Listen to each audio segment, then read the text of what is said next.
Hello. Good afternoon, ladies and gentlemen. Welcome to 20th Inflection Tech Innovation Web Conference 2020. I am Namrata Kumaya from Team Alden Global. I will be the host for the day and I will navigate you through interesting keynotes and panel discussions. Inflection is a series of web conferences and e-expos and offline conferences across Delhi, Mumbai, and Bangalore. Today, we are here to gain insights and celebrate success and innovation in tech. The top leaders of the country will be sharing their thoughts and will be a part of panel discussions. The theme of today's conference is driving new technologies to deliver business growth. Today, 400 plus attendees have registered to gain insights from top leaders.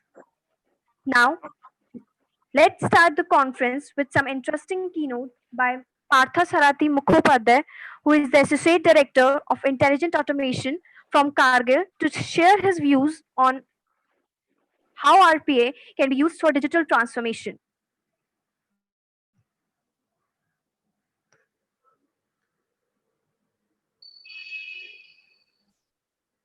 Thank you, Namrata. Welcome, Partha. You can open up your screen and also you can open up your video also. Yep, sure.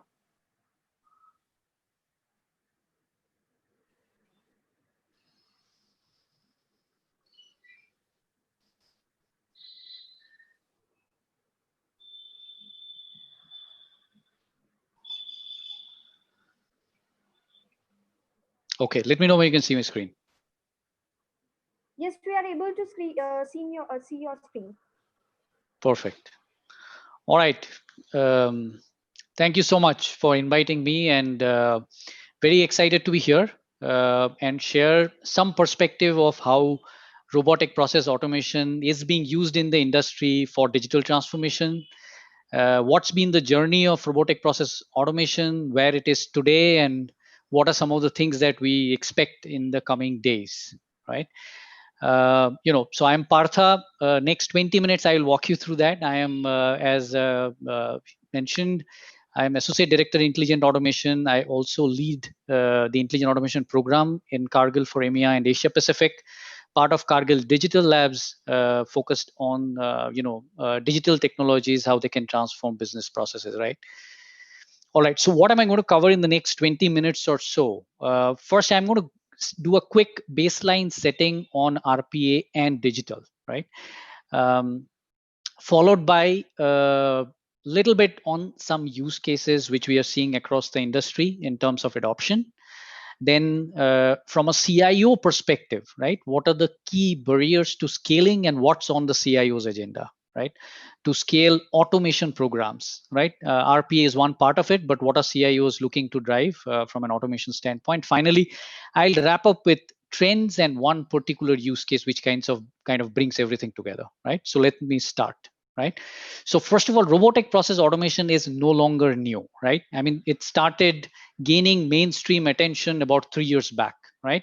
So if you walk into an enterprise, it's very, very unlikely that you are going to see it does not have a digital worker, right? Second, the first function that started with robotic process automation generally was the finance and accounting team, right? So it is hard to find a large enterprise where you do not have robotic process automation and optical character recognition already, right? Third, paper-based processes have gone through significant changes, right? So hardly you will find a completely paper-based process now. More so, given the COVID situation has accelerated a move towards digital, right? So with that as baseline, right, let's do a little bit of a level setting on what is robotic process automation, what is it good at, and what's caused tremendous adoption in the industry. So from a capability standpoint, right, robotic process automation, you can think of it like digital workers with an extensible set of digital capabilities, right? OCR is one skill set. There could be multiple such skill sets. So you have to think of it as a digital worker with skill sets that can be added over a period of time. AI, machine learning, things like that, right, could be added to it. Second, Robotic process bots extremely good at doing rule-based, logically defined set of activities over and over again, right? Third, this is something which the robotic process automation platforms brought to the table, is ability to work on an extensive set of applications, be it mainframes to web applications, portals, right? Phenomenal uh, depth in how you could work on applications with applications, making sure that for the CIOs you could extend the IT asset life, right? It's a phenomenal power that the RPA has brought to the table. Fourth, works great. I mean, fantastic with intelligent OCR capabilities, right? And automation at scale, large volume. That's really the sweet spot for RPA, right? On the right hand side, the picture kind of covers some of the things, right? What is it good at? I'm not going to read through it.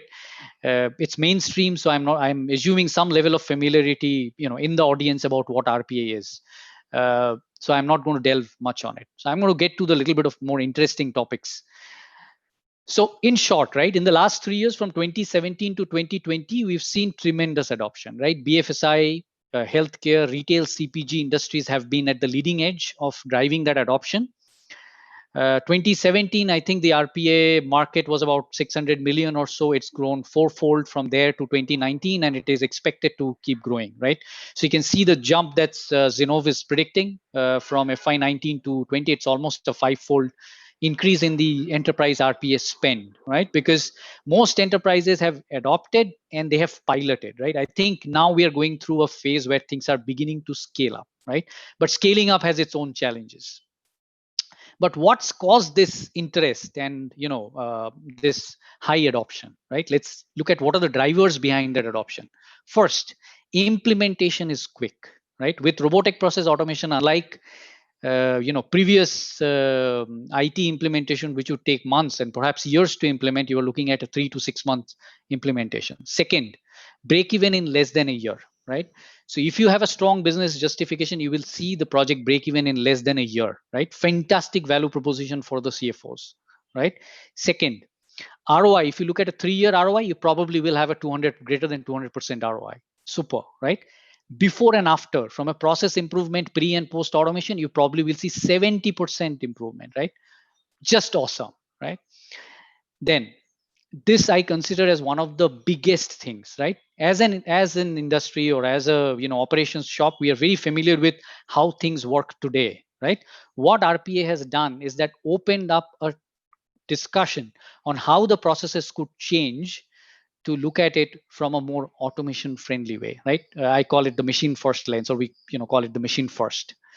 Second is that RPA is great at rule based processes, right? How do we use a combination of technology? So it's like the entry point, and you can expand to unstructured, to AI machine learning from there, right? So fantastic starting point.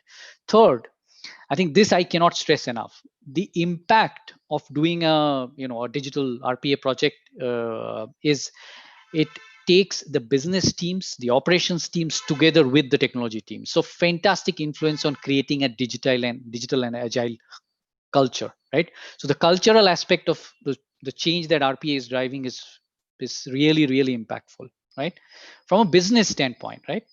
First is business resiliency. COVID has proved, right? Scalability, remote working, fantastically scalable. Second, impact on business process, be it finance, supply chain. If take any process KPI, right? Cash flows, improvement in terms of payments on time. You take any process KPI, right? Fantastic impact on the process KPI. Scalability, right? Earlier to the operations team would take time. Say for example, there is a seasonal hike in sales, right? The operations team would have to prepare months beforehand to onboard additional people who can support that growth, right? If you can have an RPA bot, scaling is matter of minutes, right? Fantastic scalability. I mean, cost is a given, right? Some lowering of cost per transaction is a given, right? Control and compliance. Again, the data that you can get out of these processes that are automated help you fine tune processes in a continuous way, right? Continuous improvement of the processes, also audit, and control and compliance, right? So fantastic value proposition from a business side, right? Now, what are some of the use cases that we have seen, right, in FMCG, retail, and some of the other industries, right? I've just taken just a snapshot. I'm sure many of you are very familiar with and have first-hand experience of doing these. So I'll just keep it at a bit high level.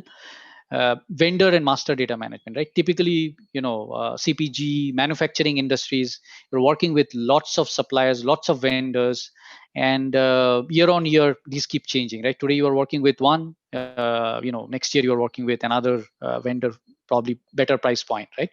So you have to have an audit, right, to make sure that the right set of vendors have access, right set of vendors are set up, they're active, inactive, things like that. So vendor management, vendor activation, which would really be, so effectively, master data management, governance of vendor management, fantastic use cases, right? Second, on the commercial side, right, order entry, billing, customer services and support, right?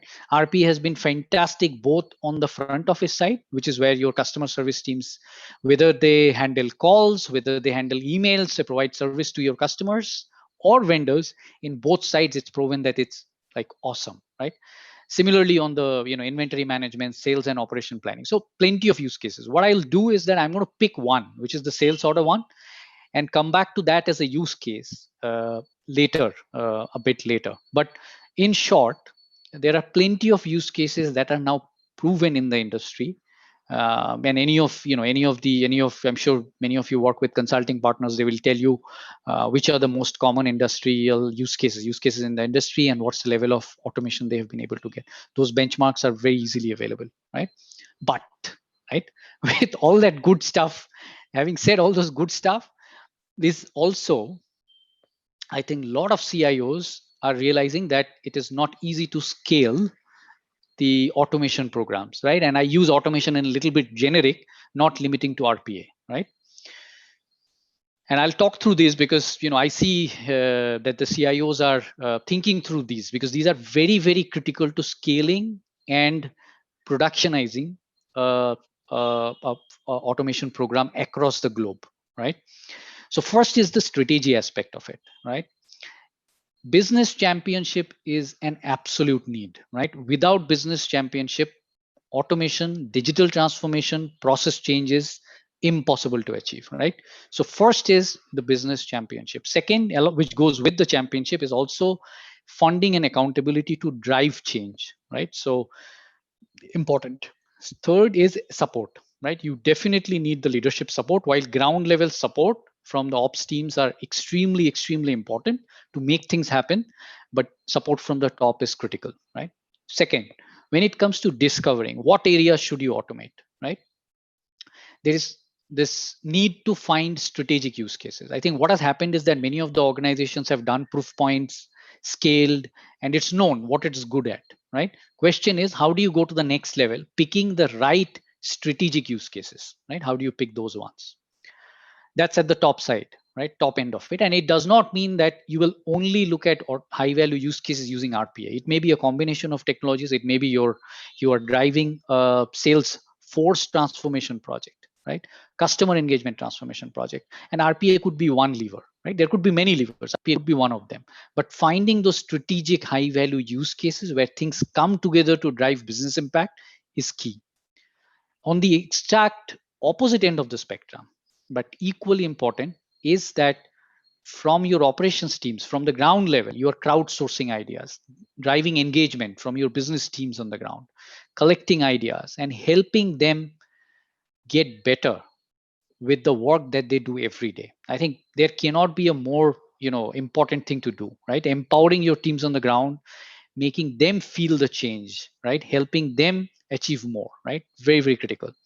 Then from a delivery standpoint, I think when you look at it, it's very important to scale globally, right? Only then the program becomes sustainable. So having a federated model, right?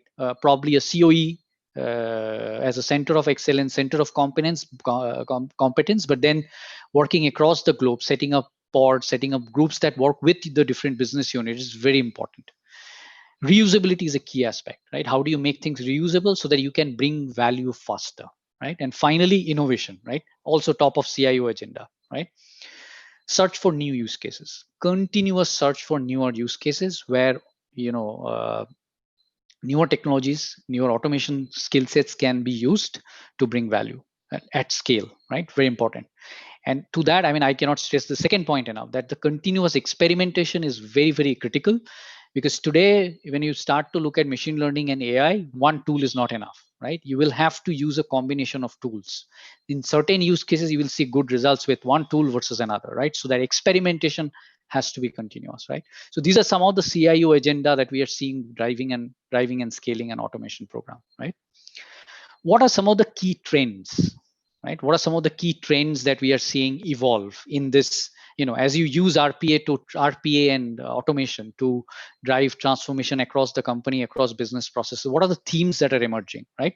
First is, I think if in the last couple of years, people have done task automation, some bit of process automation also, but looking as automation as a lever to drive high high impact areas. Doing a digital transformation is a high impact area with RPA or intelligent automation as one lever is a key theme. And I think this is only going to evolve in the coming days and years. Probably next 2 to 3 years, we will see huge focus on this. Second is hyper automation, which means that automation is not only going to be driven by RPA, but a combination of technologies. Right? And I'll talk about this because I'll talk about this a little bit more in the next slide. Third is that automation is a business-led initiative. It is not going to succeed without significant effort and initiative from the process teams, right? So process redesign, looking at process in a completely different way, is extremely important. And it means that design thinking workshops, looking at the pain points, value stream mapping to look at what are the pain points today, what do you want to achieve, and how automation can help. Automation is not a silver bullet, neither is RPA, right? But it is a key lever to driving digital transformation, right? So how do you fit it in? That can only be done in the best way, provided you start with a process first approach, right? So process. It has to be the key in your digital transformation journey, right? So those are the three key trends. I also wrote up an article earlier last year, late last year actually, on what are the top 9 intelligent automation trend. Those interested, can take a look. But I want to pick the second topic because I think that we have a fantastic audience of CIOs and the IT leadership team on this conference, right? So what's hyper automation? So keeping it on IT stuff, right? What's hyper automation and what's kind of coming? So the way we are thinking is, it's a combination of technologies, and RPA is one part of it, right? So if you see this picture, right, it's probably a little hard to digest at first glance, but on the right hand side where you see automation and robotics, so robotics or RPA, robotic process automation, drives the transformation on the rule based activities, right? That gets you, say, X percentage of automation, right? There is more that can be added to it, right?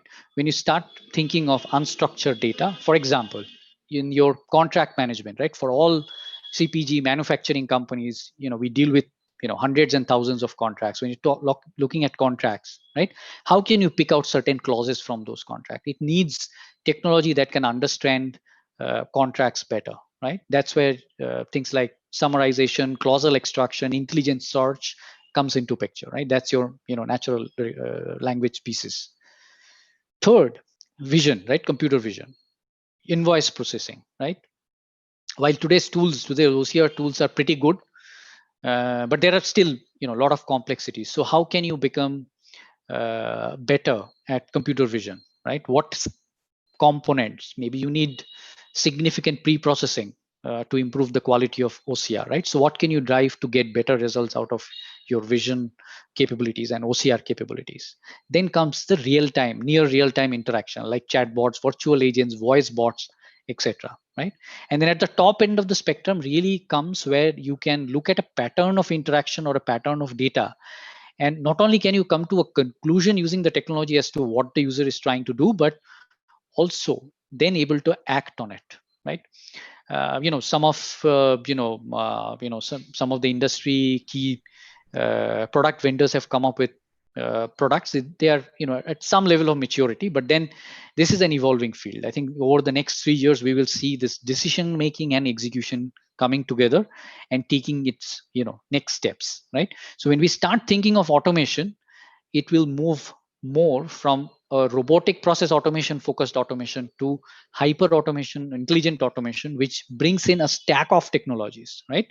With the base being the rule based, right? The base is the rule base, but then you keep adding more capabilities on top to drive automation at a higher level. I'll give an example, right? And this is kind of my last slide, right? So you pick sales order processing, right? So your customer gives you an order, and you have to log it into your ERP systems, right? So today it can happen in multiple different ways, right? So one simplest is that for your large customers, you may have electronic data interchange setup, right? So it flows through the through the EDI, right? Second, customer may be using your web applications. You may have portal for the customers to enter an order, or you may have an app, and it goes through the ERP system. That's what you have. But maybe this does not cover 100%. Maybe this covers only 30% of your customer volume or your order volumes, right? What about the rest, right? So rest could be coming through many channels. One of the common channels that we see is emails, right? And customers could be sending their purchase order in PDF attachments. So one of the lowest hanging fruits was, you look at this, use an OCR, extract the information from the purchase order, use RPA, and enter it into your ERP system. Very low hanging fruit. I'm sure many of the organizations have done this, right? But along with that, there is a use case, right? Maybe lower volume, but still could be significant in certain areas where customer is sending free flowing email. Hey, I want to change the order, right? It's an order change, simple request, right? But it's a free flowing email, right?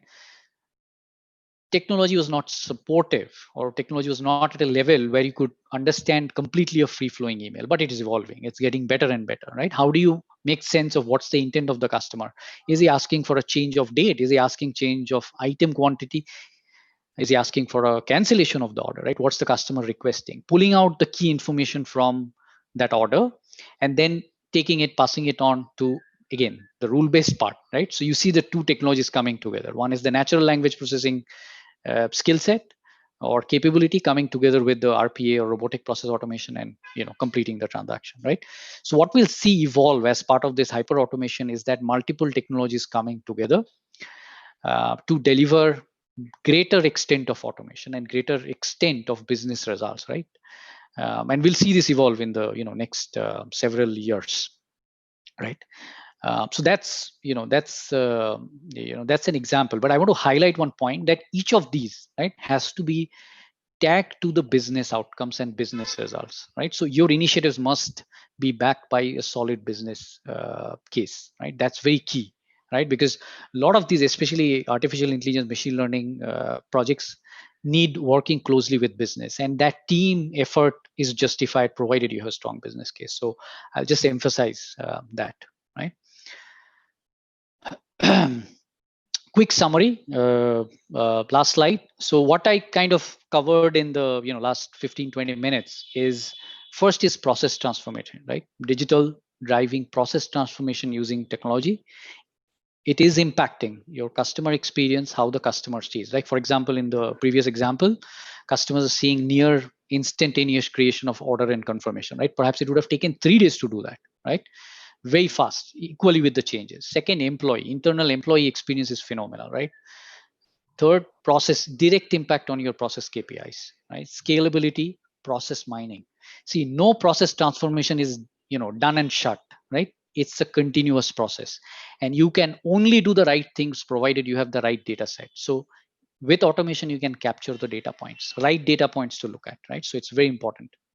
Second, a cultural shift of digital and human worker coming together, right? Augmenting our workers, our employees, right, to do better. Cultural and talent change, right? From ops teams to the teams that are working, that have bots and their teams working together. It's a big cultural shift, right?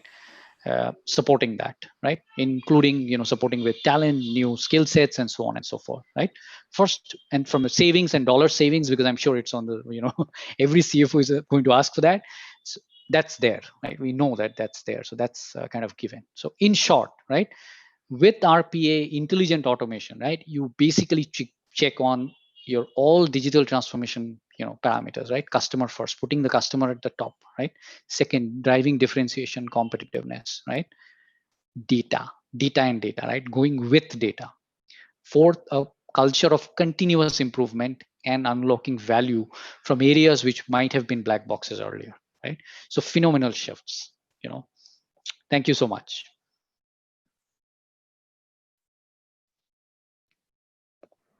Hi Partha, there are some audience questions for you as well. Sure. Will Uh, you ask? Will you ask those? yes, I'm just asking. Sure. Audience for questions from Sandeep Mystery is how can RPA be leveraged in the manufacturing processes? Um, yeah, actually, there are. I mean, there are plenty of areas. I think you will have to look at it functional area specific. Like, for example, if you are looking at um your procurement side of it, right? On the procurement side, there are a lot of use cases. For example, vendor management, vendor order creation, demand planning, all those areas you can use robotic process automation, provided that you have the scale, right? I think that's very important. As I mentioned, business case is very important. So if you have the scale, yes, definitely there are lots of use cases. I Yeah. did not go into the specifics in my talk, but happy to share that later as well. Yeah. Okay. Another question, Amit Talwar, he's asking, what is most popular RPA projects in consumer industry? Um, Most popular. That's Yeah. an interesting question because it is not. It's not about popular, but it is actually about where you drive. So enterprise to enterprise, it will differ, but I can share some perspective. For example, right, on the commercial side,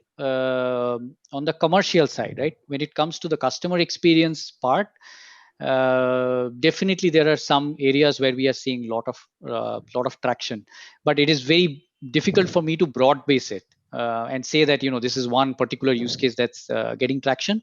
But the example that I gave, for example, the sales automation, that's I see that as gaining some traction in the industry. Okay. And one last question, that is from Praveen Sinha. He's asking, what can be a lowest cost RPA project? Okay, lowest cost. Okay, Yeah. actually, this question is very. I guess in the Asia Pacific region itself, this question is very common because cost is a key driver here, right? I think the biggest amongst the regions. So I get that question a lot. So look, I mean, fundamentally, there are 50 robotic process automation vendors today, right? Yeah. Every vendor has a different pricing model.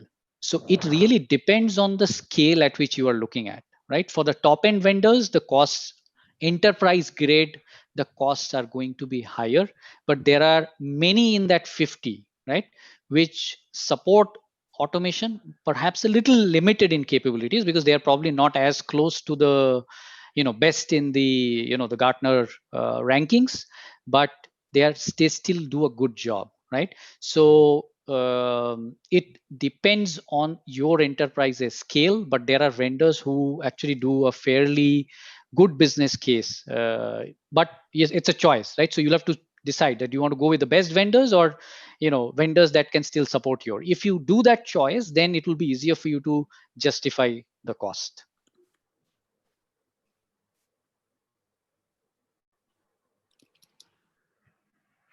Okay, Partha. Thank you. Thank you, Partha, for such an interesting discussion with all the audience as well as speakers. Thank you, Now, Namrata. we have a consumer tech panel, and I would like to call moderator Mr. Saurabh Chandra he's from X, Amazon, and Flipkart. Yogendra Grewal from Hindustan Coca-Cola Beverages. Vaidyanath Subraman from Hindustan Unilever. And Punish Lamba from CK Birla Group. Farhan Khan from Redico Khaitan. Kunal Mehta from Raymond. Ankur Agarwal from Accenture. Partha Sarati Mukhopadhyay from Cargill. Vishal Gupta from Nando's. Awesome. Thank you, Namrata. Thanks for this warm introduction. Am I audible? Yeah. Yes, Saurabh, you're audible. Okay, great. So first of all, thank you everyone who is there on the virtual calls. I know that there has been a plethora of calls and webinars going on, and you taking time out for this one is really important and very, very meaningful and hearty for us. I have very esteemed panel with me, and I would want to welcome all the fellows. It's a very diverse, experienced background, and it's my honor to be part of this particular panel and moderate the session today.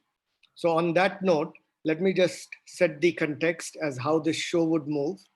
Um, One, as you already have seen, there is this diversity. So I'll talk a little bit about the diversity of the panels.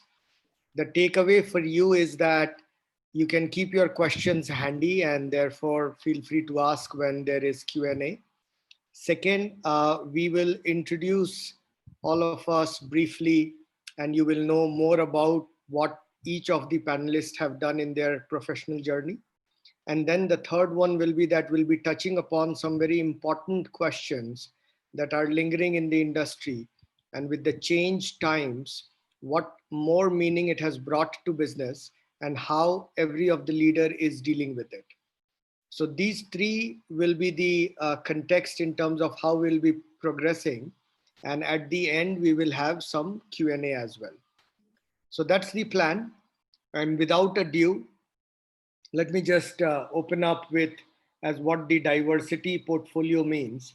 So as you know, we have a person from the whole FMCG biggies.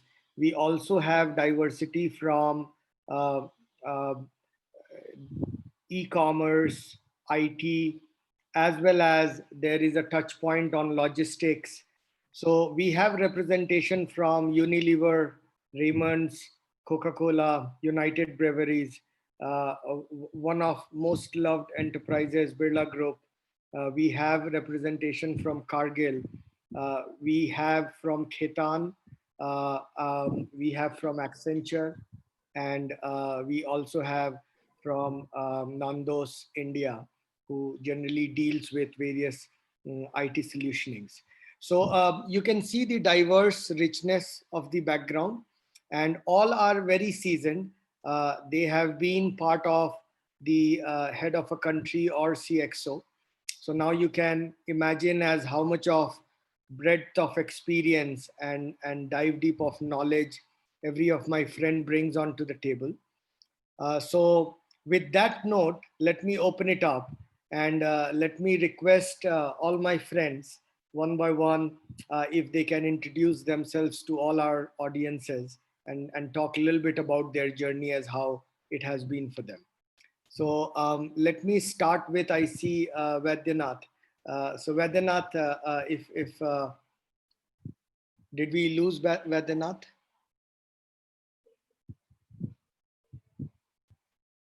Hello, Vaidyanath, can you hear me?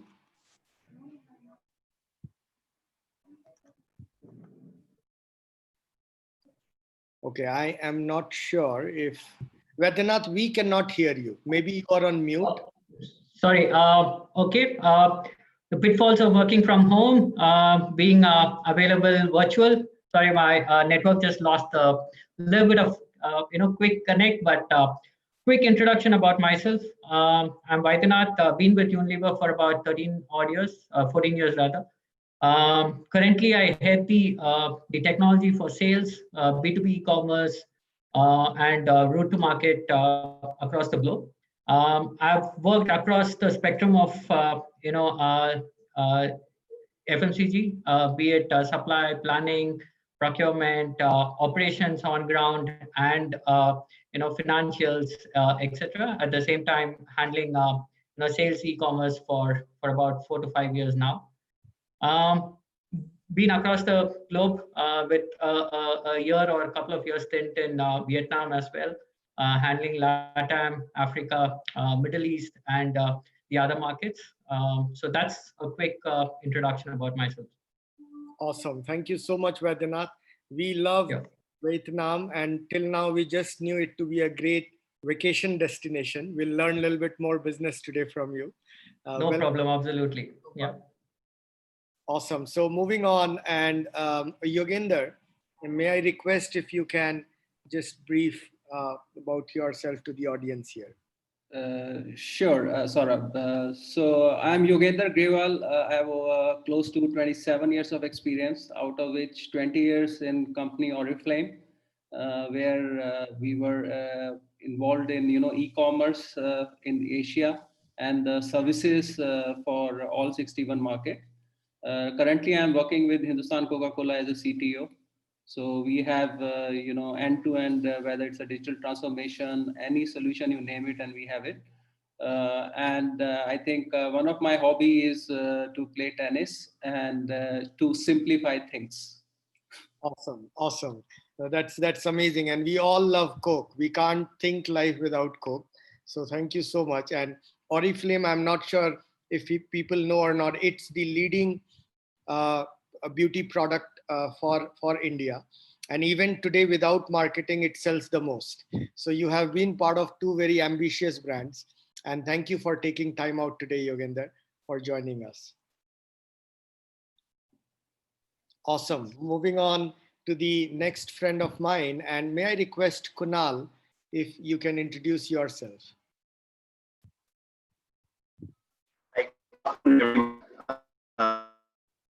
The IT at Raymond for the lifestyle business, which typically covers the.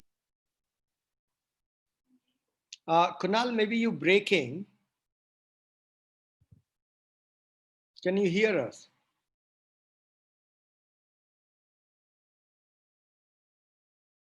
Okay, we'll get back to Kunal.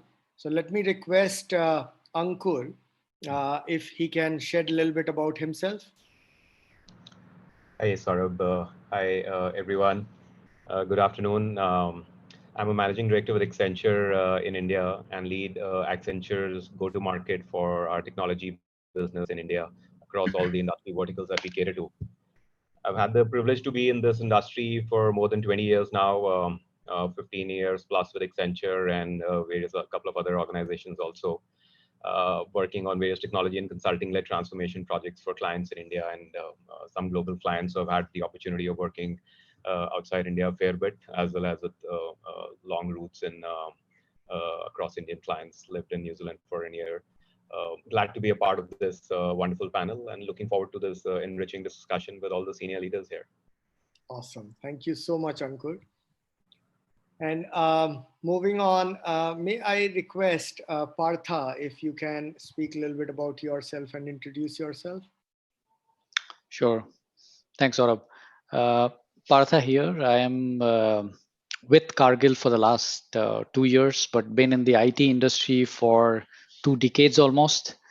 With Cargill, I am leading the intelligent automation program across EMEA and Asia Pacific, across the EMEA and Asia Pacific portfolio, working with variety of businesses to look at how they can transform their business processes using technology, particularly around the intelligent automation space. Yeah, thank you. Thank you so much, Partha. Yes, it was a very engrossing discussion that we all listened to. And thank you so much for shedding the light on this. Is the talk of the town as how robots can take over humans. And now we know the person who can throw a little bit more light on that. Thank you. So on that note, let me just get my next friend. Farhan, may I request if you can introduce yourself, please? Yeah, thank you, Saurabh. Good afternoon, everyone. I head the IT team of Radico Khaitan, working as a senior vice president of information technology. Radico Khaitan is third largest in India as far as the liquor goes. Other than Pernod and Diageo, we are the third largest manufacturer and distributor of liquor. Even we are into alcohol productions also. We own Asia's largest distillery, which is into alcohol manufacturing. We produce a premium alcohol, which we are even consuming for ourselves, and we are selling to the competitors as well. We have about 40 odd factories all across India, who basically produces a different set of brands in different states. As you know that liquor is a state policy subject, where largely the taxes and everything is managed by local states. The complexity is that every state is a country for us, because kind of structure that we have in one state and another state is different. The distributions is different. The kind of reaching to the customer is also different. So each state is you can say it's a country for us. Even and the matter of fact is that if we are producing in UP and selling to Delhi, we are paying import and export fees. So that's also one of the factors which basically says it's like a different countries or within the state, within the country, there are two different states treated as a country.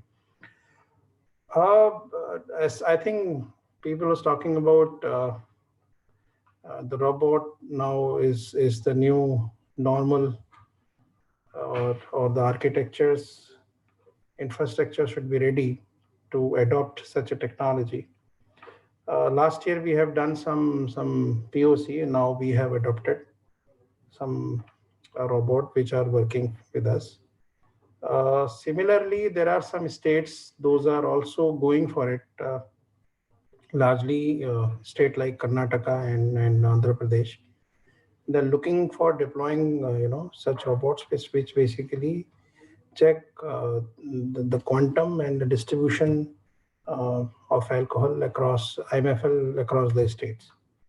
So, we as in manufacturer, I believe there are a lot of value which is there that we can drive out of it. The reason is that as you know that we establish, means Radico was established in 1970. So we carry some legacy infrastructure and applications as well. There might be some challenge, of course, as in process also, and the people also would be a challenge for us. But the way we are going ahead and adopting and changing our infra, I think it is going to be new normal in the next 2-3 years down the line. Saurabh. Awesome. Awesome. Thank you so much. And moving on to our next friend, Kunal, may I request if you can introduce yourself? Good afternoon, everyone. Kunal Mehta. I head the IT with Raymond for the lifestyle business. This typically covers the entire textiles for the shirtings, the suitings, also all the apparel brands that we have, which is your Raymond shops, Color Plus, Park Avenue, Raymond Ready to Wear, Ethnics, Khadi. We run about 1,600 stores across the length and breadth of the country. So it's been a wonderful journey with them. Previously, I've also worked with retailers such as Trent, Tesco, Reliance Retail, manufacturing. So it's been a mixed bag of retail and manufacturing for me over the last 20 years. So glad to be on the panel. Thank you all. Awesome. So now you can see that we have two very dear friends, Farhan and Kunal. Kunal gives us the bow and ties and suit, and Farhan keeps us glad and happy with his products. Make you happy. So thank you so much, Kunal and Farhan, for a great combination. And moving on to our last friend, may I request Vishal to introduce himself, please? Hi, thanks, Saurabh. So this is Vishal. I head IT for a company called Nando's. We are a restaurant chain come FMCG, originated out of UK. I have a 2-decade experience across industry. I've worked in BPCL, Marico for FMCG, then to a healthcare company called Baxter, and then to Nando's. Been with Nando's for 5+ years now. Nando's, when I joined, just started in India, so it was all about starting everything fresh. So that kind of gave us a leeway to start with the latest technology rather than kind of have some legacy issues as Farhan has, I guess. So over the period of time now, we are in the midst of a journey where we're looking at it from very three pronged approach. One is your customers, your suppliers, as well as your employees. So not only looking at robotic RPAs, but also looking at how can we ease operations through IoTs, providing real-time data to our operators in the restaurants, as well as on the customer side, how can you give freedom to access the brand, be it through dine-in, through delivery, through curbside, through ordering and pickup and various kind of stuff which we are doing with customers. Um, then there are some how to improve in-house experiences for customers. For example, especially post-COVID, how can you make it more contactless, much more safer, so that you're not kind of depending on any person for you to come in and order. Also looking at compliances, because as the liquor industry is so much regulatory compliances, we have some crazy regulatory compliances at food side as well. So we're working with some of the partners to look at IoT and look at some of those compliances being done at the kitchen level, and do exception reporting to the and real-time exceptional reporting to our operators, rather than kind of finding it later and you have issues and all of that stuff. Also from our employees perspective, which is the foremost, as we all know how the whole work from home operates, but our challenges are very different, like retail, where your employees have to actually travel to a restaurant. So how can you make it more safer? How can you use a bit more apps like Arogya Setu to see their contacts and all of that stuff. So there's a lot of stuff which is kind of going on right now. This pandemic has just shrunk the whole 5-year plan into 1-year plan. The CEO wants everything in like 1 month rather than looking at a year. So yeah, but it's just exciting because you don't have to really sell anything right now. You just have to ask for it right now, and it kind of gets given to you in that sense. So it's a great journey, and I'm very excited to be here. Hope to learn from all the great panelists which we have, and obviously from the audience. Thanks, Saurabh, for having me. Awesome. Vishal, you might be heard कि IT वालों को बोलो बाद में मिलेंगे. अब ऐसा नहीं होता sir. Yeah, no, this is amazing, and I think I stand corrected. I was not very much aware about the Nando's, but it is such a fantastic setup. And Vishal, thank you so much for sharing the Nando's journey and you being a part of as how you incubated it in India. So with that, now we open up the session. Before I open up the session, it'll be a miss if I do not thank the Alden Global. We have two fantastic folks who are behind the curtains. They are the Karan Johar behind the great movies.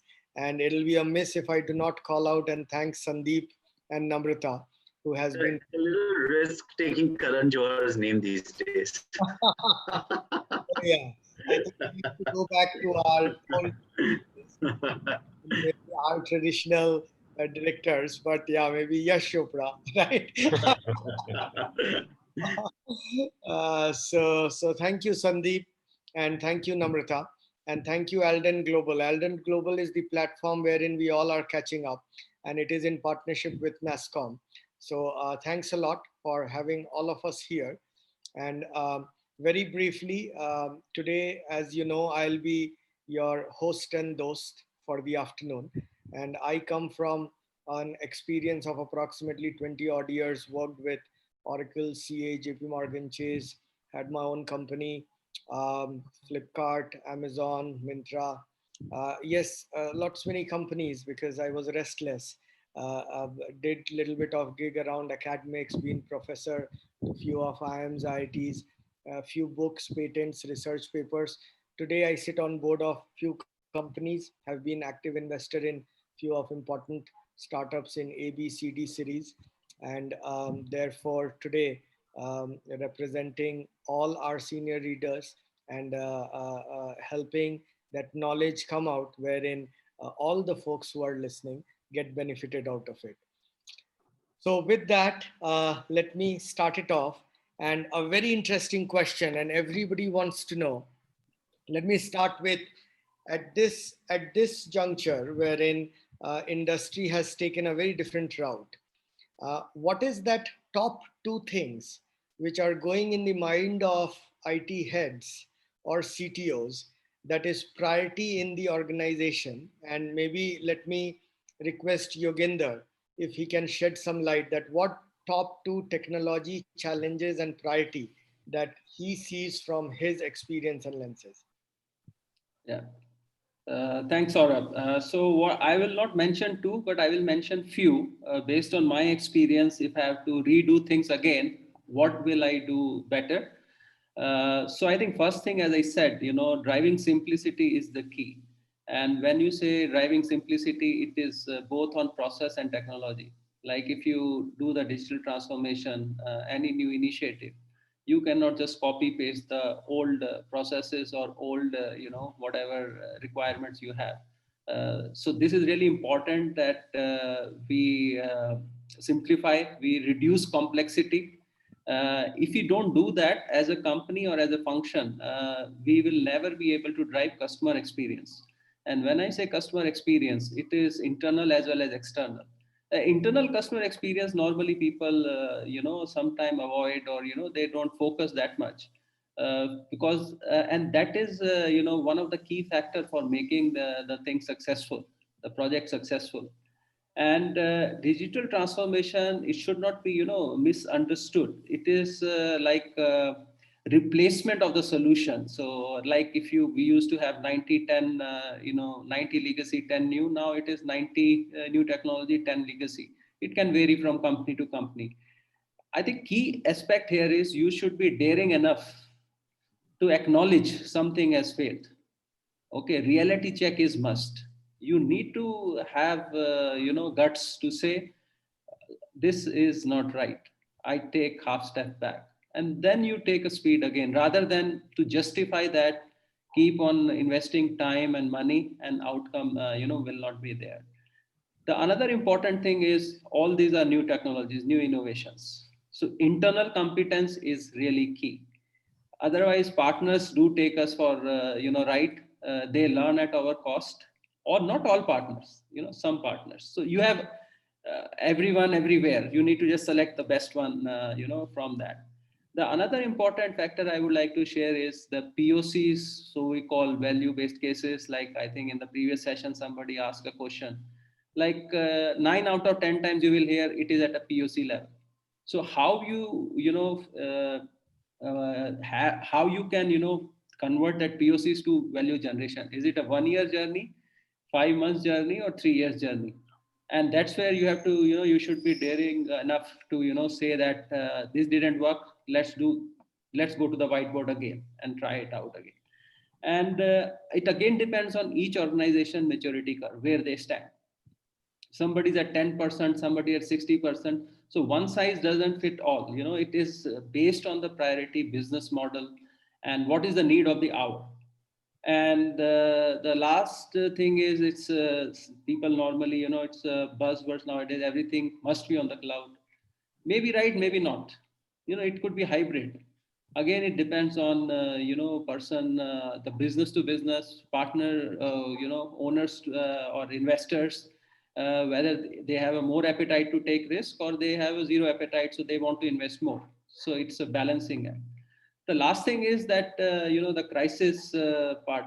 So we all, as all companies and all professionals and all leaders, need to prepare before it happens, because when it happens you have no time to prepare. You just have to execute, and you just learn and adopt and execute that. So that is another. And no knee jerk reactions, because that creates more problem rather than any solution. So these are some of, I would say, my 27 years I have summarized in 3-4 minutes. So that would be something I would really would like to share with all the audience, all the whichever platform they are. This is even for the freshers who are starting their career, or even some people is going from middle management to senior management.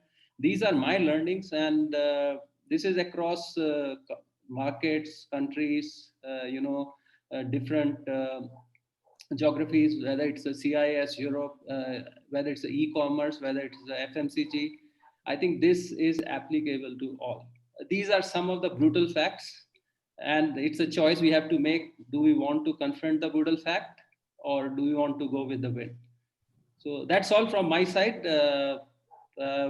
Great to have me here, and hope it helps the colleagues and whosoever is here.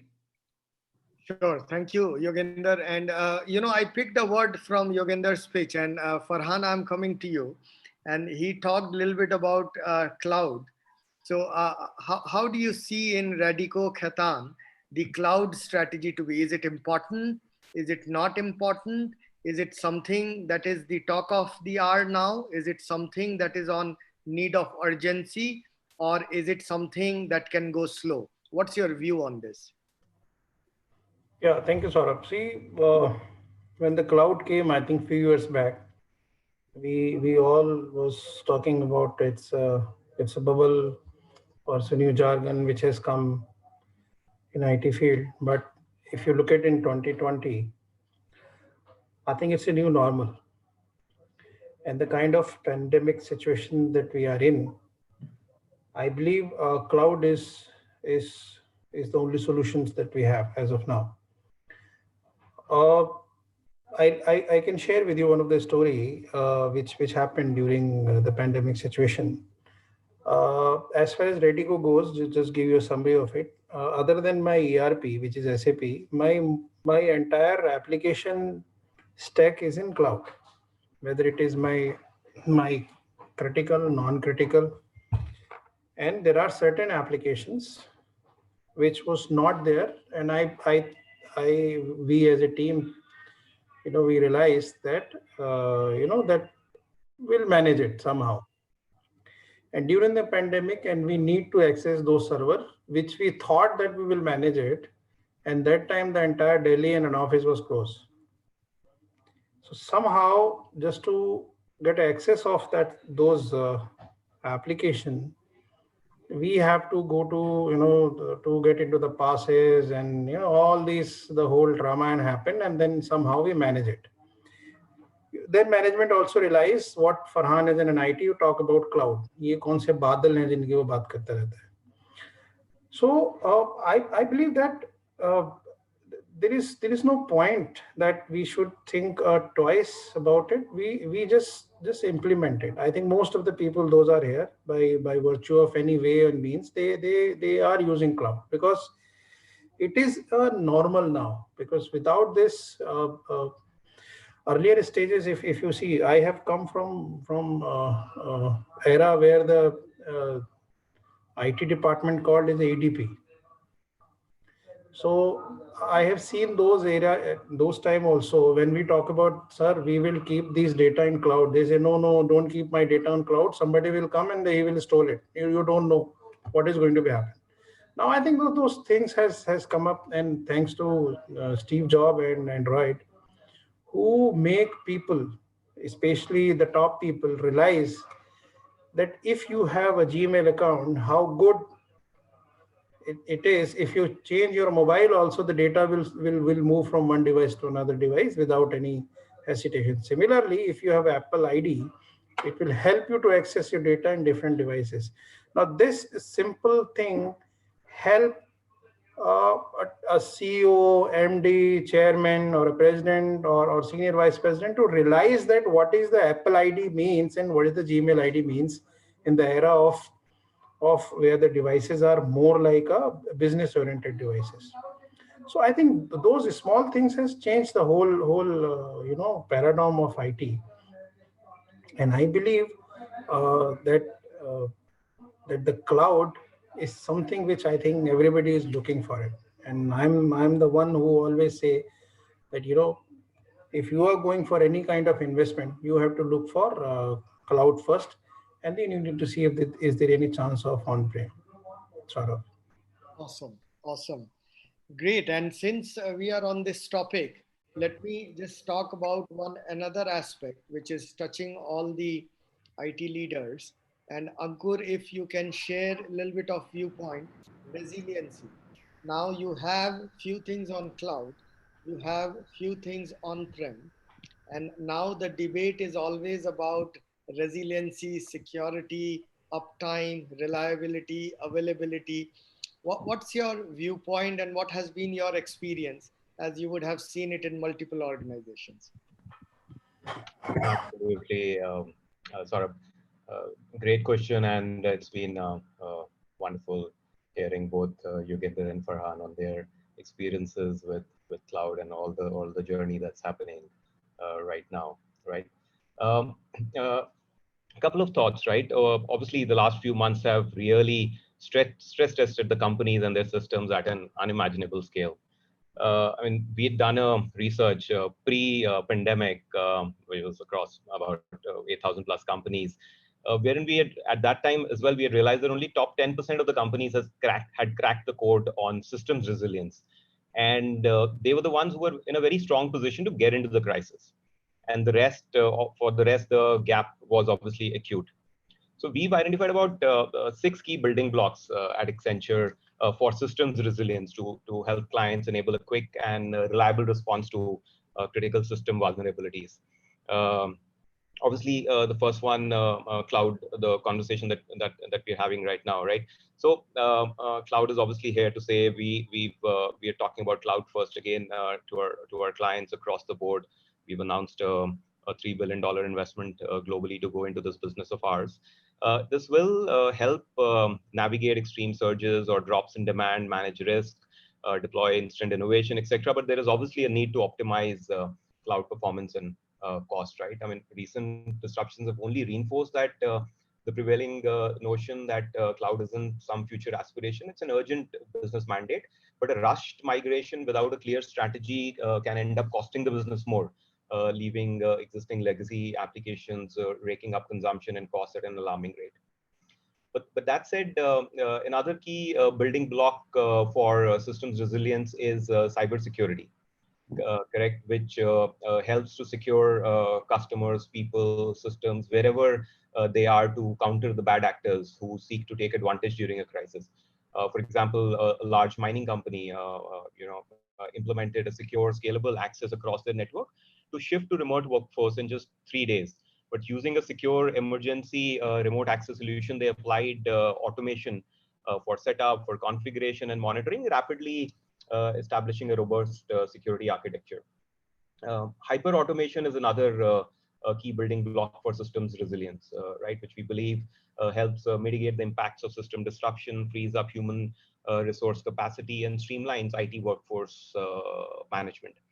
Another key aspect is for resilience is architecture and performance engineering, correct, which enables to quickly resolve critical system availability and performance constraints and and to enable scaling of applications to meet business demands. For example, I mean, we encountered a situation with the bank where they were able to offload the transactions from near capacity mainframe or banking system in just over 4 weeks by instead using microservices to handle those data loads, preventing disruption to customer experience. Another one aspect I'd just like to add is the service continuity bit to it, right, which enables to flex and to support critical in-flight services or deliver new projects. For example, a leading retailer during these times, I mean, was able to add a large number of remote resources on a short notice to support their digital channel by the use of a touchless knowledge capture platform, right, to virtually onboard teams very, very quickly. So those are certain things around systems resilience that we are discussing with our clients. Sorry. Awesome, awesome. This certainly sets a tone that when there is a discussion about resiliency and there is a discussion about cloud. If I have to come to Vaidyanath, if you around, so let me. Yeah. Yeah. So from HUL perspective, now when you see the logistics and then your internal IT and therefore the technology around logistics. So what's that most complex bit of technology that comes to your mind which keeps you awake? that, okay, this has to work. And at this times when there is high integration points in different systems, then what is that you keep top two things to ensure that they are always working seamlessly? Okay, so not just Unilever, right? Across the FMCG or the retail industry, one of the biggest, drivers or probably a area to focus on is the last mile delivery and the reach to the end customer or the consumer. It's always a challenge, be it the big e-commerce firms or even Nando's or anyone who actually reaches to the consumer directly, right? It becomes an important area. One, two, to actually get there, it also involves a lot of connected, integrated systems that actually help you reach your customer experiences right. What drives loyalty and your experience with your customer is predominantly on how do you service them these days. So unless and otherwise you get that right, right from the time you procure, manufacture, get it into planning, move it from your factories to distributors, retailers, and then to the consumers. It involves a lot of integrations and connects in between. So it is important to have a very integrated, resilient, infrastructure ready, and which is also important to make sure that these are in scale. We don't talk about hundreds, thousands, or it always, the moment you get into an FMCG mode, it becomes volumes at millions, right? So that's basically what we look at. So the readiness to scale and the agility to handle that is what becomes very important. Interesting, where Ankur was talking about multiple technologies and capabilities, right? When you look at it, I always call that the technology shift, right? It used to be a decade. Every decade there's something new that comes in from a technology that moved into every year or probably every 2 or 3 years. Now it's become a technology shift of months. So we've always seen new capabilities and technology that comes in ready, but it doesn't mean that we are there. We will be able to use it, right? What actually lands technology is the readiness to adopt the technology in mass, right? That's what is important. And how do we make sure that that adoption readiness becomes a key factor for us to land the technology and the capabilities? That's one. Two, that also helps us with the volumetrics and the economics overall. And also what it does is it brings the industry into a standardization mode of technology. It can't be very technologies everywhere trying to run the same capability or end process. So it becomes important for us to standardize that across as an industry to make sure that it goes into a mass adoption mode, right? So that becomes very, very important. Just an example of, for example, take the example of electric vehicles. It's been in the market for about 10 years, right? It's still not gotten into the mass adoption mode yet in some of the D&E markets. So it becomes important for us to make sure that as technologists, it's how do we run or drive that readiness to scale and adopt in volume, in mass, is what is very, very important. So it started from logistics, but that's basically where, once you start running capabilities across, your entire spectrum or spectrum of functions, you realize that unless and otherwise you start looking at it from an adoption perspective, how do you drive it end to end as a process? It can't run in silos. Yep. So just to connect the dots, and for our audience, we started with, what's that changing in current times, and then we touched upon where cloud relevance is coming, and we touched upon a bit of security aspect as what organizations are thinking, and therefore certain advent of logistics scale ERP. So for audience, these are takeaways. Now you know what your leaders are thinking and where you need to prepare. So moving on with that, coming to Kunal, and Kunal, just changing a domain, but on the similar connecting the dot mode, fashion tech. Fashion tech has a very different connotation when it comes to technology. A little bit of brief stint I have had with that.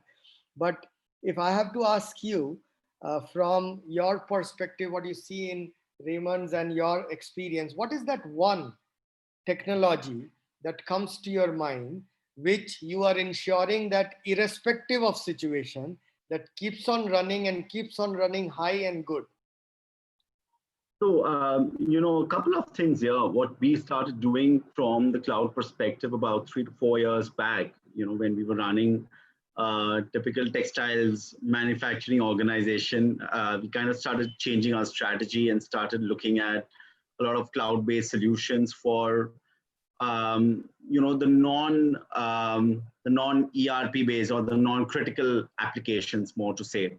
So that's where we started moving in. We moved our HR data to success factor. We started started implementing a lot of non-critical applications over there in terms of travel, in terms of payrolls and a lot of other systems. But we also realized that being a retail company, I mean, not purely a manufacturing, we're a mix of both of that.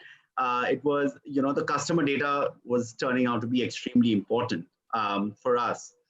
And we started moving our CRM data out, right? So we got that onto the cloud, because then the integration becomes much more simpler and easier with our, front end billing system, with a lot of other tech stuff that we want to do with our partners. So we got our loyalty program out onto the cloud. That was a big change for us from the customer driving perspective. Also, you've got your social media platforms, you have a lot of other things that you start looking at.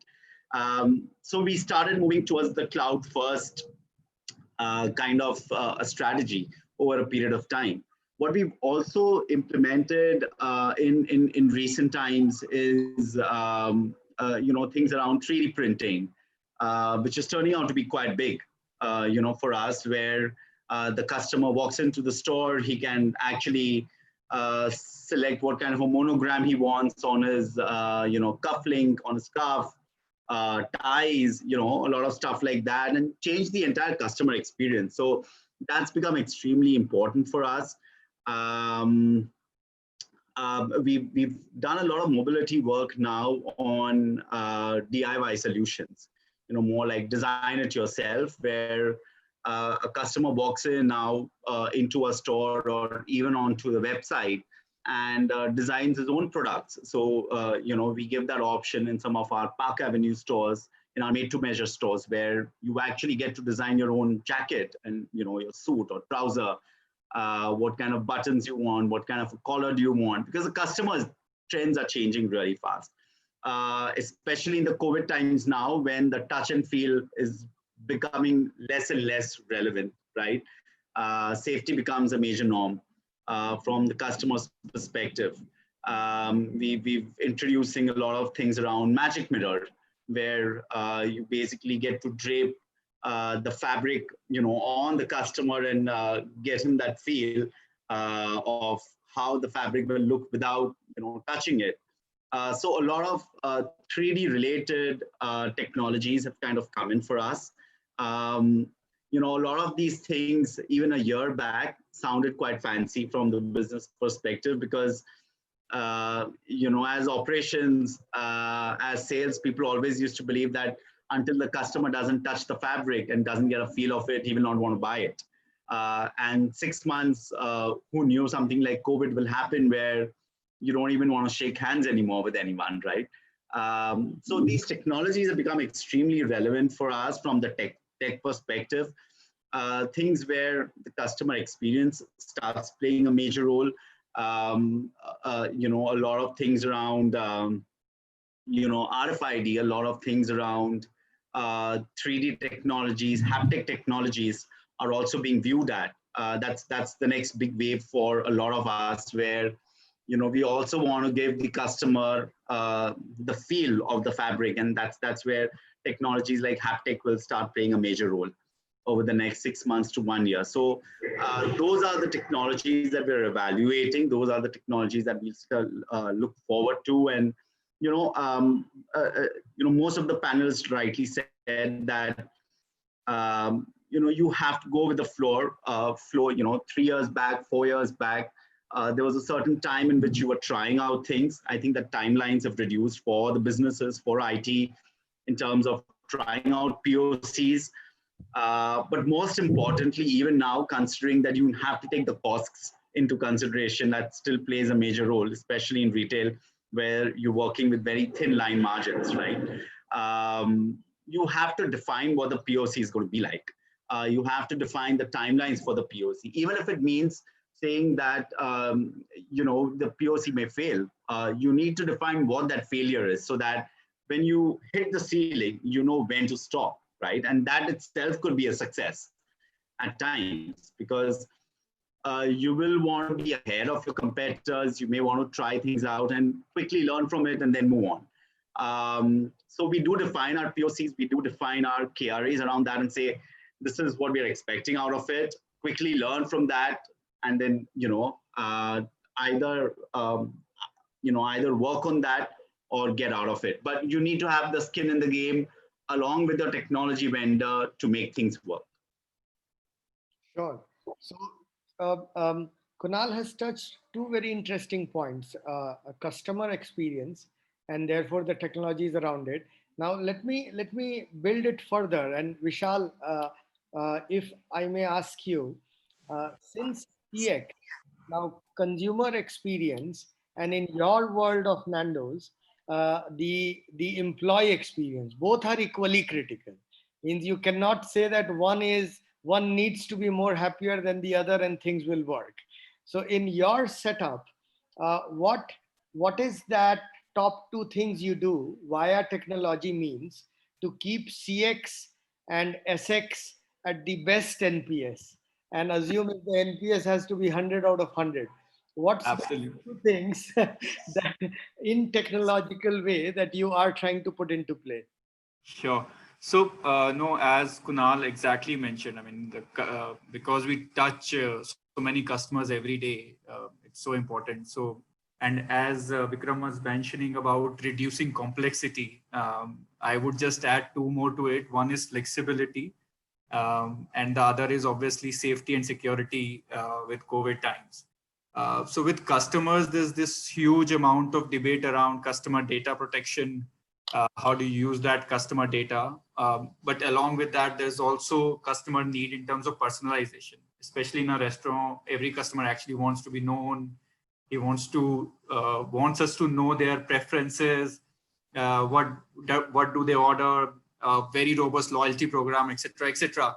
So there's this always churn and need to actually balance both of them. So that's obviously the first thing. With COVID, the flexibility has got added big time, where the same customer who used to come in as dine-in also wants to order, he wants to order for a delivery at home, but also he wants to pick up. So he can kind of order while he's driving, and he can just pick up the stuff and go home and, enjoy it.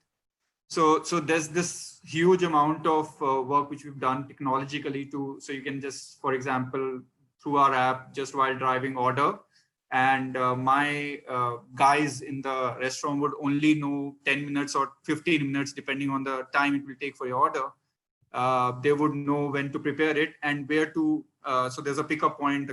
The guy goes over there and gives the stuff, right?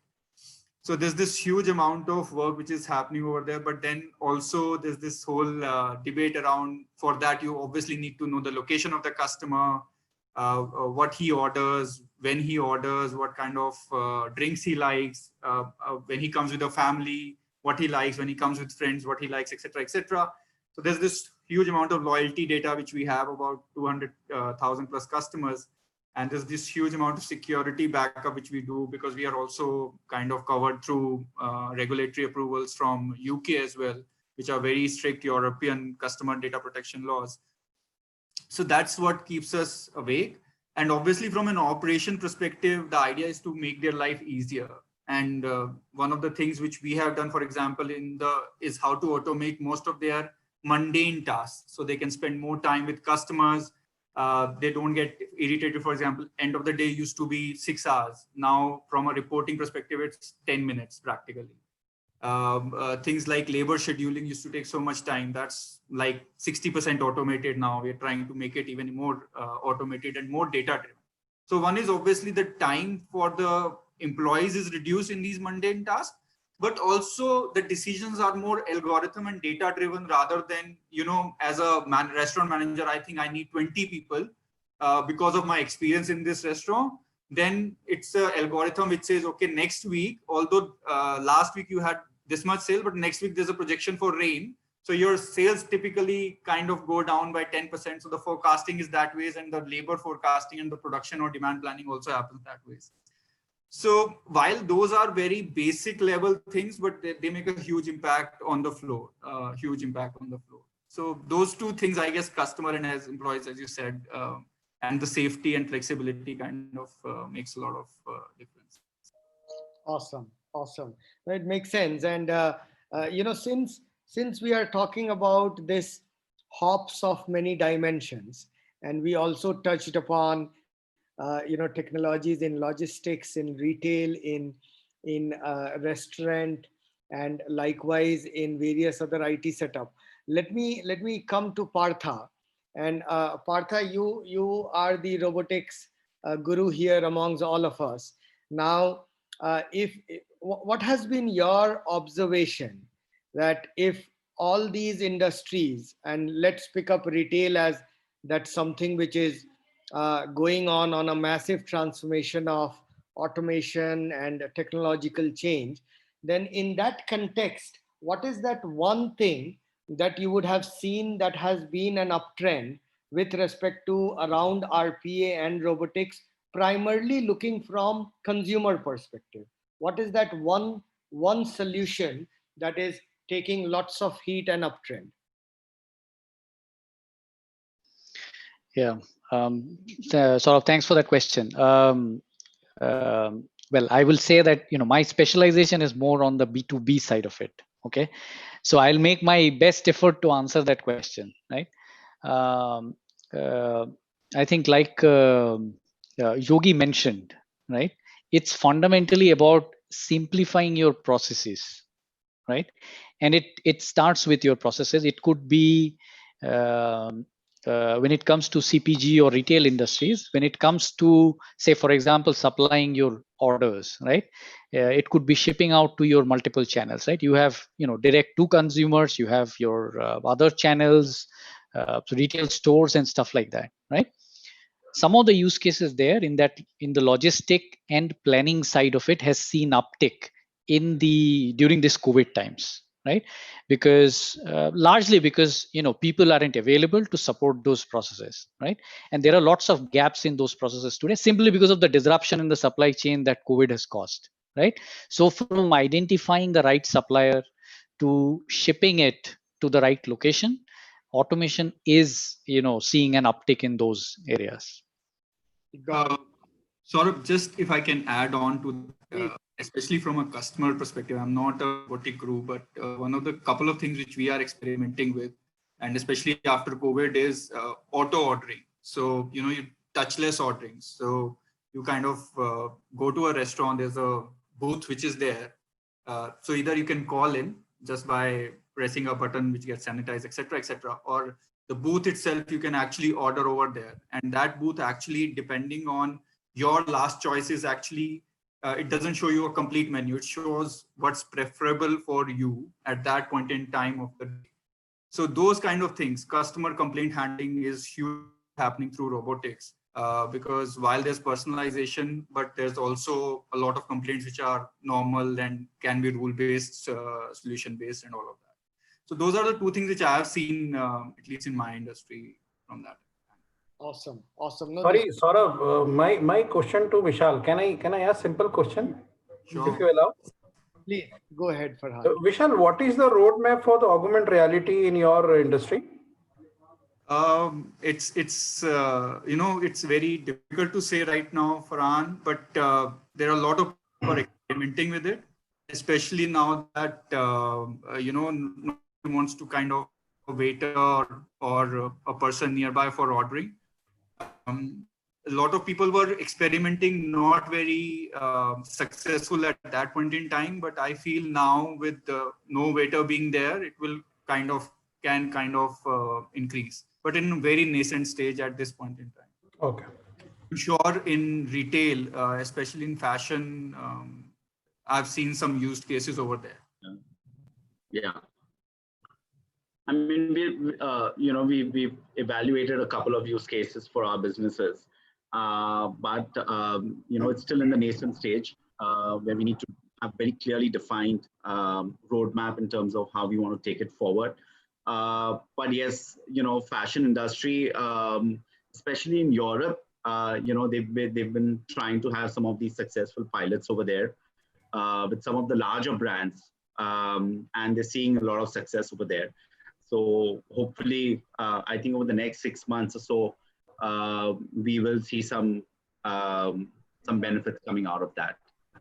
But clearly, Europe, Kunal, I visited Europe last year, and I've seen most of the fashion stores are having, such a features where you can go and, without touching any garments or anything, you can see how these things are happening, or maybe it's looking. Sorry, Ankar, your point. Yeah, I mean, I was just going to add that even in the Japan market, fast retailing, there is a lot of work happening on AR, VR. I mean, we are working with them as well. So significant. I mean, I was at. But what is COVID or the situation now done is? Sorry, Kunal. Sorry. What is the situation now done is that your approach to your end consumers and getting the insights has become a challenge, right? So that is one place where the uptick has become big from an AR perspective. So consumer insights and direct interactions or influences through that is what actually is driving the.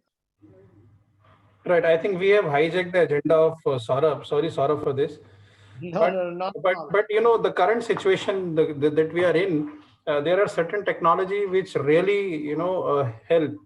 And earlier, like digitalization, because we call it a digitalization, it's a very subjective word. But earlier it was on a back seat. Now I think the digitalization is something which is, I think everyone is working on it, everyone, because the kind of situation has come, it pushes is too much, because there are two factors. One factor is the cost, and second is the automation. So one hand we are saving our costs, and second thing, through automations we are not increasing our productivity, but at the same time we are optimizing our productions and operations. Very true. Sorry to hijack your agenda. No, this is fantastic. I'm sure our audience would be loving it. And what better it could be coming from the systems wherein AR, VR are being implemented, and for whom? For us, right? So that's amazing insight. So just changing gears, and I will be coupling two parts in this question, and this will be very meaningful, and this will be very meaningful for the audience as well. As the first part of the question is, what do you see the most hot topic in the industry, which is data? How do you see a data technology emergence in your company? Which means that you are being questioned every day that I need a fabulous data lake without a quality leakage, having a lineage of knowing where my jobs are running, right? So all automated systems, MI 10x, right, sort of system on data. So therefore, question on that is that what is that one debate on data technology that you guys are having in current times? And second part of the question is that knowing all the trends of technology that you have seen, including data, if one advice you have to give to fellow aspirants who are listening us in terms of upskilling themselves, what that one area would you advise them to upskill for? So with that, let me open up the floor, and let me start with Kunal. Kunal, what's your insight on these two questions? We've got about 5.5 million active customers in our system, and these customers are not specific to one brand. They're across multiple brands that we have. So understanding the customer becomes extremely important for us, because it's the same customer who's buying, a made-to-measure suit from you, which is, at times worth 5 to 7 lakh rupee also. And then at the same time, he goes to your Color Plus store and buys a shirt from you.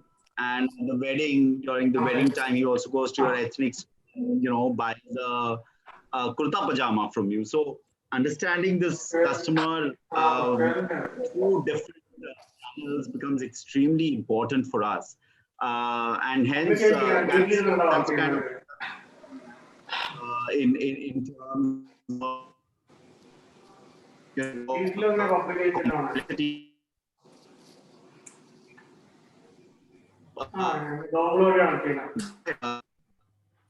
Very important, number one. I think there's some besides that, yeah, I think Puneet. I think Kunal, Hi Puneet, how are you? your voice is breaking. No, I think it's a background voice. Yes, yeah. Puneet is having. I think, yeah. Good to see you, Puneet, after a very long time. How are you? No, there. Yeah, Kunal, Okay. you please carry on. Sorry. So yes, the complexity of the data is increasing by the day, and hence having the real-time understanding of what the customer is buying, what the consumer trends are, becomes extremely important. We're also trying to collaborate a lot with, the MBOs, the marketplaces, to understand what are the buying patterns. A lot of our e-commerce sales, comes from these forms. These kind of stores. So getting those kind of data, which is scattered all over the place, into trying to make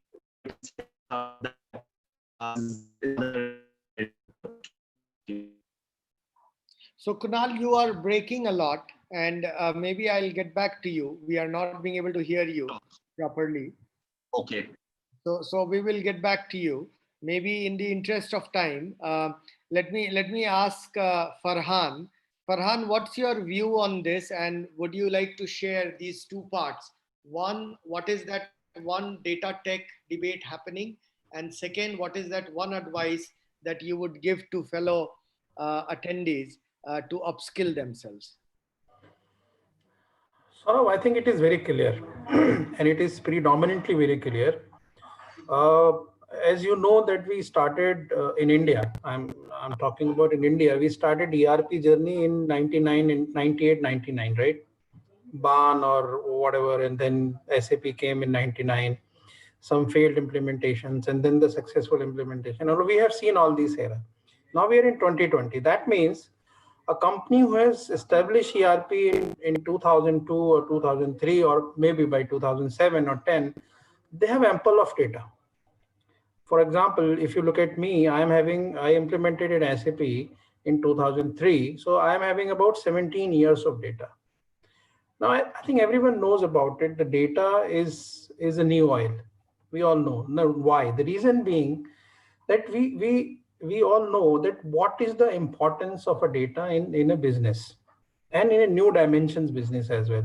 If you look at me, my new CEO who has joined 3.5 years back, he asked me a very simple question. When it comes to a forecast, why is your system is not giving me a forecast? That means he need a predictability. He said, if my any cost card will change, means any element of my cost is going to be changed, what is going to be impact on my future P&L? It's very simple question to ask by CEO or CEO. But look at the data which gets into it just to answer those questions. So the data elements or the hungerness of data is not at a level of executive. It's a level at a management. And that is the reason I think most of the companies are talking about a data lake and all this stuff. Now you might have seen the story of Tableau, the story of Anaplan, the story of Hyperion, the stories of BPCs. We all know about it. These applications, where they are today, and how big these companies are, and how profit they are making, and how the customers, those who have implemented, are now getting the benefit out of it. The reason is that they are consolidating a data in such a fashion where the business can get the advantage out of it. Now, what we have to do is very important is the data quality. If my data quality is not good, then my business, which is based on the data, is going to be hampered. As I think it's very simple, everyone knows about it: garbage in, garbage out.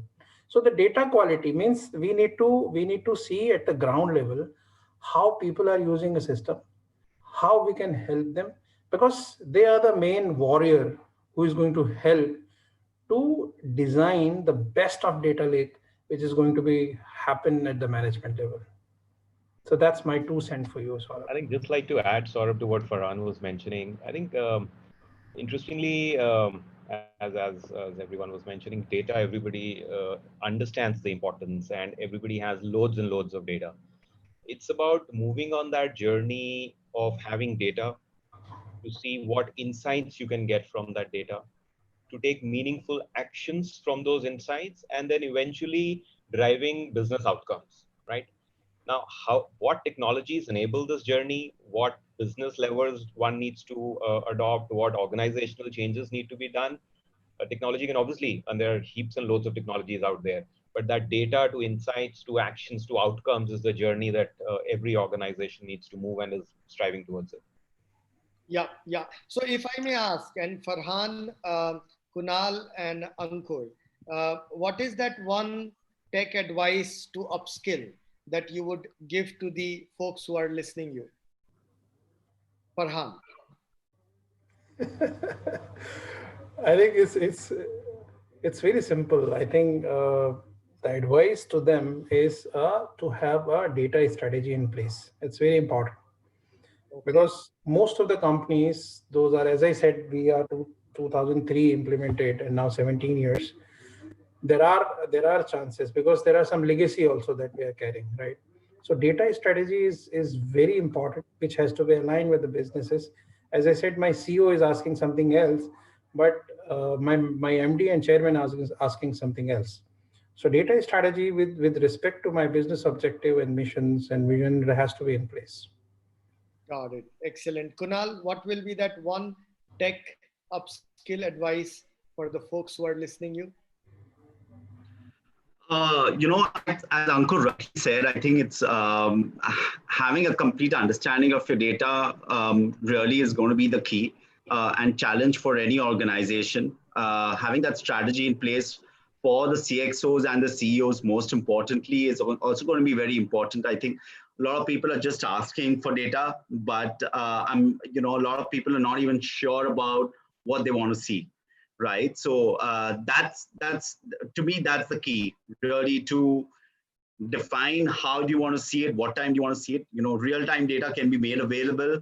How much sense are you going to make out of what's put across to you?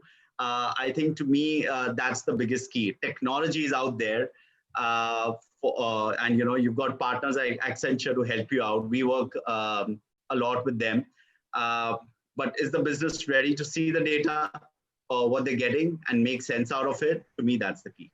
Got it. Got it. Ankur, what is that one advice from your side? Uh, so as I was mentioning, I think the entire journey and roadmap, as both Farhan and Kunal were also mentioning, correct? I mean, it's not new, right? Understanding the difference between what is core MIS and dashboards that used to be there, they are still there. Yeah. What is MIS and dashboarding? What is the journey next step to moving towards predictive analytics, right? What technologies can enable you to do that, and what is it that can take you to the more prescriptive analytics, right? Data is there. How do you keep churning? How do you bring in all that artificial intelligence, machine learning to go to prescriptive analytics? But unless your foundation is there, is robust, you're able to leverage. You can't call your core MIS and dashboards as analytics, or I mean that's still there, but it's still dashboards. Saurabh, if I could just add one more thing, I think the other part is also, the entire master data system that, most of the organizations are sitting on. The way you've been capturing, whether it's your article master or it's your customer data, have you captured the right set of data sets over the years? A lot of us sit on a lot of junk CRM data or a lot of junk data in terms of the seasons of products that we've had. So even if it's lying over there, if you've not captured the data or you're not cleaning up your data from time to time, no matter what kind of an AI, ML, predictive analytics system you put in place, it's never going to give you the results. So you also need to have a very strong master data management team sitting within your business, helping you do all this. Got it. Excellent. So moving on to Vaidya, and Vaidya, can you share your perspective on the data engineering in your org, and plus what is that one advice that you would give to your attendees to upskill? Vaidya? The quintessential question, am I audible? Yes, now you are. Okay, perfect. So a couple of things. Ankur was very clearly calling out, right? If you look at data, data has been there. Data has been there in abundance to an extent where I was just taking some bit of understanding, right? Data that actually is generated in one day in one of our countries, just selling out is equivalent to how much it was used for landing the first man on moon, right? This is just one day data, right?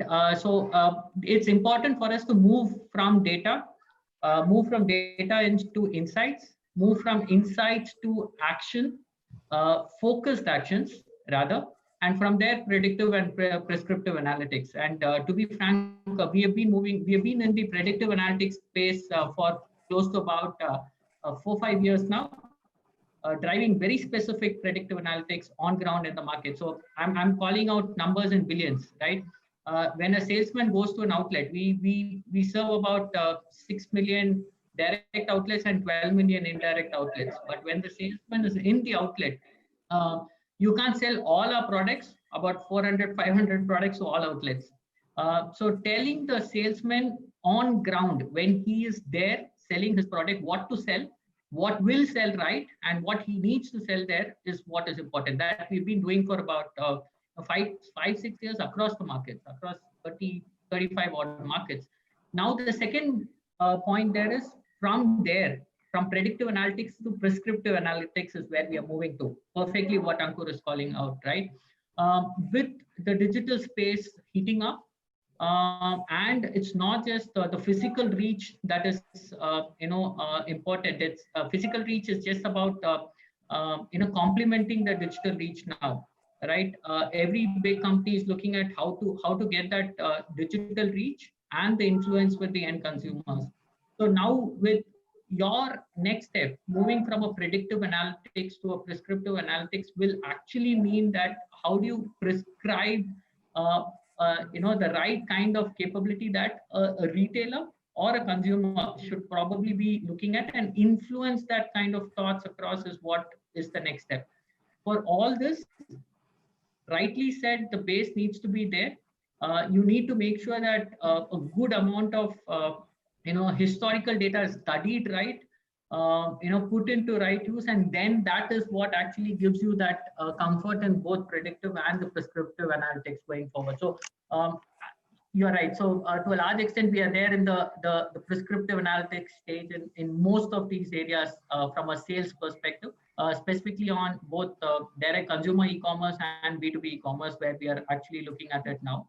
And that we think will definitely drive good amount of the influence, reach, and the engagement connect with our end customers and consumers.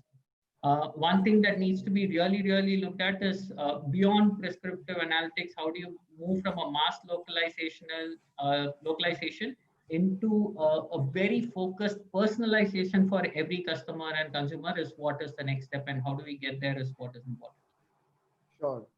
Vishal, what's your perspective on data? It'll be very interesting. So it's very different actually. So since we are not that old, we don't have 17, 20 years of data. But just as an example, right? So one of the critical business decisions for us is site, right? Which site to open the next restaurant.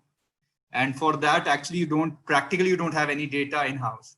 So one of the capabilities which we had to develop was how to capture data outside our organization and make sense of that data to take future business decisions. So if you have 5 sites in the same neighborhood, what kind of data you can capture either from web, competition, etc., to take that decision and build that algorithm of site selection in-house. So we use a vendor who does that for us, but I feel that's one of the critical things which people should develop, is to take a business problem and then think out of the box. Data, if you see, is while it's oil, it's also abundantly available outside your organization as well. And for some of the problems, actually in-house data is redundant because the problem is very future-led. And the data outside the organization is much more robust than in-house in the organization. So that is what I would see as one of the key, key skill set, how to take a business problem and then use this whole plethora of technology and things available to solve that business issue. Certainly. No, great. And Partha, your lenses of data would be very interesting to understand. Can you share your observations, please? Yeah, I think the panelists cover most of it, but I want to add one thing to it. I think, see, the quality of the data is extremely critical, and management information reporting is one side of it, right, which kind of rolls up, right? But then having quality data can be ensured if your ground teams have access to that data. So to me, when we are driving automation programs, one of the key things that we look out is that every team operations team, right, be it the supply chain, be it finance teams and HR teams, they have access to the ground level data, right? What's the order that has come in today morning, right? When does it need to be delivered, right? That ground level data available to the teams that actually will work on the data is very critical, right? And it also lays a foundation for that data to be accurate, right? You obviously need some governance, like Ankur mentioned, right? You need governance to make sure data is correct. But one way to get it right is actually putting it in the hands of the people who will use that data, right? So make it a habit, drive it as a culture to make sure that data is being used, by the teams that are on the ground. I think that's very key. Awesome. This is great insight, and I think we have had an amazing display of observations, experiences, and I hope everybody got good insights as how the world is moving in spite of whatever the outside news is. But then you get an opportunity to hear the field warriors, your leaders, as how they are keeping the business pretty much uptight and, as always, memorable and top line, bottom line intact.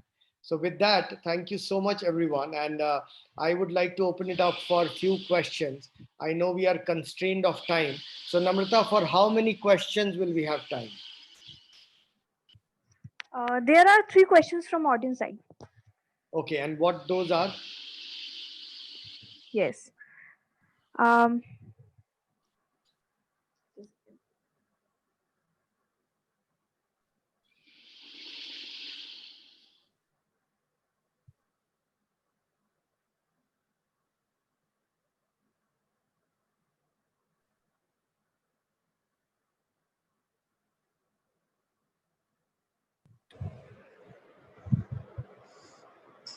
I think Namrata has got muted.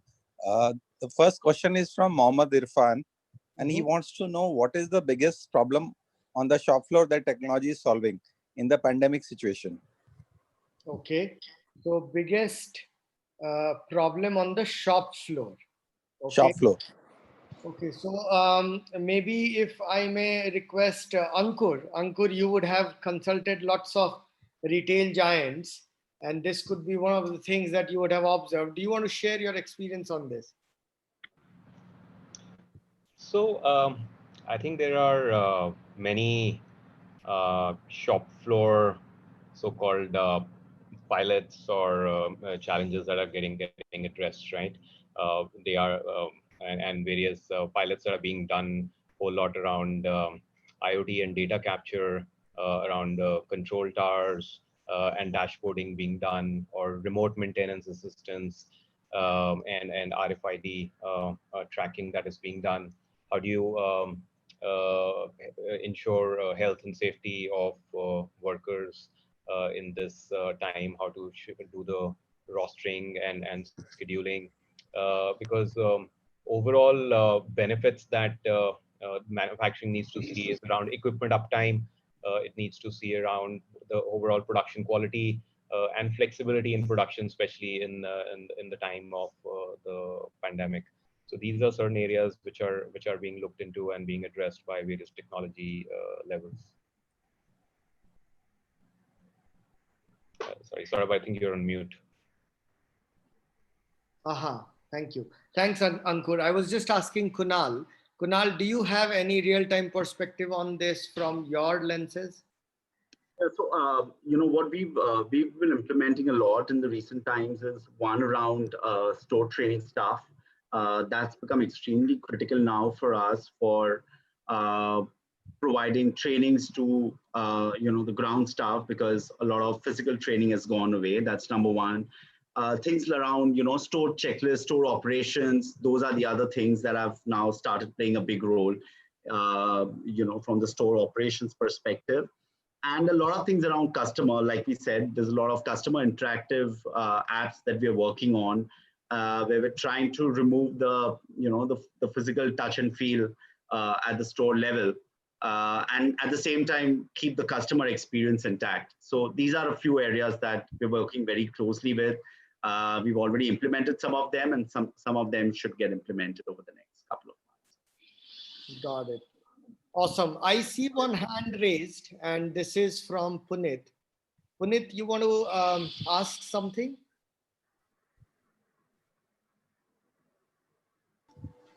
Hello, everybody. Very nice to see you all.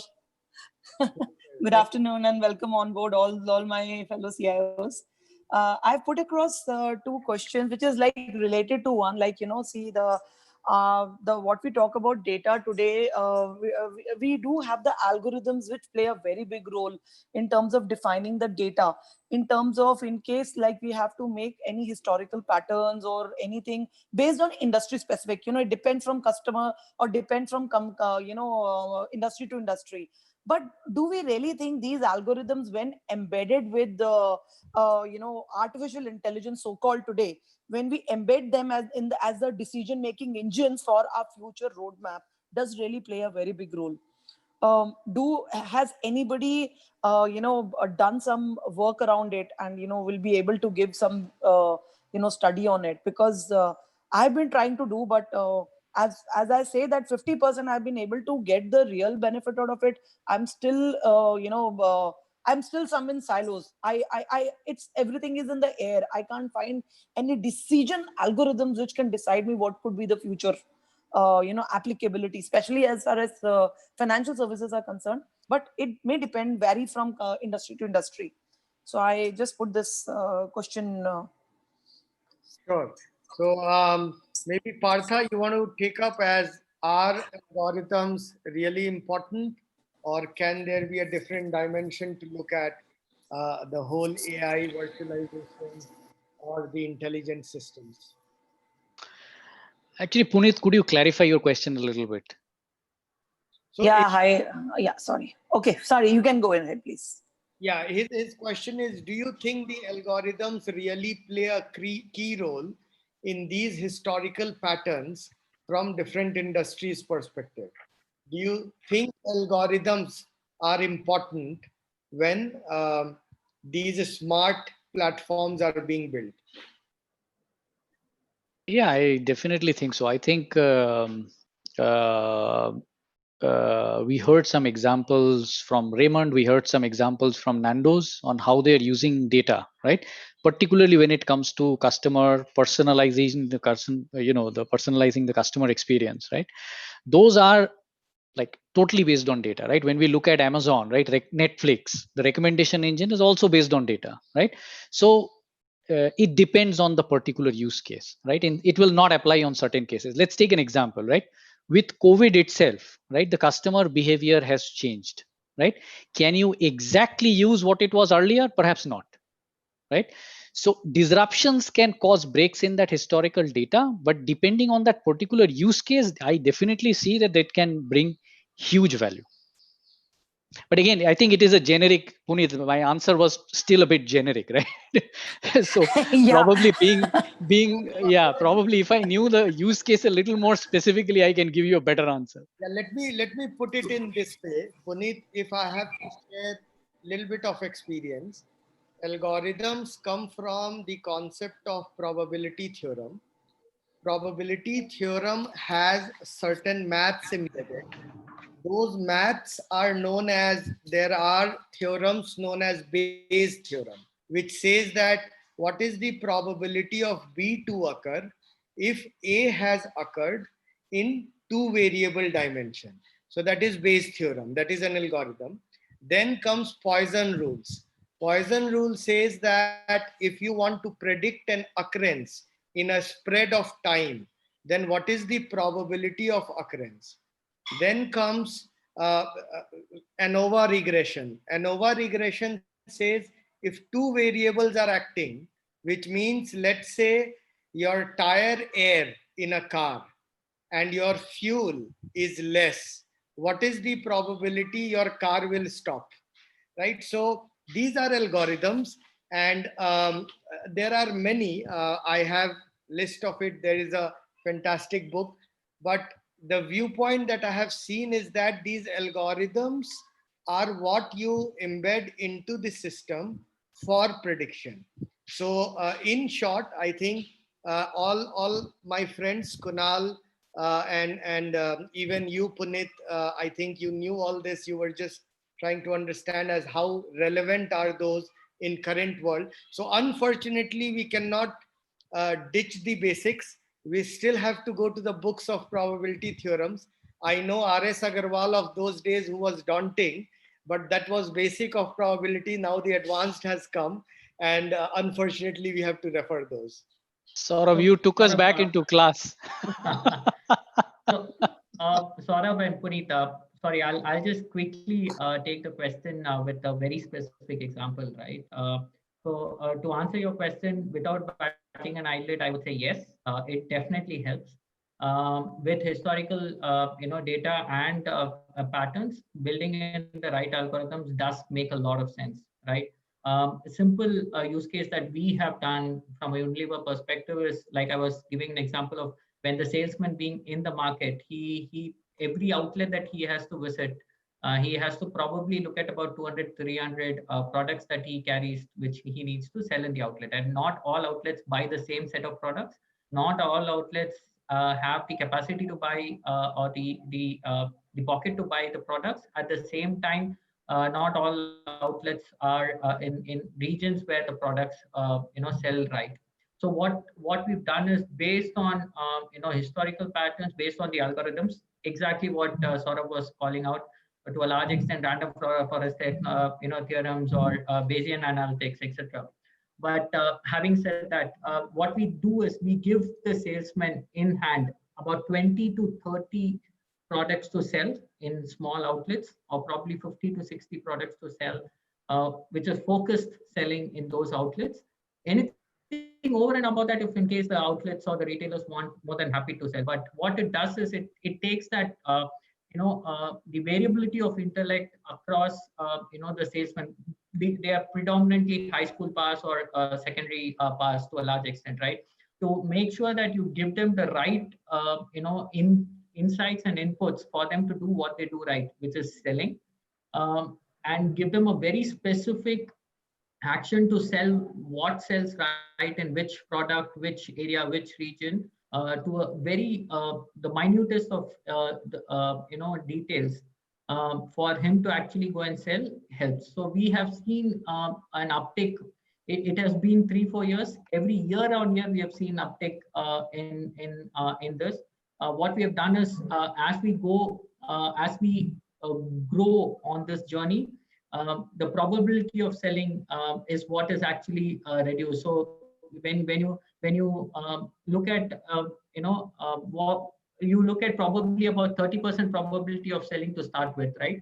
And then slowly increase it to 50, 70. At one point, you get to a 75% probability of selling, which means that you have a much more focused, smaller group of products to sell rather than a huge group. And that actually we've seen that 90% of the sales come within this probability.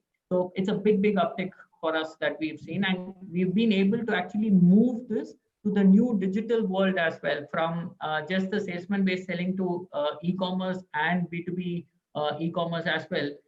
Shift the entire base understanding and the logic there with some insights and external variables coming in. So that actually makes a big impact.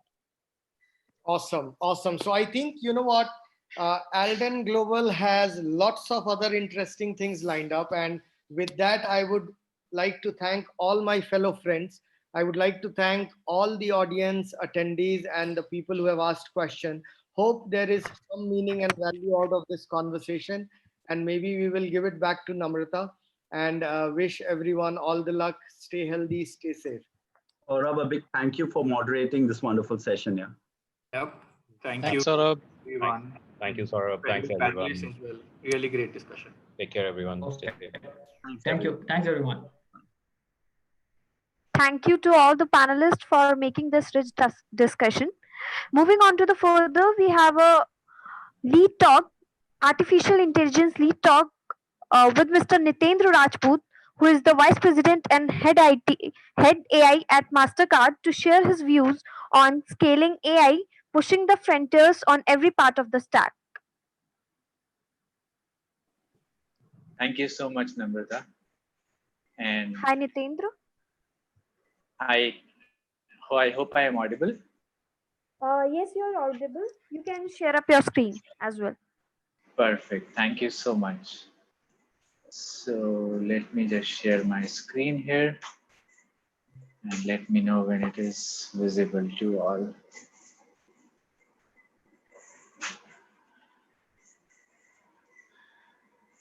I hope the screen is visible. Yes, Nitendra.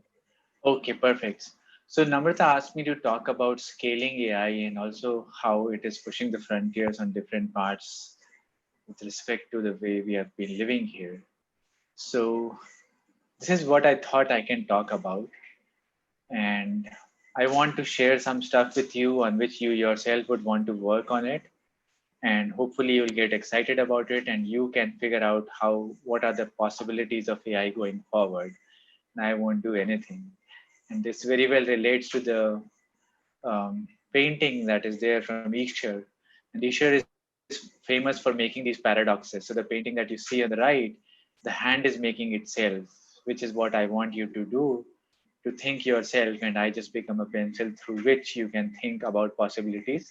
Because it is important that all of people in their own business domains, they are the best people to actually think about the possibilities in their domains, because I may understand AI, but not the domain. And therefore, once we know what AI is and where it is going, then it's easy for everyone to actually figure out what can it do for us.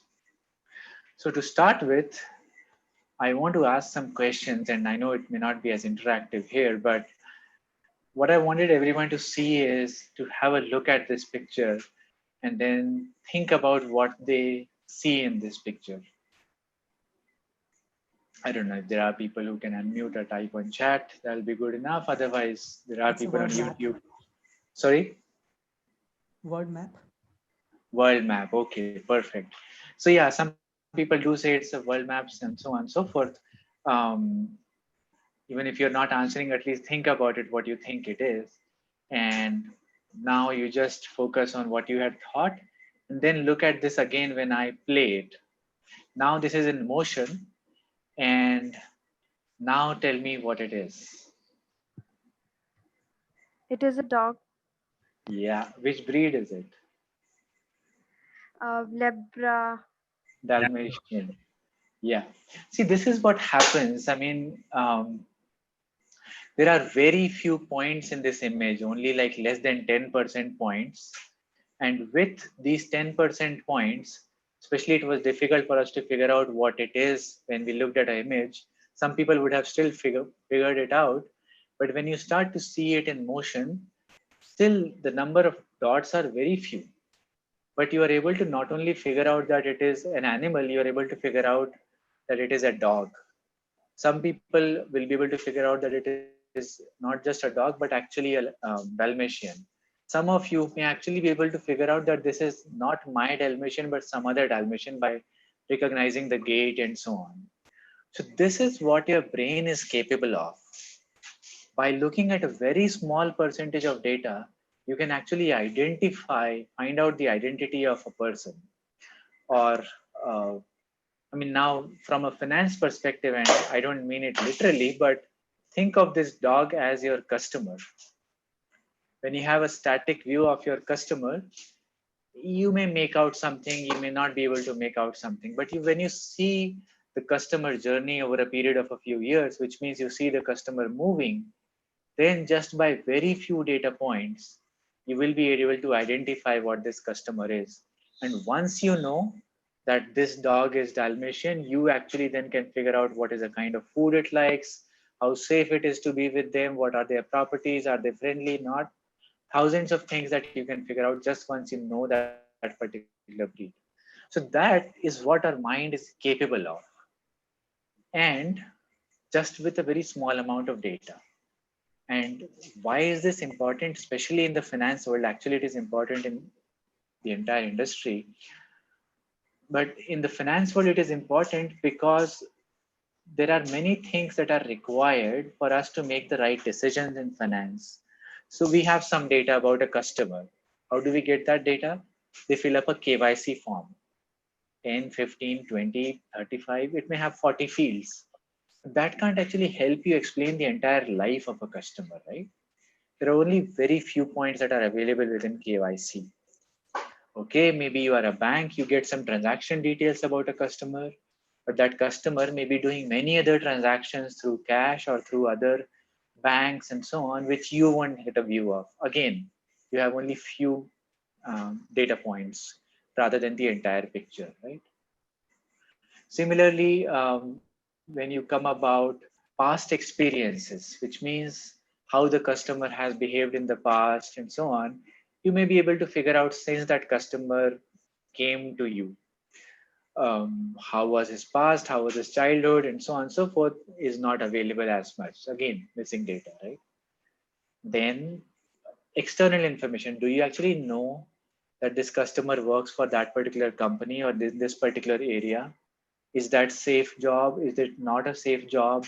What is the trend going on in that particular sector and so on and so forth? So there are a lot of those unknowns that are still there no matter what point you look at it of a particular customer. Now, why is this important? It is important because we have too many information sources, but in reality, they are all disparate. They don't interact with each other as much, and all of them are actually incomplete. And that is a reality of the day. And I heard in the panel towards the end when I joined, Saurabh was also talking and the panel was also discussing the fact that the data quality needs to be good, it needs to be clean, and so on and so forth. But in reality, it is not the case. That's why we are discussing it. But more importantly, from a perspective of AI, perhaps it is not required. We human beings, when we make important decisions, we don't make decisions when we have all exact, complete, right data. And therefore, when you make decisions using not human intelligence, but artificial intelligence, you should be expecting that real good data, and then it'll be just a matter of putting a formulas on that. We'll never actually have that reality in some sense. But if our brain is able to look at very few points as you looked at in that dog and figure out that its breed and so on, similarly, if we are able to which means that AI can actually look at a small profile of a customer and figure out details about itself. So AI algorithm can look at a small portfolio and then figure out whether this person is actually a risky customer, risk-taking customer, or a very safe customer, and therefore I can provide what kind of portfolio things that I need to and should. Maybe you can look at the life cycle of the customer by looking only at small amounts of data. You can actually figure out that this person is an education loan or this person is doing well and therefore can think about long-term investments and so on and so forth. And also in security and user experience, you can figure out that this person is technically very savvy. So I don't want to bombard them with 3-layered security on their mobile device because I know that they won't compromise their mobile device. They won't hand over their phone to just someone to type or put passwords and so on. So you can improve the user experience by knowing more about the customer as well. And I'm sure you would also know there are many such use cases that would be in your domain where with little amount of data, you can actually learn a lot. Once you learn a lot, then you can make significantly important decisions on your customer journey. By the way, the picture that you see here is not a real picture. It's generated by an algorithm. And you can go to this website. This person does not exist. And it looks like a human, but it is not. So anyway. So I want you to now think of yet another thing where AI is going in and just be fascinated by it. For that, I'll use this illustration of something called as an Atari game. And I hope all of us have played it. And if not, which means that we are old enough to have our own kids. So get your kid and ask them to see this game. I'm sure they would have played it. There's hardly anyone who would have not played it. So the game involves, which will slowly come out in this video, there is a wall on the top, which is made of different bricks. And your goal is to keep breaking that wall by letting the ball bounce to the wall and then the brick breaks. And there is a bat at the bottom which keeps floating and you have the control to move it left or right so that the ball does not fall down. If the ball falls down, you lose. So the ball should bounce off your bat and go up. I'm sure you must have played this game, right? So this is an AI algorithm which doesn't know anything about this game at all. All it is looking at the score that you see on the top right, it says 31. It sees the score and it sees that it has this ability to move the bat at the bottom. Over a period of initially, it is missing a lot of those balls. And then it realizes that when I miss these balls, my score becomes 0. So it automatically learns that, okay, I need to bounce the ball off that bat. And in a matter of a few minutes of training, it is able to then play like a pro. And let's see this video now on how after 120 minutes of training, it is playing this game.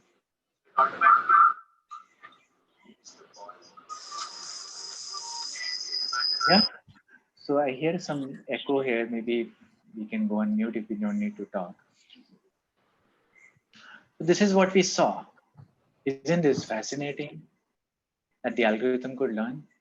Honestly speaking, it is not. What is fascinating is something that you will see next. It is not just about me trying to figure out to bring a bat and push the ball up. It is some ability to strategize and then figure out what is the best way to win this particular game that fascinates me. And this will come in the next part of the video. Of course, the game is able to learn that I need to bounce and it's doing well. But this, as it says, after 240 minutes of training, it automatically realizes. And I think for this, you should have played Atari game for a long time. Then you will realize. Now focus on the left side of this particular game screen, top left side. The game actually realizes that if I keep breaking a wall on the left side, and if I make a hole or a tunnel on the left, the ball will go up and then it will keep bouncing off the roof and the top brick and it will keep breaking all the bricks automatically without me actually having to keep moving the bat. And that it could figure out automatically, and that's what we'll see now. Keep a note of what's happening on the top left hand side. Yeah. So it's trying to create a tunnel only on the left. So now it's trying to bounce the ball so that it goes to the left. And once it has gone, made that tunnel, it then keeps hitting from the roof onto the top bricks, and then the bat doesn't even need to move and everything is done. So this is actually the game for which an AI algorithm was built, but games are not something that everyone is interested in, unfortunately.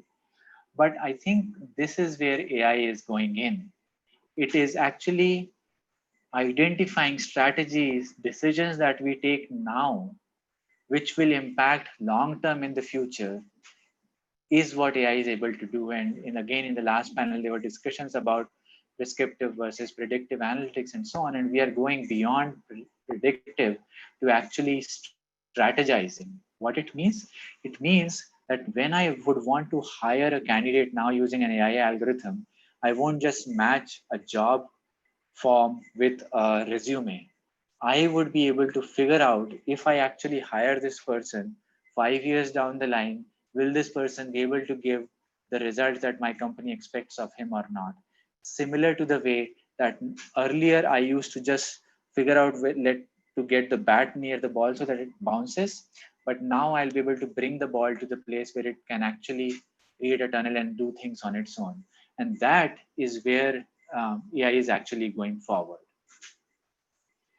One final thing I want you to think about is all this discussion that happens around bias and fairness. And that is a huge domain where AI is actually pushing humans to identify what is right and what is wrong in life in general. Forget about AI. And that's why I think it is important to talk about in the perspective of pushing the frontiers, as the title was suggested to me by Namrata. So let us look at this video again, and it has some audio as well. If you don't hear the audio, let me know and then I can voice over it. This is about a trolley problem.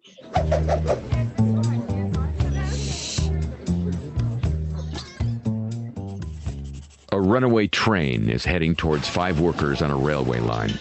There's no way of warning them, but you're standing near a lever that operates some points. Switch the points, and the train goes down a spur. Trouble is, there's another worker on that bit of track too, but it's 1 fatality instead of 5. Should you do that?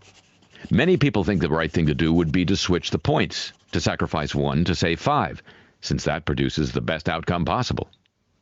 Now imagine the train heading for the workers again. This time it can only be stopped by pushing a very large man off a bridge. His great bulk would stop the train, but he'd die. Should you do that? Most people say no. But why not? Both thought experiments are cases of sacrificing 1 to save 5. What the trolley problem examines is whether moral decisions are simply about outcomes or about the manner in which you achieve them. Some utilitarians argue that the 2 cases are not importantly different from each other. Both have similar consequences, and consequences are all that really matter. In each case, 1 person dies and 5 are saved, the best option in each harrowing situation. But lots of people say they would switch the points, but they wouldn't push the man off the bridge. Are they simply inconsistent, or are they onto something?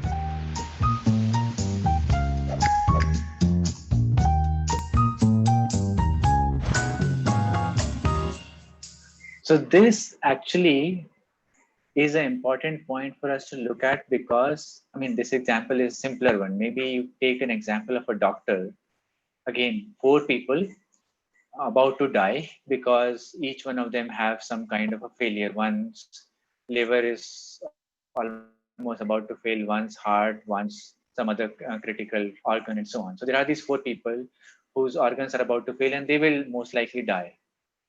And there is this one person who just came to do a checkup. He's completely healthy. Should the doctor think about yanking out all the organs from this one person and saving all the 4? The same argument, right? Kill 1 to save 4. And would you do that? Definitely the doctor won't do it, right? But these questions are actually coming to AI scientists. And AI scientists are then asking the social system to answer them so that they can encode them in their algorithms. A simple example is self-driving cars. I am an AI scientist coding a self-driving car kind of an algorithm. I am in a situation where there is a 7-year-old kid and a 70-year-old person, the car needs to decide, it doesn't have an option. It will be able to save only one of those. Which one should it save? Some societies say that it is better to save the 7-year-old child because it is the future. Some societies say that it is better to save the 70-year-old person because that person has more knowledge and about how things have been and so on, and can impart more knowledge to the society. On the other hand, the 7-year-old child doesn't have anything to give to the society. I'm not getting into the argument of what is right or wrong, but the question I'm asking is that today, when AI algorithms are asking, usually when you drive, you take an instinctive decision, right? Whatever comes to your mind. But today, when some AI scientist is coding this in a cold light of while working freely and so on, it can actually ask, you all can discuss, society can discuss and come to a conclusion. And it turns out that society does not have a single specific answer, which means now the legal system itself is being questioned. Our societal rights and wrongs are being questioned when AI is asking these questions to us. And that to me is in some sense pushing the boundaries to a completely different level, wherein we are not only using AI to solve specific problems, but we are actually then taking help of AI to ourselves figure out what is right and wrong in the general society. And that is in some sense pushing the frontiers on different parts of the human ecosystem. So some thoughts for me to just share with you all. And as I said, I would want you to actually think about what and how can AI be applied and how can it push the frontiers in your own domains, because you are an expert in that. That's all I had to cover in this 15-minute gig. Over to you, Namrata. Nitendra, there is one audience question for you. Sure. Neelam Rawat, she's asking which technology project is taking a large share of time in COVID world. I think, yeah, that's a good question. So especially in the finance world, there are too many changes happening and nobody, had seen these kind of disruptions. And therefore, any of the forecasting related problems that have to do with economy are perhaps the most important ones, which people in my world are facing in some sense. Which businesses will fail, which businesses will continue, how do you handle things like delinquency, how do you handle things like fraud, because people are now transacting in a different manner. How do you handle things like which person should be upgraded to a card, which person should be downgraded, because everyone's spend pattern has completely changed. And that is one area where most of our focus, if you would ask me, is currently on. Okay, Nitendra. That's all. All right, perfect. Thank you, everyone, then. Thank you, Nitendra, for giving your valuable time and making this lead talk a wonderful one. Now we have manufacturing tech panel. I would like to call moderator Mr. Bharat Saroj, who is the Director of Information Management at Hela Group, responsible for Asia Pacific and Middle East. And Bharat, you can take over. Okay. Thank you, Namrata. Am I audible? Yeah, you are properly audible. Okay, thank you very much. With this short delay of a few minutes,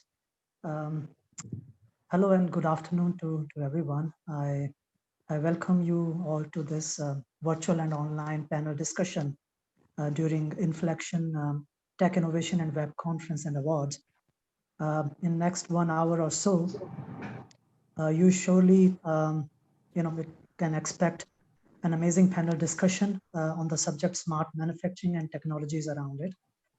I think this is an apt time to have discussion on this topic, because on one hand, we have initiatives like Make in India, and on the other hand, manufacturing sector is surely be getting boosted up when we say vocal for local.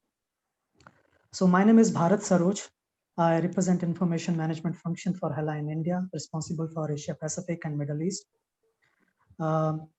And I'm personally very excited because I have the honor to share this virtual stage with esteemed guests and panelists from diversified industry verticals.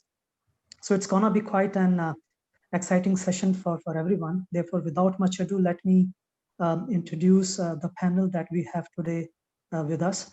I know some of the panelists, they have limited availability due to their pre-appointments, but I would appreciate if panelists can turn on their camera and raise the hand when I speak out their name. All right, first panelist we have is Mr. Atul Govil. Hi, Atul. Hi, am I audible? Yes, very well, loud and clear. Very Thank good. you very much. Yeah. So Atul is heading transformation and technology for India Glycols. So India Glycols is a well-established name in the area of petrochemicals. Welcome to you, Atul, and we are happy to have you with us. Thanks, Next Bharat. panelist. Thanks, Bharat. Yeah. Yeah. Next panelist we have is Mr. Sanjeev Kumar Jain. Sanjeev. Hello, Sanjeev. Hi, how are you? Yeah, good. Thank you, Sanjeev. Sanjeev is a group CIO for Krishna Group, a leading and well-known name into automotive components manufacturing space. Sanjeev, we understand you also have a limited availability today, but Yeah. thank you for taking your time out. Let's make the best use of it. Thank you. Then we have with us Mr. Rajesh Pandita. Good Hello, afternoon, Rajesh. friends. Hello. So Rajesh heads India region for group processes and IT with ThyssenKrupp. ThyssenKrupp is an internationally acclaimed organization having diversified a business portfolio in the area of automotive, building infra, mining, chemicals, aerospace, to name a few. Welcome, Rajesh, and we look forward to hear you during the session. Thank you, Bharat. Yep. Then we have Mr. Venkadari Ranganathan. Venkat, you are still with us? Yeah, I'm there. I'll be there for some time and log off. Yeah. All right. Thank you. So Venkat is Chief Operating Officer of Nutrition Science business with Tata Chemicals. Before taking over this internal role, he was Chief Innovation and Digital Officer, heading IT and digitalization initiatives for Tata Chemicals. As organization, Tata Chemical is providing key ingredients to many of world's leading brand in the area of glass, pharma, bakery, and detergent products, to name a few.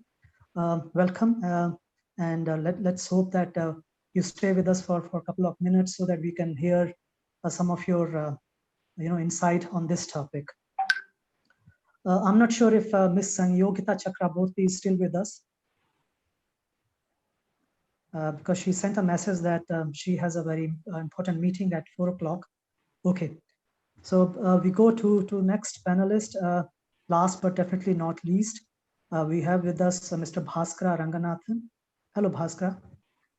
Hello, Bharat. Am I audible? Yes, very well, thank you. So Bhaskara is heading IT for Calzis and is responsible for service delivery for Asia Pacific, Security Operations Center, and digital transformation. The organization is one of the leading international brand operating in the area of optics and optoelectronic space. So colleagues, I once again welcome you all today, and let's start our discussion on smart manufacturing. Definitely our focus to hear from you is from Indian manufacturing setup. However, we would really appreciate and welcome if you want to share some of your international experience. So feel free to do so. Atul, my first question to you, and Sanjeev, please add later your perspective to same. So Atul, I mean to make it simple, what exactly is smart manufacturing? Is it a buzzword, or is it something that is making an entry-level footprints in India, or has it already made its mark? Over to you, Atul, now. Thank you, Bharat. I think I'm a keen proponent of digital adoption in my setup. So I would certainly refrain mentioning that it is a buzzword. Yes, it was a buzz maybe 3 to 4 years back, wherein it was just another hype, I would say. But I think in the last few years, now that the compute and the technology availability, the skill sets availability is far more pronounced. It has taken significant inroads in various industry verticals. And in fact, in the last couple of years, in our setup, we have initiated a lot of these IoT and Industry 4.0 initiatives internally. So that is one. But I also want to highlight that many a times we get overwhelmed by these terms, digital 4.0, Industry 4.0. I think, in a sense, when we talk about manufacturing, there are these few value levers. It could be around your yield. How do you improve yields? How do you improve your energy consumptions? How do you improve your throughput? How do you improve your safety posture? And how do you improve your quality? And of course, while you do all that, how do you serve your customer in time so that the availability to promise is ensured? So I think if your focus is to drive any of these 4-5 initiatives, as I mentioned, digitally through digital enablement, it makes business sense. So that's what I just want to start with, and I would be happy to hear Sanjeev. What do you, Sanjeev? Yeah, good afternoon, everybody. So I would say that smart manufacturing is what exactly is smart manufacturing? Smart manufacturing for me is basically interconnecting the machines available into the organization, putting tools together like to get the manufacturing performance and optimization of the product, what we are already using into it, integrating it with the new technology, things like big data analysis, business intelligence, to get the business value out of it. I think so is a smart manufacturing. I may differ from Atul for not calling it as a buzzword. I would like to call it as a buzzword because I started my career 30 years before with a company which was in process automation, and we used to manufacture SCADA systems. And with a single SCADA system, you were able to control your whole factory sitting into a room with a single console. So that was also an automation. That was also a smart factory.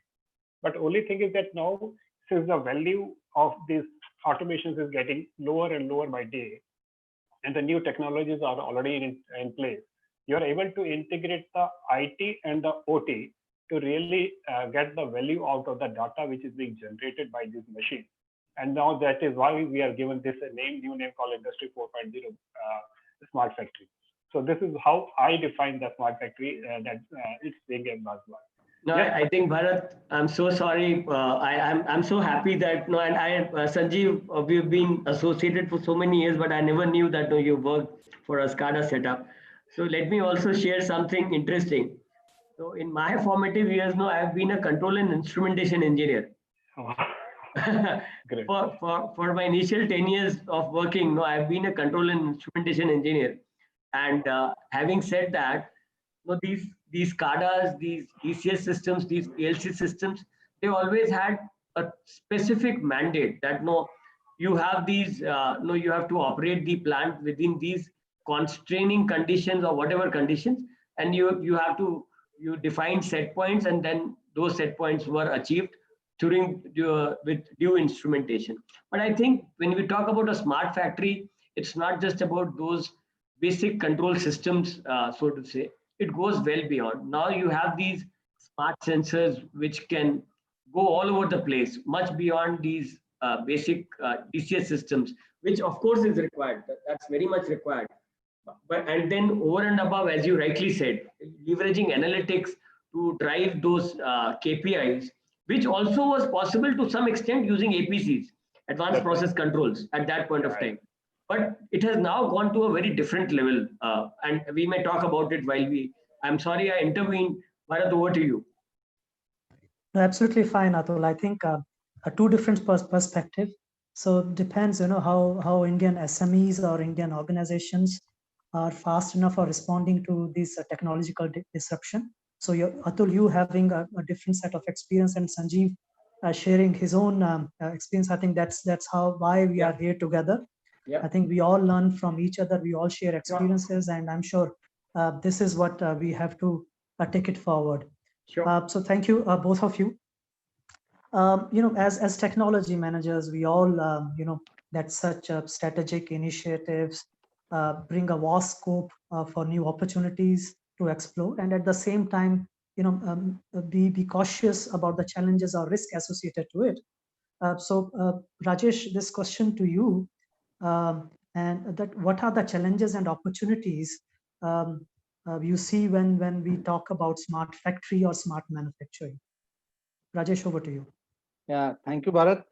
In fact, I was taken back in time almost 15 years with the feedback received from Sanjeev when he talks about SCADA, something that I have kind of deployed way back in 2002 during a LNG plant implementation, and long time back. So I have had background working in oil and gas industry, and essentially close to 5+ years working in the EPC arena as well, which I'm sure both Sanjeev and Atul will kind of correlate with.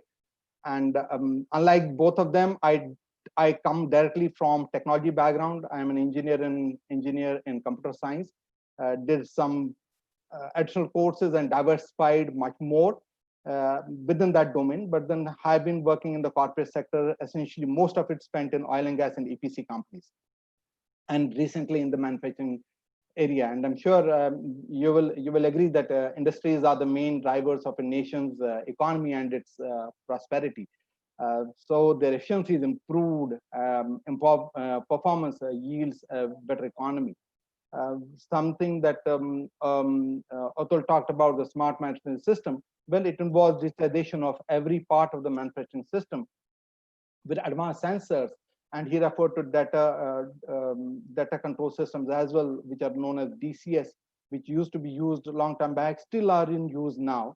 However, they have diversified as well. So they will now probably in the present time also involve and use real-time management systems, flexible manufacturing, probably also prompt response to changes, and in the current age also integrate with big data analytics to improve and enhance performance and productivity as well.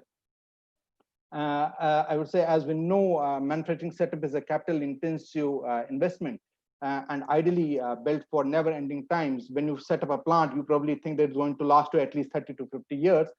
Even if one is aiming to implement cutting edge technology today, the same will be obsolete in just a few years at current technology change rate. And here, I'm not just referring to the changes in IT and associated technology. There could be also continuous changes in the manufacturing processes and technologies itself. And I'm sure you will also realize that it took almost 100 years to get from the first industrial revolution with the advent of the steam engine in 1765 to the second and third, while it just took 50 years to get to the fourth with robotics. And as we talk, it is already said that we have already ushered in the Industrial Revolution 5.0 in less than a decade, where co-working with machines and robots is a default norm. So if we talk about automation and robotics today, it's already having an embedded electronics and AI technologies that too are changing at a faster pace than ever, whether it is drones or the newer technologies that are being brought into the system. All of these changes combined will lead us to many challenges, and the foremost of them, of these challenges that I would say include adaptability. Adaptability, I would say, is more about interoperability across enterprise systems. It's about the adoption of a technology because of mental blocks, or maybe a crunch or resource crunch or capital crunch of a manufacturer. It could possibly be with respect to acceptability of services. It could be to do with security, something that Atul and Sunil talked about, DCS systems in plants, wherein they were essentially being still used to control sensors and plants across a large area. Nonetheless, they would never be interconnected into IT because they were the bread and butter, and you would not take a risk of getting someone else from the external world to get into your plant and completely bring it to a spot.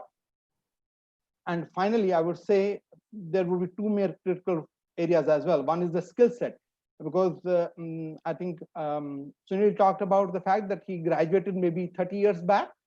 If you talk about the same language today in engineering, I think we'll have to sit for our engineering exams all over again. So what we have probably learned 30 years back, it has vastly changed over the years, and we probably need to keep on upscaling and upscaling ourselves and maintain the skill sets as are required to manage and maintain the current manufacturing systems.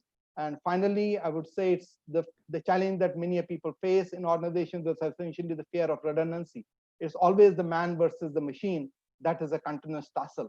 And that is, in my views, are the greatest challenges that we face in the current manufacturing setups. Does that sound useful? Yes. Yeah, I think it's you rightly talked about these challenges. I will definitely pick challenges. This adaptability or human resource skills, security. I think this is no more a buzzword, or I think this is need of the hour. Whenever we talk about any new system or any new technology, I think security has to be the first and foremost topic to address. You talked about resource crunch and mental block. So I think these are really very real-time examples of challenges that we foresee in any technology adoption. So I'll take this question to Bhaskara now. Bhaskara, in your industry space, how do you see what are the opportunities that we have? Because you come from optics and optoelectronics industry, and what are the challenges that we have in smart manufacturing or smart factory? I assume that Venkatadari has left already due to his prior commitment, so we go directly to you, Bhaskara. Please, over to you. Perfect. Thanks, Bharat. I think it was a good topic from Atul and Sanjeev. One said it's a buzzword. One said, sorry, I will not take it as a buzzword. That's really good. So I'll take both of you, whatever you said, to be precise. Sometimes if you look at it, it's a buzzword. It's still, I would say, at an Indian perspective, I would still say buzzword. A lot of people are trying to adapt. At the same time, it's also a reality which is coming into the truth. As Rajesh said, if we have to go back, we'll have to sit down and write down our engineering exams. And looking at my perspective in an organization like where I work, we work in different segments. Basically, I'm nice to see all panelists have wearing a spectacle lens, so that's pretty good. So I came from that background. Basically, we are into an spectacle lens, then into an camera lens business, then into an medical technology business, then to an industry quality systems, and then semiconductors, and then we we are into the microscopy business. That's where. So if you look at it, the challenges, I would say it's typically in the manufacturing. What happens is most of the time, you put it across the smart technologies or smart things, which is the people fear. That's one of the big challenge. I would see the adaptation to it. So you say, in fact, I think pandemic time was a good example. I think we are trying to automate, implement RPA, go take it forward and all, because the moment you say, I'm going to automate some of the things, the biggest challenge I would take it from, a lot of the people will say, oh, he's going to take out my job. This is something which is going to happen. So what happens is, see, the more you get into it and try to understand what is their problems, tell them, hey, look at it. You can use your brain for something better. So that's where you will have to do it. That's one of the biggest challenges. What I could see, the adaptation, because technology can give you 110 things. Because I still remember, I think 10 years back, I was talking to my MD. He said, smartphone, is it your smartphone? I said, I am smart. This is my phone, smartphone. What more you want? So, but if you look at it, the people has to adopt. The acceptance from the people is something which is very, very important. And in fact, what we did was in the RPA rollout, we took people into this confidence. And in fact, they felt it. Wow, that's something which is good happening. And the one of the big quick win, what I'm saying is, one is the people, and another one is, I think typically what happens is the financial things. Whatever you do want to do, the changes in this smart adaptation or digitalization, you will also have a good amount of money gets involved into that. So you'll have to have an ROI, you will have to have an approval, and you also have an adaptation from the people. All these three things should happen. So one thing, what we could do it is, we took people into confidence. They were projecting it for the complete management team. Sorry to interrupt. Atul, could you please mute your audio? Yep. Yeah, please. Okay, no problem, Atul. So what happened was, see, what we could do is we try to correlate all these challenges, people's adaptance and the funds or the budgets, whatever is required. So what we did, it was took people's into the confidence, took them inside the system, made them to understand what is going to make their life. Instead of you waiting till 8 o'clock in the night trying to do something, you can just get out of the office by 5:30. Let the bots run it. Let the automation run it on its back end. And they were saying, no, after this, my job will be at stake. I said, hold on, what is that your job? What are you being paid for it? What is that? So it was a little bit difficult. And what happened was, after they felt it, the one thing what we did was just allow them to project it to the management. I took completely, the technology guys took a back seat. We said, you people talk. You are going to sell it for you. You will sell it. You should sign it off. That's something which are all the challenges I could see it and try to adapt it. Yeah, wonderful. Thank you very much, Bhaskar, for sharing your perspective. Sanjeev, I'm coming to you now about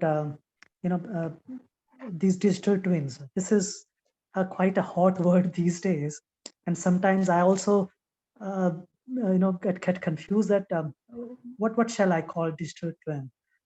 So is it a process or a replica of process or an individual or replica of an individual? So I'm a little bit concerned and curious to know your thoughts. So how are you dealing, Sanjeev, these digital twins in your organization, and what benefits you see out of it? Over to you, Sanjeev.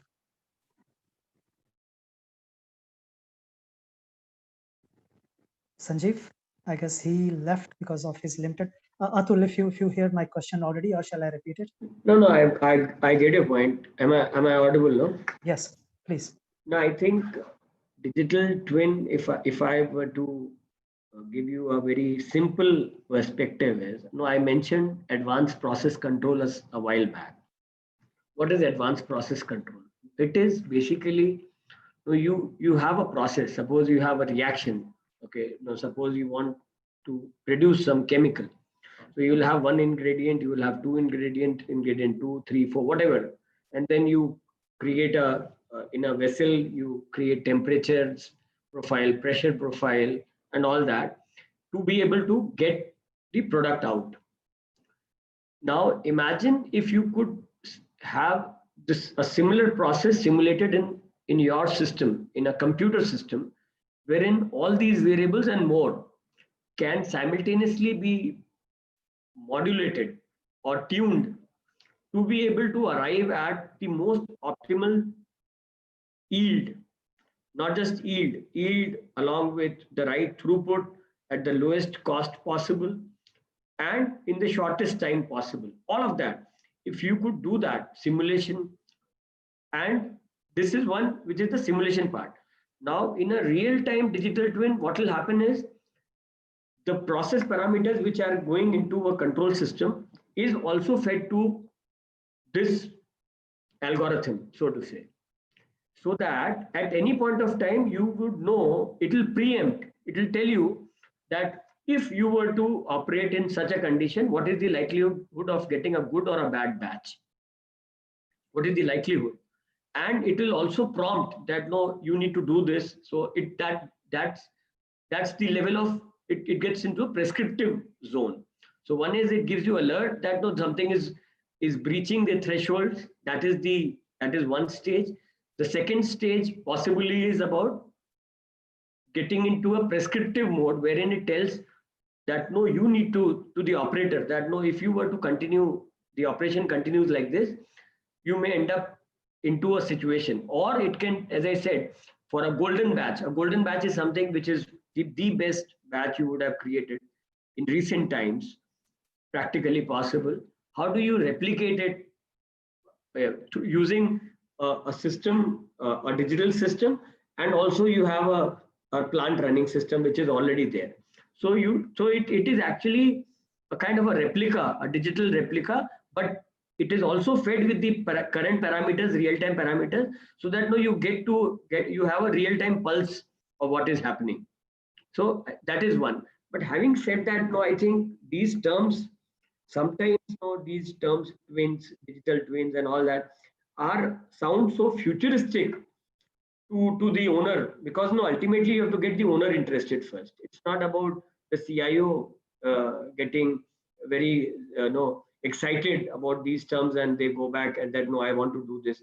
Suppose if I go back and tell my chairman that, no, I want to do a digital twin, he would say, boss, you've got other better things to do that, and we'll talk about it on some other day. Okay.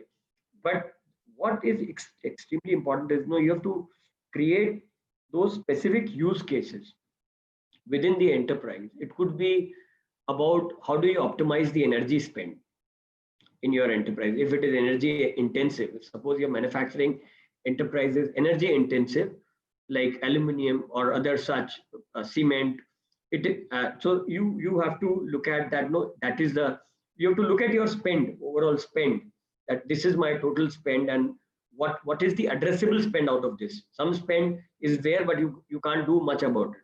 So what is the addressable spend? And then you figure out how you can leverage technology to have a real-time view of the consumption, so to say. And then how do you optimize on those numbers to create a differentiated value for the enterprise. Maybe it could be on a pilot scale initially. Once you have demonstrated benefits, then you can scale it out for a bigger spectrum as well. So that's my limited point. I hope I have been able to respond to your point. Yeah, sure. I think the examples you gave are quite, I think, relative to our manufacturing industry, especially this energy or, these maintenance downtimes in the shop floor, these replicas, predictive analysis, and so. So same question to Rajesh now. How do you see in your own experience or industry vertical, these digital twins working, and what benefits you see out of it? Rajesh, over to you.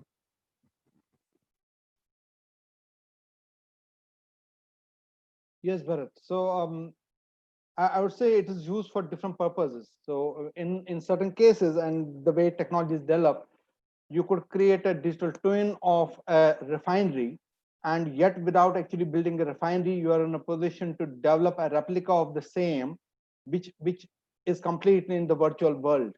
And to take it further, even today, it's not just developing a digital twin. You could also augment the reality by developing and enhancing and embedding AR and VR into the same, where you can completely traverse into the refinery before even defining and setting it up, or even creating prototype of the same. So I have seen companies adapting the same in different ways. I know for sure a company which created a large tower of almost 200 meters, and it became a kind of a tourist spot. They used 3D printing technologies to create a twin to demonstrate and give away to the visitors at a very, very minimal cost. And this was done through 3D printing.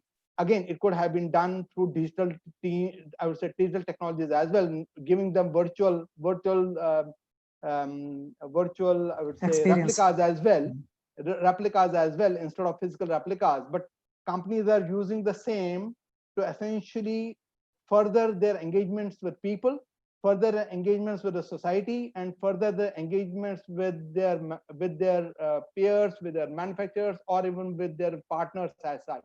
The intent is not just to create a replica of something that is going to be physical in the long term, but also in a position to be in a, I would say, to drive and further build capabilities to be in a position to develop predictive models around the systems when you actually are at a later date going to kind of support a system which essentially is physically built but needs support at a later date. So if you have a digital replica of something that has been physically built, you are in a position to essentially predict the complaints that you are going to realize later, or further also identify corrective solutions to those problems, because now you are able to work in the virtual world and traverse through the digital twins option to be in a position to offer better support to the customers.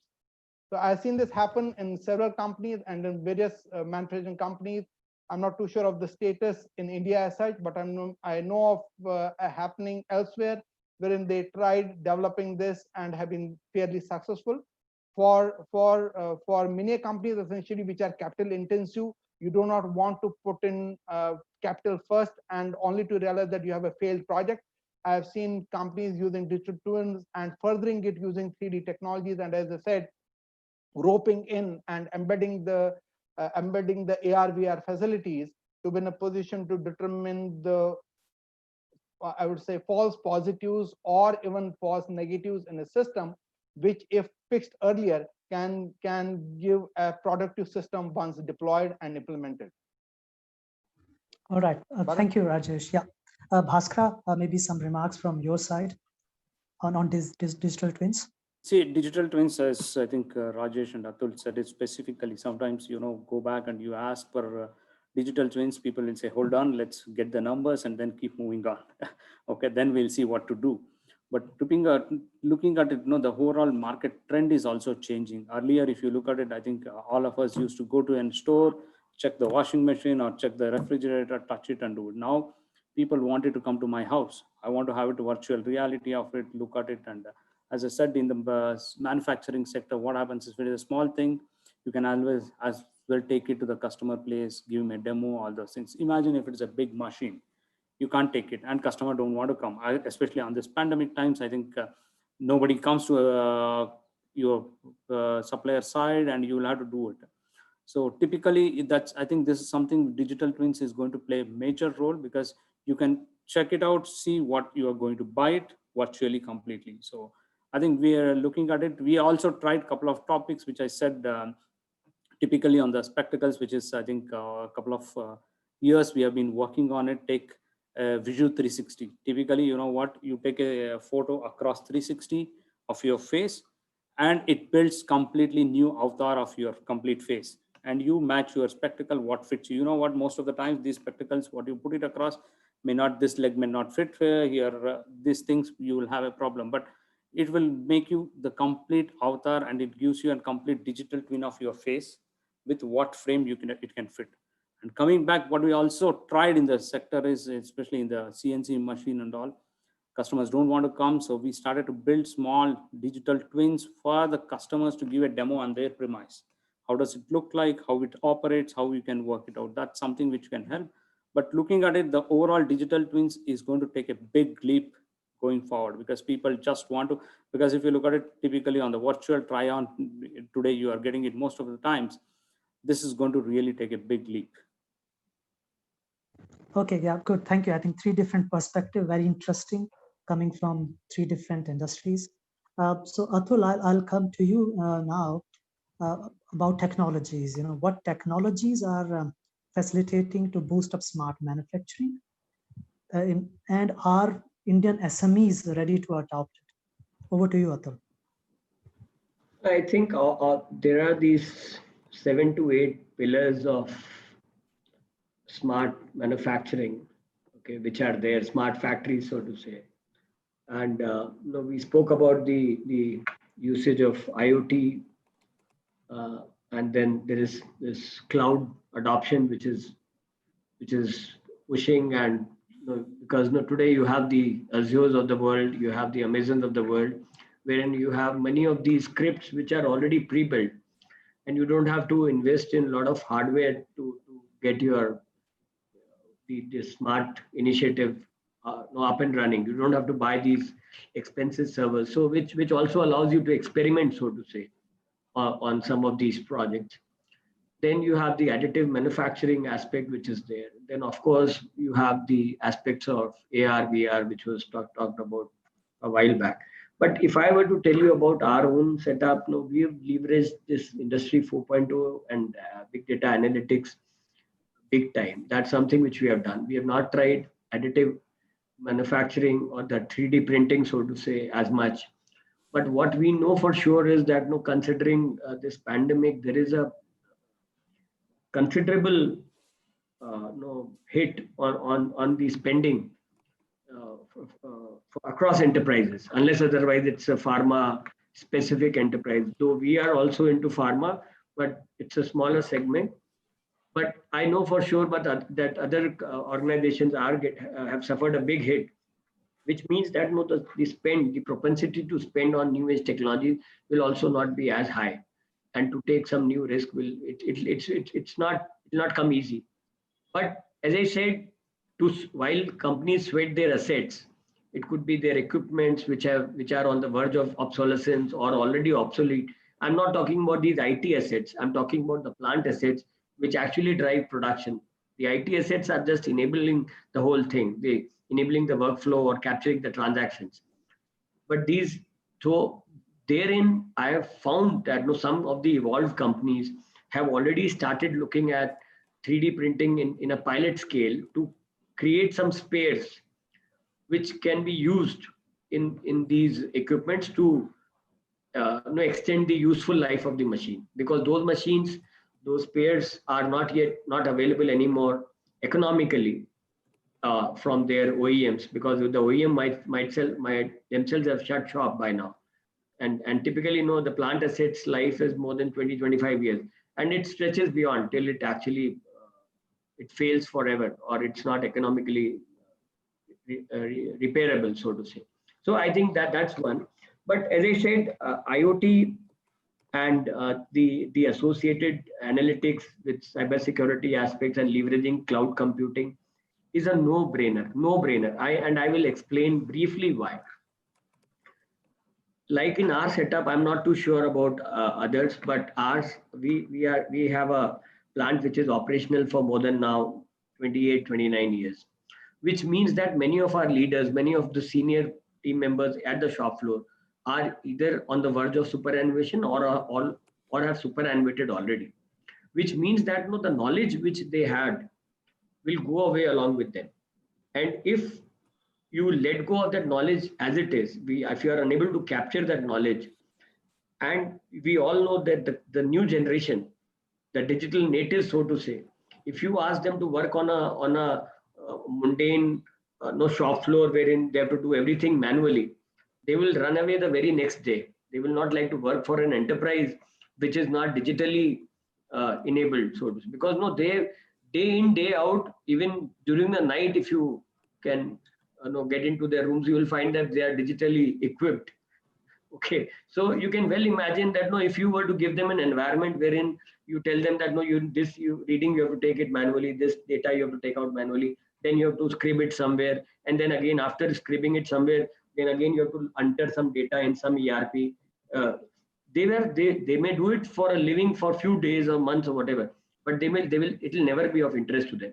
So you will have to, if you want to create a factory of the future, I'm not saying future of 10 years, because that workforce is already in our workplaces. Because if you see individuals who were born after 94, 95, they are already in the force already. They are already 25, 26 years of age, which means that the new age workforce would like to see their workplace digitally set up, enabled from all kinds. So today you have to, and at the other end, your knowledgeable team members are leaving because they have to superannuate. So you would be in a situation there wherein you would have a face a void, so to say, and the very way or the very existence of the company may be at jeopardy. Okay, so you would have to sooner or later digitalize some processes so that it will supplement the new age employees with the knowledge which was there with these senior guys, and then you are able to safely run the plant. Because in case of some eventuality, because you also know the attention span of the current generation, I'm not trying to belittle their expertise, they are very far more intellectually sharp, and otherwise they are great, but at the same time their attention span is not as high as was the case earlier. So they want something new, something fresh every now and then, which is not the case in a plant. In the plant, no, if you are working in a shift for 8 hours, you have to monitor the same screen or maybe set of 10 screens and make sure that things keep running. But if they are not attentive enough, then maybe some incident also may happen, which can cause loss of productivity, loss of lives as well, which can bring down the organization credibility and its existence. So the point here is we will have to think through from those aspects also, not just talking about digital, because sometimes you talk digital, people will say leave it aside, I don't want to get into all this, this is all nonsense. This is something you want to do because you want to remain relevant as a professional. As a CIO, you want to do this. But we will have to explain them, boss, this is not about me, this is about you. This is about our company's future. And if you were to do that to that extent with credence, then things can start rolling. Otherwise, it'll remain a distant dream, and we will then be left to face consequences, whatever. Okay. Yeah. Thank you, Atul. I think very good perspective about this brain drain situation where knowledge is going out, people switching jobs so early, and these senior people they are getting retired, and then if we lose this knowledge, I think this is of course one of the challenges in all industry verticals. But then same question to Rajesh and Bhaskar, and I will move, since both of you represent international organization,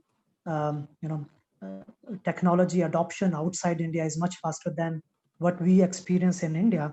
So how do you see these technology or getting adopted within SME, specifically to India?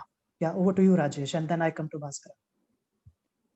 Okay, thank you, Bharat. What I foresee essentially, the reason we probably are not able to grow or able to get our manufacturing systems to adapt the new technologies, I would per se, and this is my own experience, nothing that is specific to an organization as such, but I feel it is because of the fact that that probably the IT and the IMT plan that we actually develop when a plant is being set up is not being done, or it is not done in tandem with the other functions in the organization.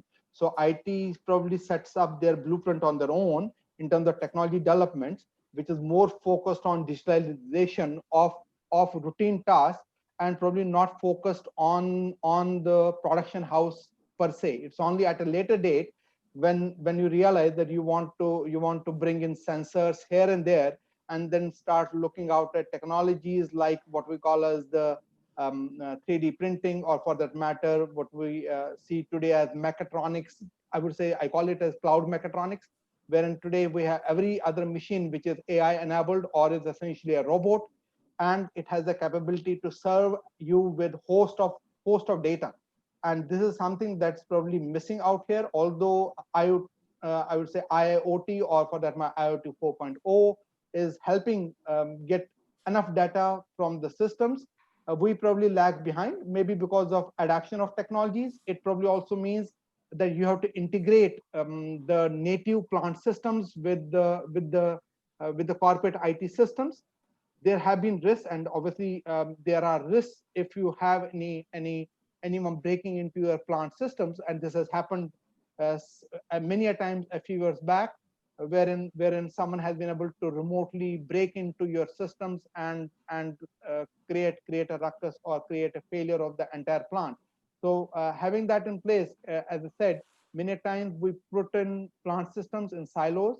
We start looking out at opportunities of integrating what we call as the OT and the IT systems, only to realize that there are many risks in it. We eventually find out ways and means to do it. Then we are forced to essentially look out at so-called mechatronics enabled AI tools and systems, which could then be connected into the cloud systems. Mostly when we just talked about, Atul talking about no-brainer solutions from the largest of the IT companies, wherein frameworks and technologies are available in the cloud. Companies may still be averse to actually adopting these, for the fact the moment you start doing this, you have to open up your internal plant system. That's something that the companies are still averse to, for the fact that it carries a risk. And I would say the only way to be successful in making value out of all these propositions essentially would be to assess your risks, mitigate your risks, and reduce them to a bare minimum that enables you to use the current age technologies and be in a position to create meaningful values and insights from the data that are being currently available or are being made available by your cloud enabled mechatronic systems. As long as we do this, I'm sure the SMEs in India will be in a position to adapt the new age technologies. We briefly also touched upon touched about upon the 3D printing, or what you call it, the additive printing technologies. These enable you to probably create a spare part without having the dies. It enables you to create something using software control systems and create even a prototype in very short time. So you don't have to actually go to the production house, buy a lot of material or raw materials, and then produce a basket to be in a position to determine if it really works. You could possibly gain the same insights by just 3D printing the equipment, the tools, or a product, and take it to the market to gauge how it is going to deliver and receive immediate feedback to determine if it is really worthwhile to set it out into production. And 3D printing, while we talk about just the machining part of it, it's already changing our lives. I would say not just with creating spares, but touching human lives as well. There are companies who are now looking at options of actually creating human organs.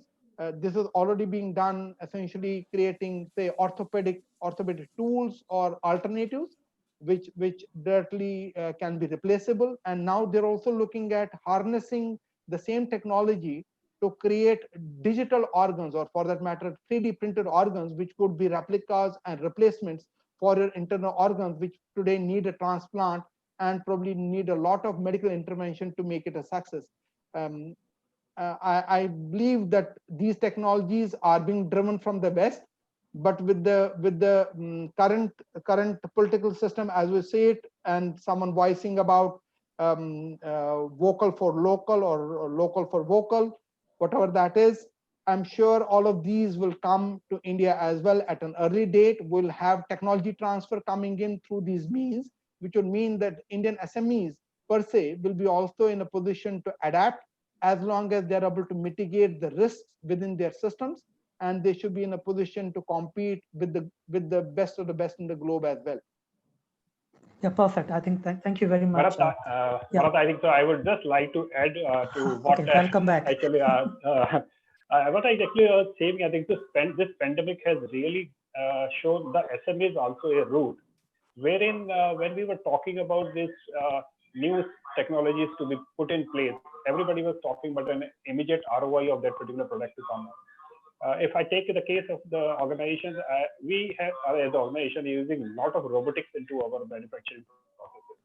And this pandemic has really taught us a lesson. When the production was to be started, it was to be started with 30% of the manpower first, and then it raised to the 50% of the population of the thing.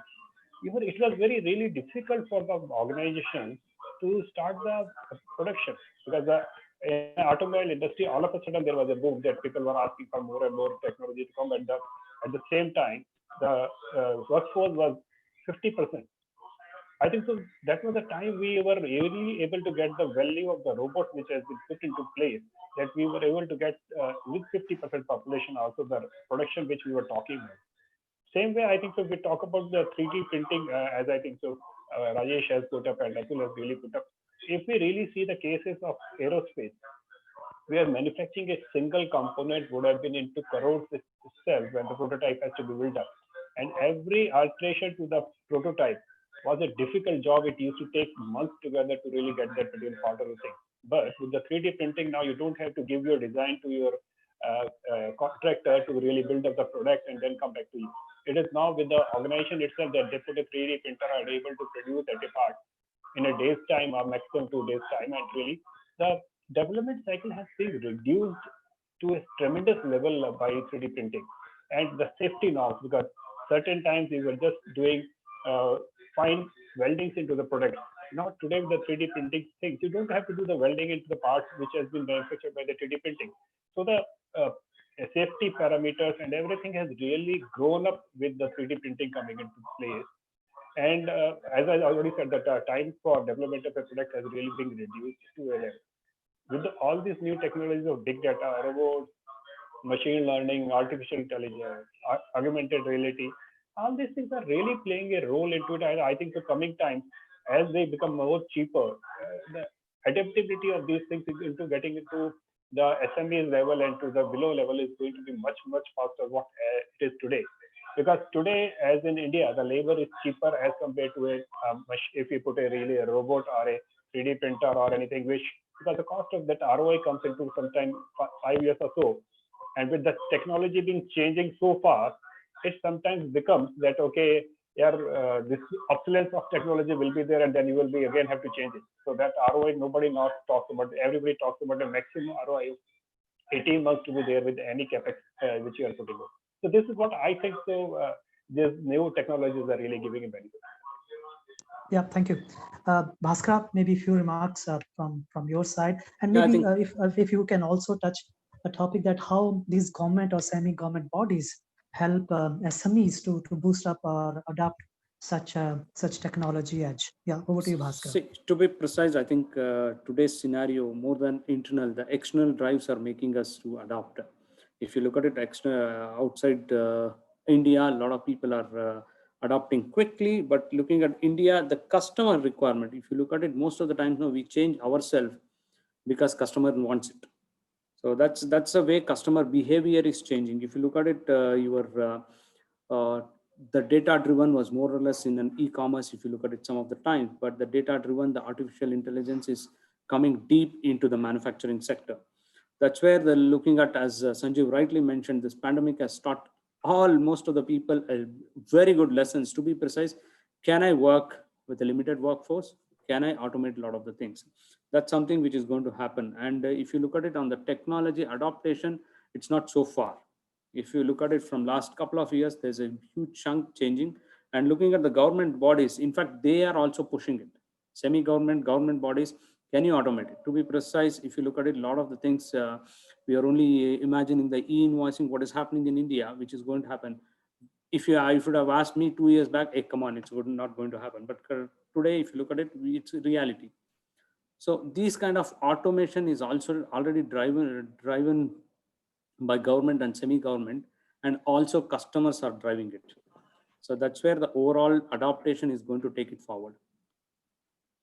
Yeah, I think you rightly said, customer, because I come from automotive industry, and if all of us see, the cars you were driving 5 years ago and the cars you are driving now, there is a hell lot of difference.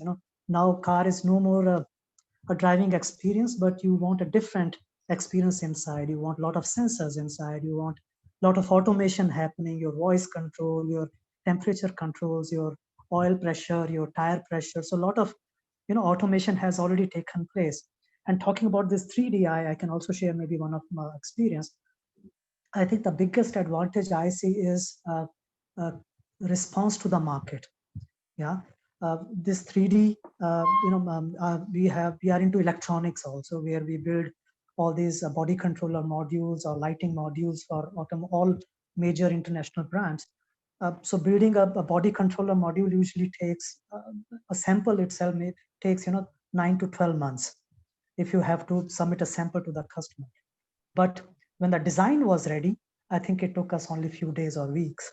So we saved this response time was much faster to the customer, and we were able to acquire more business in that period. So that brings to me to another question, and I go to Atul again to you. What is important now for all of us to stay at the cutting edge of technology into manufacturing sector? Atul, over to you. Yeah, thank you. I think I'll also like to add on this 3D part, which Bharat you mentioned now. I think not just around design aspects. I think 3D printing, once it achieves that economies of scale, will also allow for mass customization as well, which will be the way forward. Not everybody would like to wear the same kind of specs as Bhaskar is wearing. Okay. So Bhaskar would also like to customize specs for Atul, for Sanjeev and Rajesh separately. So based on our face structure and our likes, so to say. So that will also become a reality in times to come as we speak. So, and coming back to this question, what is important today is, I think this pandemic has been it's been a reset. It's given us a reset button of sorts.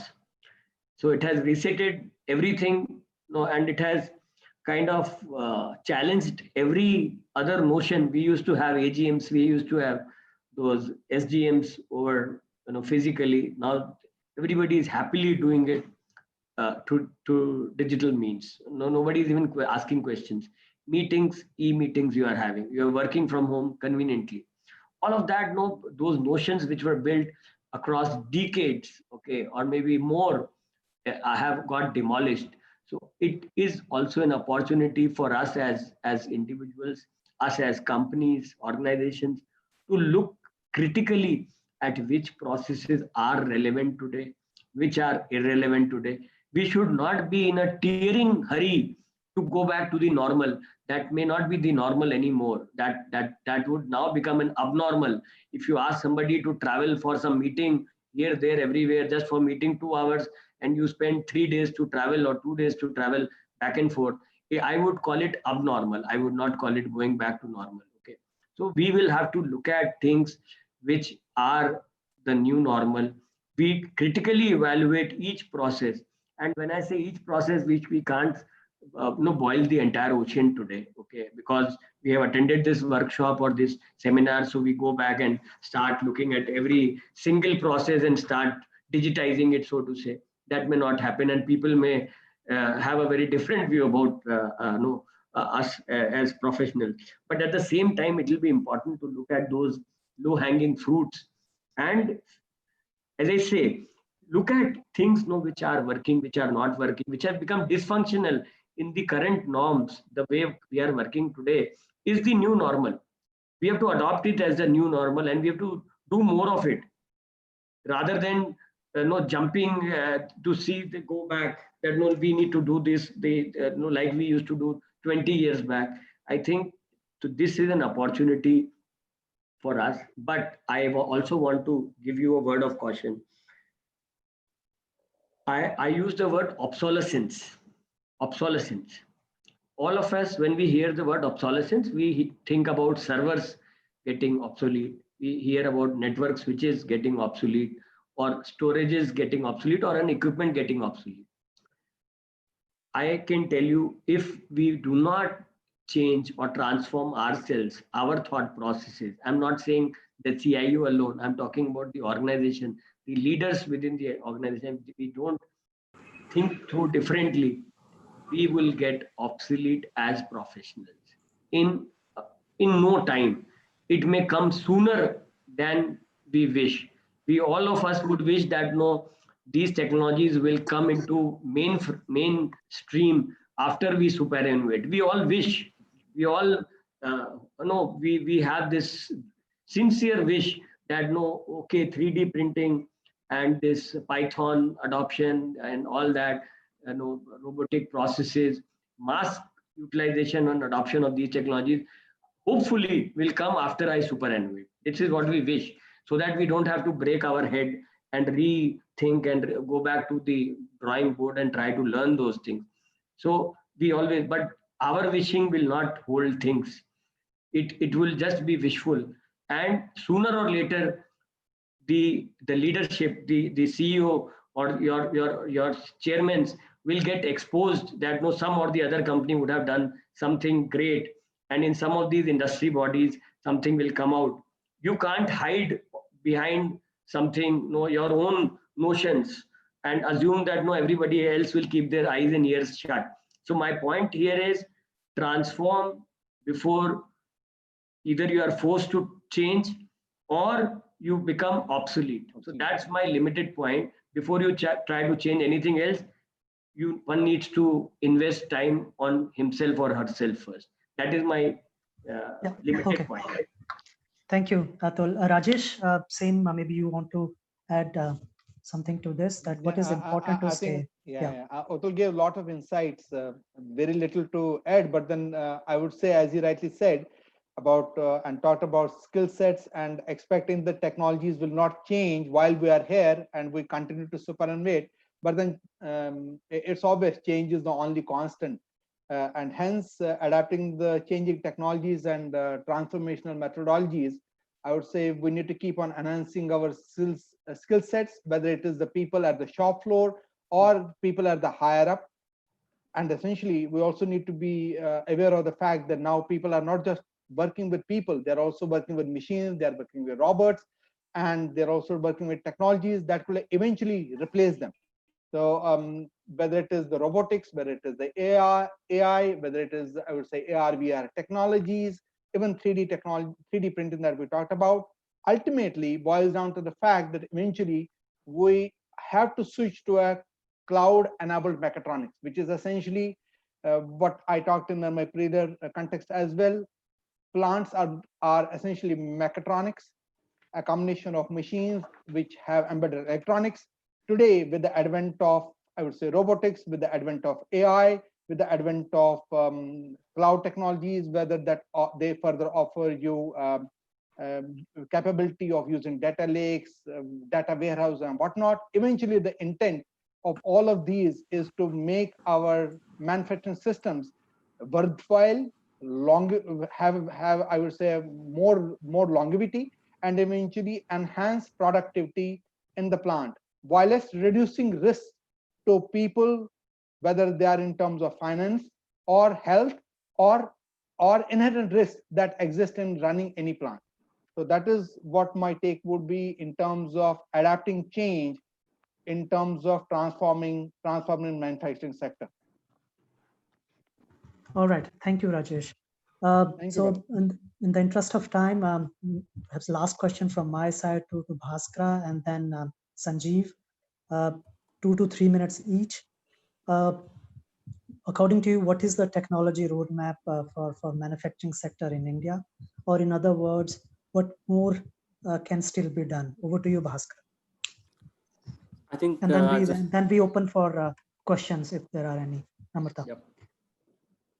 Okay, Bharat. So looking at it, see, from last few years, the manufacturing sector has taken a real good transformations, which is happening across, but I think we are not still there.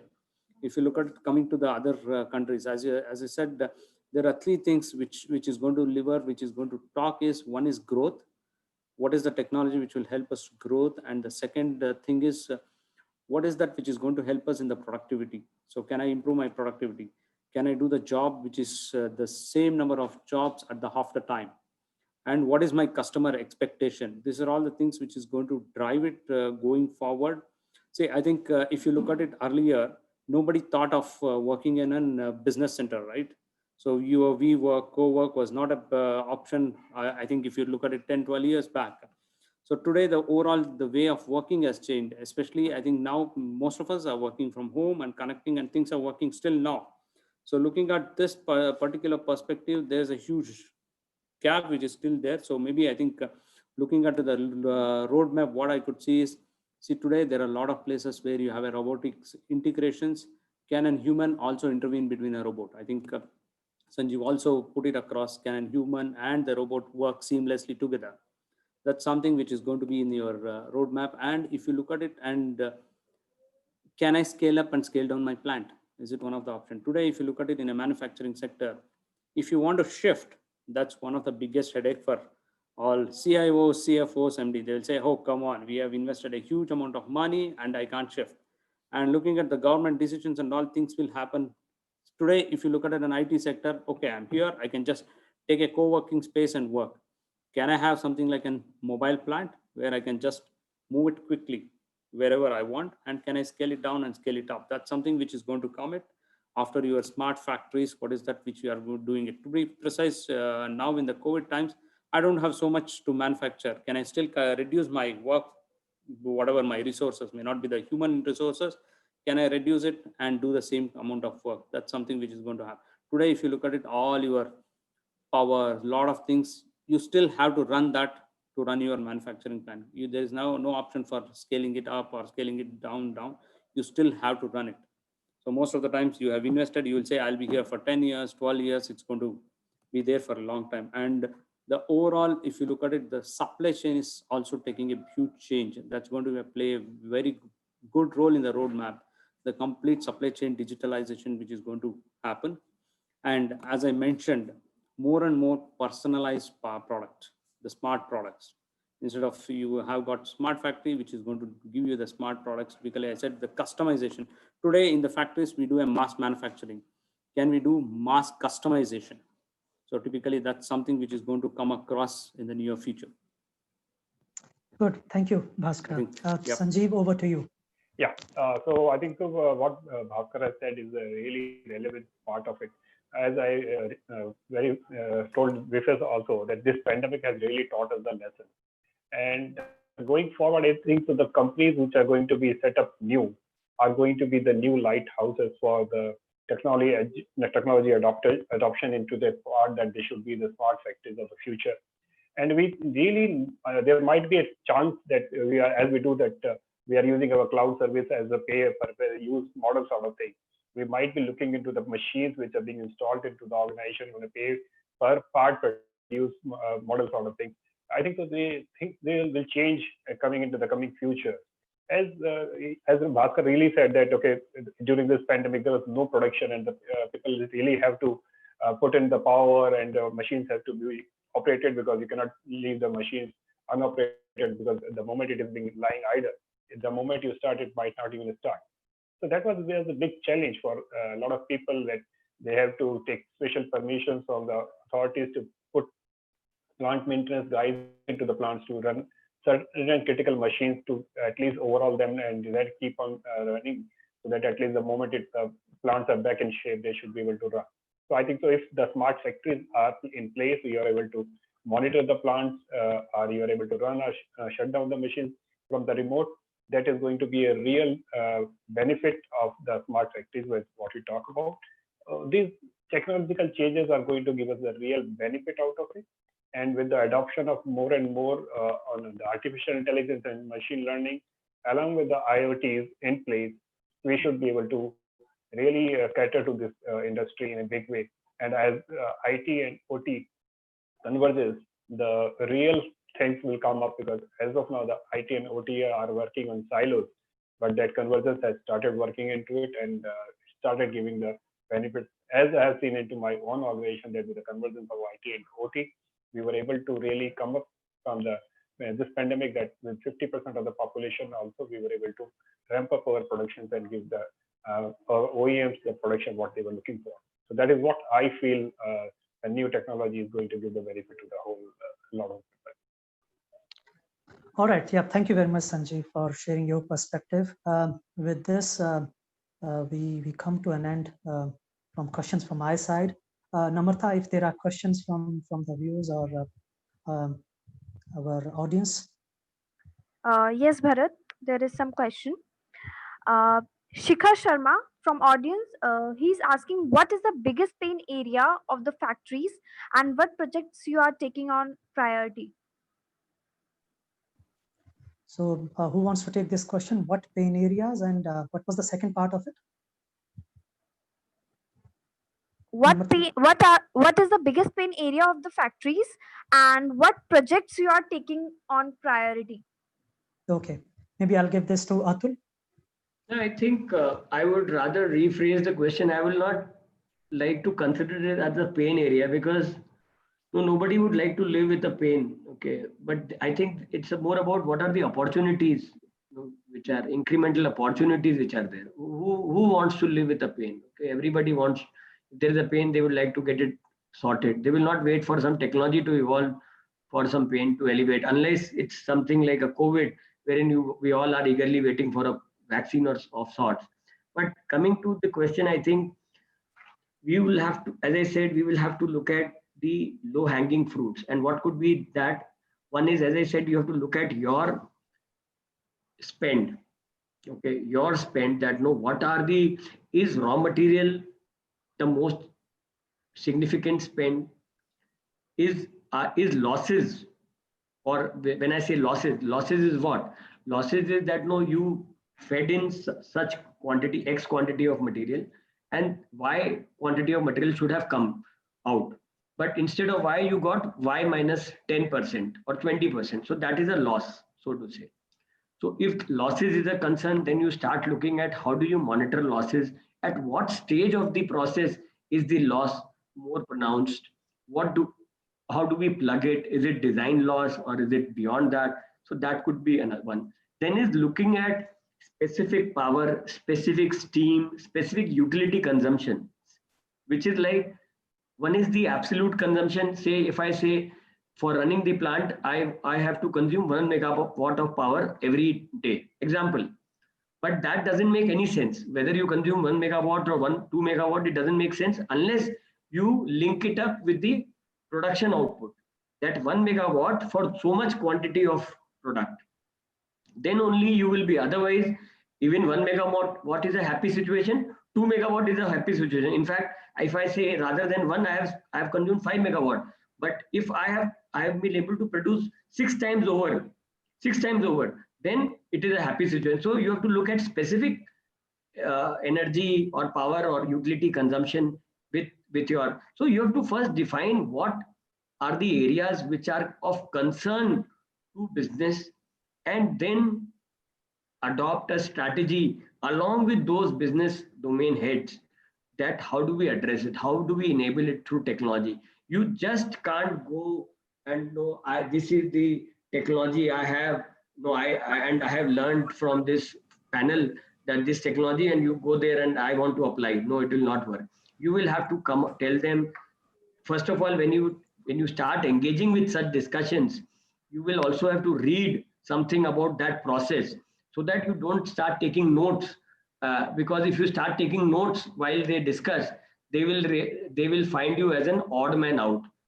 They will always like, then they will always ask you to do things like, my laptop is not working, my network is not working, my this or that is not working. They will not like you to get engaged in discussions linked to the business issues, because unless you start discussing, getting into those discussions, how would you ever be able to make sense that no, what is the potential areas which can be solved using technology.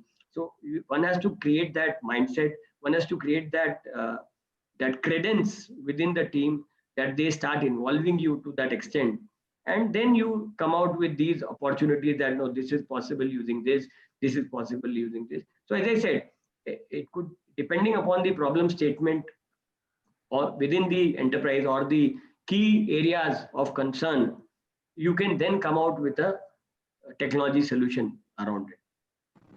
Okay, yeah, thank you. Namrata, further question? Yes. Audience from one question is also there from Vineet Raghavan. He's saying, what are the current manufacturing IT leaders working on, and what are the future tech projects are you building and plan? Okay, I'll give it to Bhaskar, first part of it.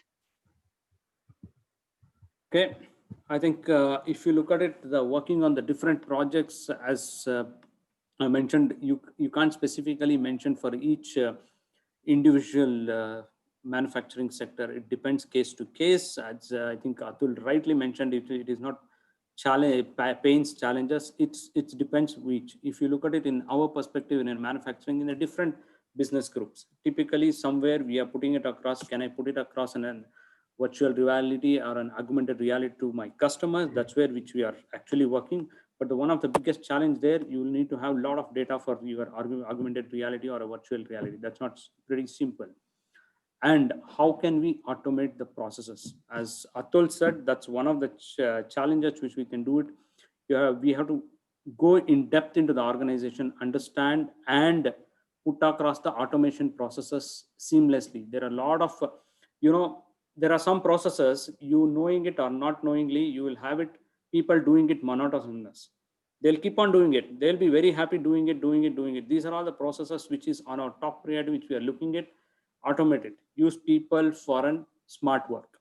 See, human brain is typically known for doing a smart work, right? We want to use it, make sure that all routine jobs get automated, all of them. Maybe that answers the questions.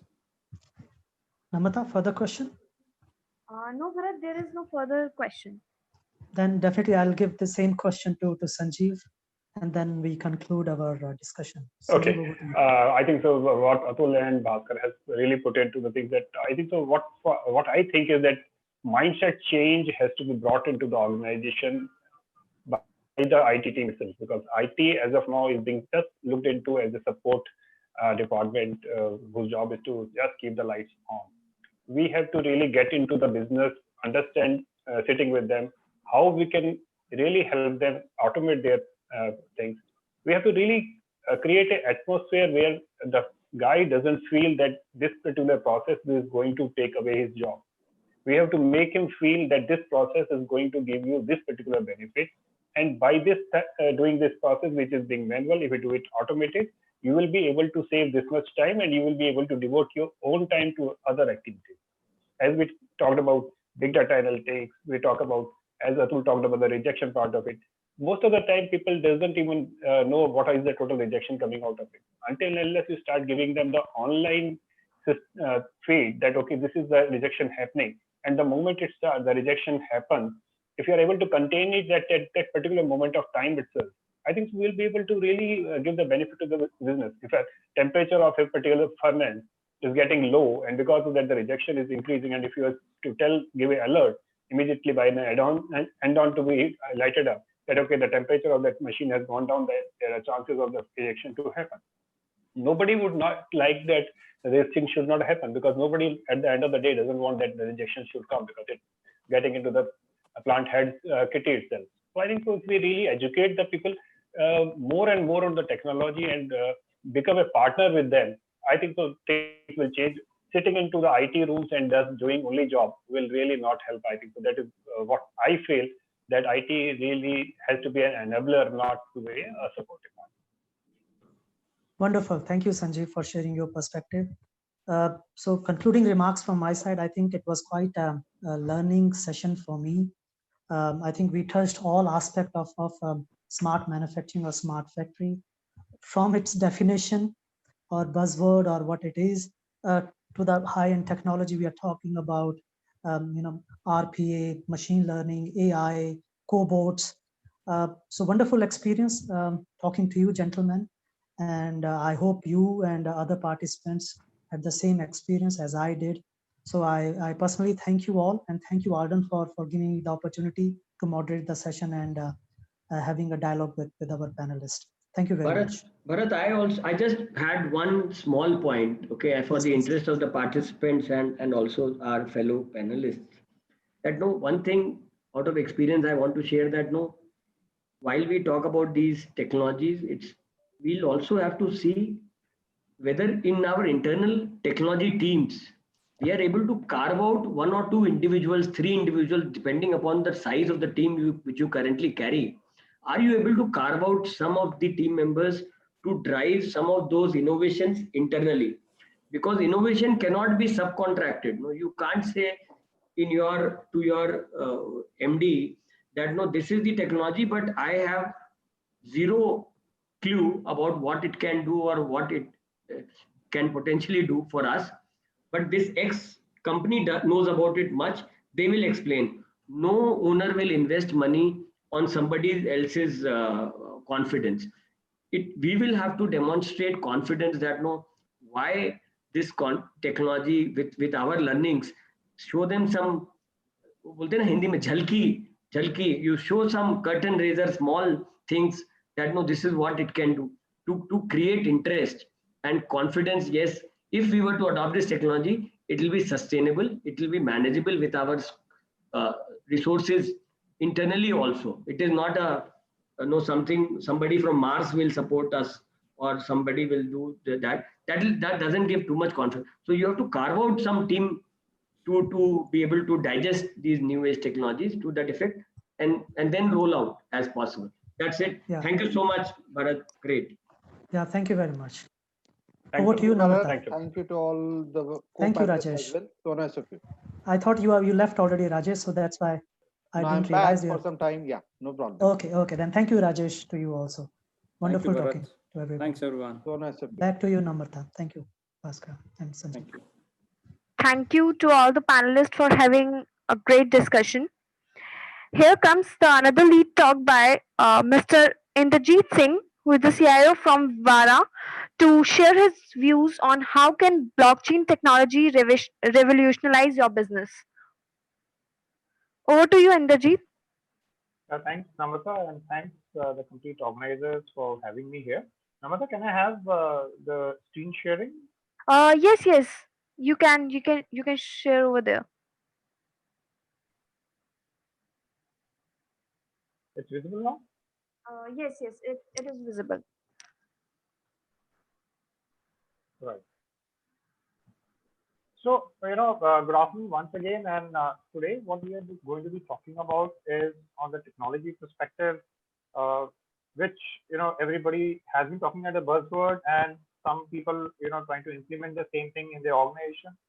And that's what is the technology is going to take us in the future, say 2030, 2040, and the way we are going to do the business. So the blockchain technology has been very kind of the most talked about topic as to how it's going to really revolutionize your businesses in times to come, right?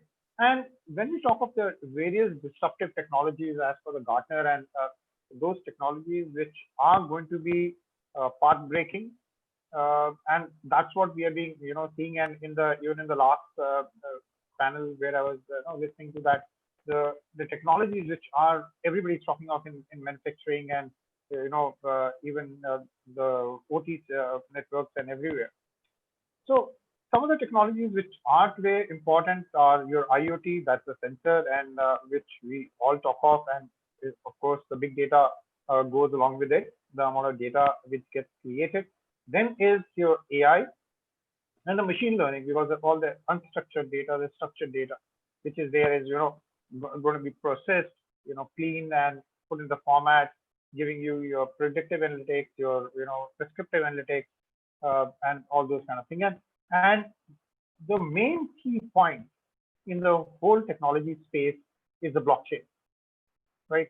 How do you authenticate different devices which are coming up in the network, with different transactions which are happening up in the network? Say, for example, you have the complete IoT network with 50 billion devices by 2022. That's what we are perceiving, and 75 billion by 2025. See the amount of data which is going to happen. How do we really, keep a tag of the data? How do we really, put the data a specific UID number, right? How do we really take out the data and analyze it in case anything goes wrong? So big data and the blockchain go hand in hand. And also, as when it comes to the IoT part of it, your other technologies which are there, the IIoT which we talk of, is all going to be using blockchain as a technology. So how blockchain is going to be working? The blockchain is primarily, it allows the untrusting parties with common interests to co-create a permanent, unchangeable, and transparent record of exchange and processing without relying on the central authority. And that's the key to it. You don't require a central body for your blockchain. Say, for example, you have within your company itself, if you have an HR department, you have, you have your customer department, you have other departments which are there. Now, what you're primarily doing today is you're interacting the complete data through the server, right? And the server may be in cloud for that matter. And if you have to interact with other companies, you're also interacting with the cloud, right? And your applications are all working in silos. Say, for example, your SAP application is working in a silo with a CRM, right? It's a hypothetical case. I'm just saying that. Now, if you need, to have the interaction within them, you go to the central body, the central authority for interaction. Whereas when you have a blockchain, you have the distributed ledgers, and these ledgers are kind of updated anytime when a transaction happens. And that's the power of blockchain. So the blockchain is all about your digital transformation, what we are talking about, your analytics of your data, what we are talking about, the anonymity of your data, your security of your data. And because blockchain gives you the kind of capability that it cannot be hacked. It's got a very high level of cybersecurity component into it. If you're going to be, kind of thinking of hacking a blockchain, you need to really take control of 51% of the nodes to hack a blockchain, right? Your transactions are controlled, your transactions are identifiable. Your data, you're trusting it, and it's immutable. You have the digital ledgers which are there, and it's secure communication. And it's also got a distributed ledger. So that's the kind of blockchain, capability is what we have, and I'll be discussing more on it in the further slides, right? Once you write in any of the blocks, you cannot change it. And to give you a simple example, is just like your grandma sewing a sweater, and if she found there's an error in the middle of the sweater, she had to really unopen and go to that point and try and clear it up. Now, just think if that's the situation in your real time, you cannot unchange anything, right? Once you write it, it's written. And once you write it, if you want to make any changes, it has to go to every one of the nodes, every ledger of the network to make that change, which is not possible. And it leverages encryption, right? It gives you a business logics and rules which are very specific to your organization, right? And they're enforced. I'll be discussing about the different type of blockchain, how a blockchain primarily is, working. So there are something called a smart contract. It's a kind of a token which moves between one transaction to another to authenticate it, right? And it's a geo-distributed consensus. So geolocation is not a problem, and it's got abundance of the use case, right? And it's immutable, which I told earlier, and secure, right? And it's all about the data and the trust, what we are doing, and that is going to change the way we are going to do business, right? That is what is the power of the blockchain. And to tell you what IT did to us in 1990, blockchain is going to do to us in the times to come. The way we saw the internet in 1990 changed our lives, and today also, we are all online using the data, and using the internet. Same way, blockchain is going to revolutionize the way we work. The complete internet also is going to go, to a change where we'll have a kind of a distributed architecture of the complete internet, where from the centralized internet. So it's a huge difference it's going to create. And to give you a perspective of some of the terms, what we use very commonly in blockchain, we use distributed ledger. Distributed ledger is nothing else. Just take, for example, it's a normal register which you have, which you should write with a pen. And whenever any changes were done, we were able to do it earlier. But now just imagine that register is digital, and if we have to make any change, we have to update all the digital ledgers all across the network, right? That's the digital ledger or the distributed ledgers which are there. And we use a lot of cryptographic, algorithms in the blockchain, which are timestamped to keep the list of records within the block. So everything is a block based. So you have the records in the block, and they're all timestamped. And there's a cryptographic key which ensures that it is secure, it is immutable, it cannot be altered. The sequence of the blocks are maintained, and it maintains any collision from happening. And what enables it? That's the smart contract. And smart contract is a small program which I told you, which verifies, enforces, and does a negotiation or a contractual clause. And how it works, I'll just be just telling you how it happens. Now, the blockchain came up, and when we talk about the blockchain for the business, I'll just tell you here. If you're all aware, blockchain practically came as an offset of the Bitcoin. And Bitcoin started in year 2009 when Satoshi Nakamoto came up with one of his concept paper of the Bitcoin algorithms, and thereafter we are seeing so much of digital currency in the market today, and there are almost 1,500 types of digital currencies which are there today, right? Now the underlying technology under the blockchain, which authenticates that the hash codes which are there are the blockchain under the Bitcoin, right? So now what happens is that all across the Bitcoin, they have been mined, and there are a lot of hash codes which are there. There are different platforms for the blockchains like Ethereum, Hyperledger, and a number of other platforms which are there. Now, what practically happens here is that this blockchain was we never thought to be made for a business organization or for an enterprise.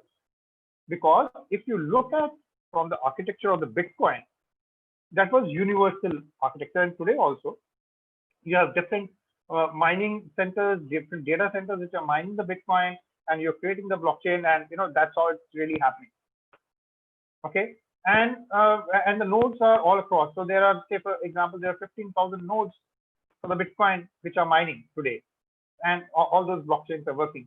But if I have to move the complete architecture of that blockchain to your company or your organization, it won't work because it was not designed to work. So that is where the blockchain comes in a different flavors. What I told you with the Bitcoin, that is the one which is kind of the public blockchain. Then you have something called a private blockchain, and then you have a mix of public and a private that's called the hybrid blockchain. And there are different flavors of the blockchain which are there, like I showed on the view foil. Your Ethereum, that's the public blockchain. Then you have the Ripple, Hyperledger, Agor, Slot IP, Open Chain, and there are different organizations, in fact, doing a lot of work on the blockchain platform. And all IBM, Linux, Microsoft, they're all gone in for the developing these kind of platforms. And now the focus is to build a blockchain for the business or the organization. And that's where they're talking about the blockchain as a service.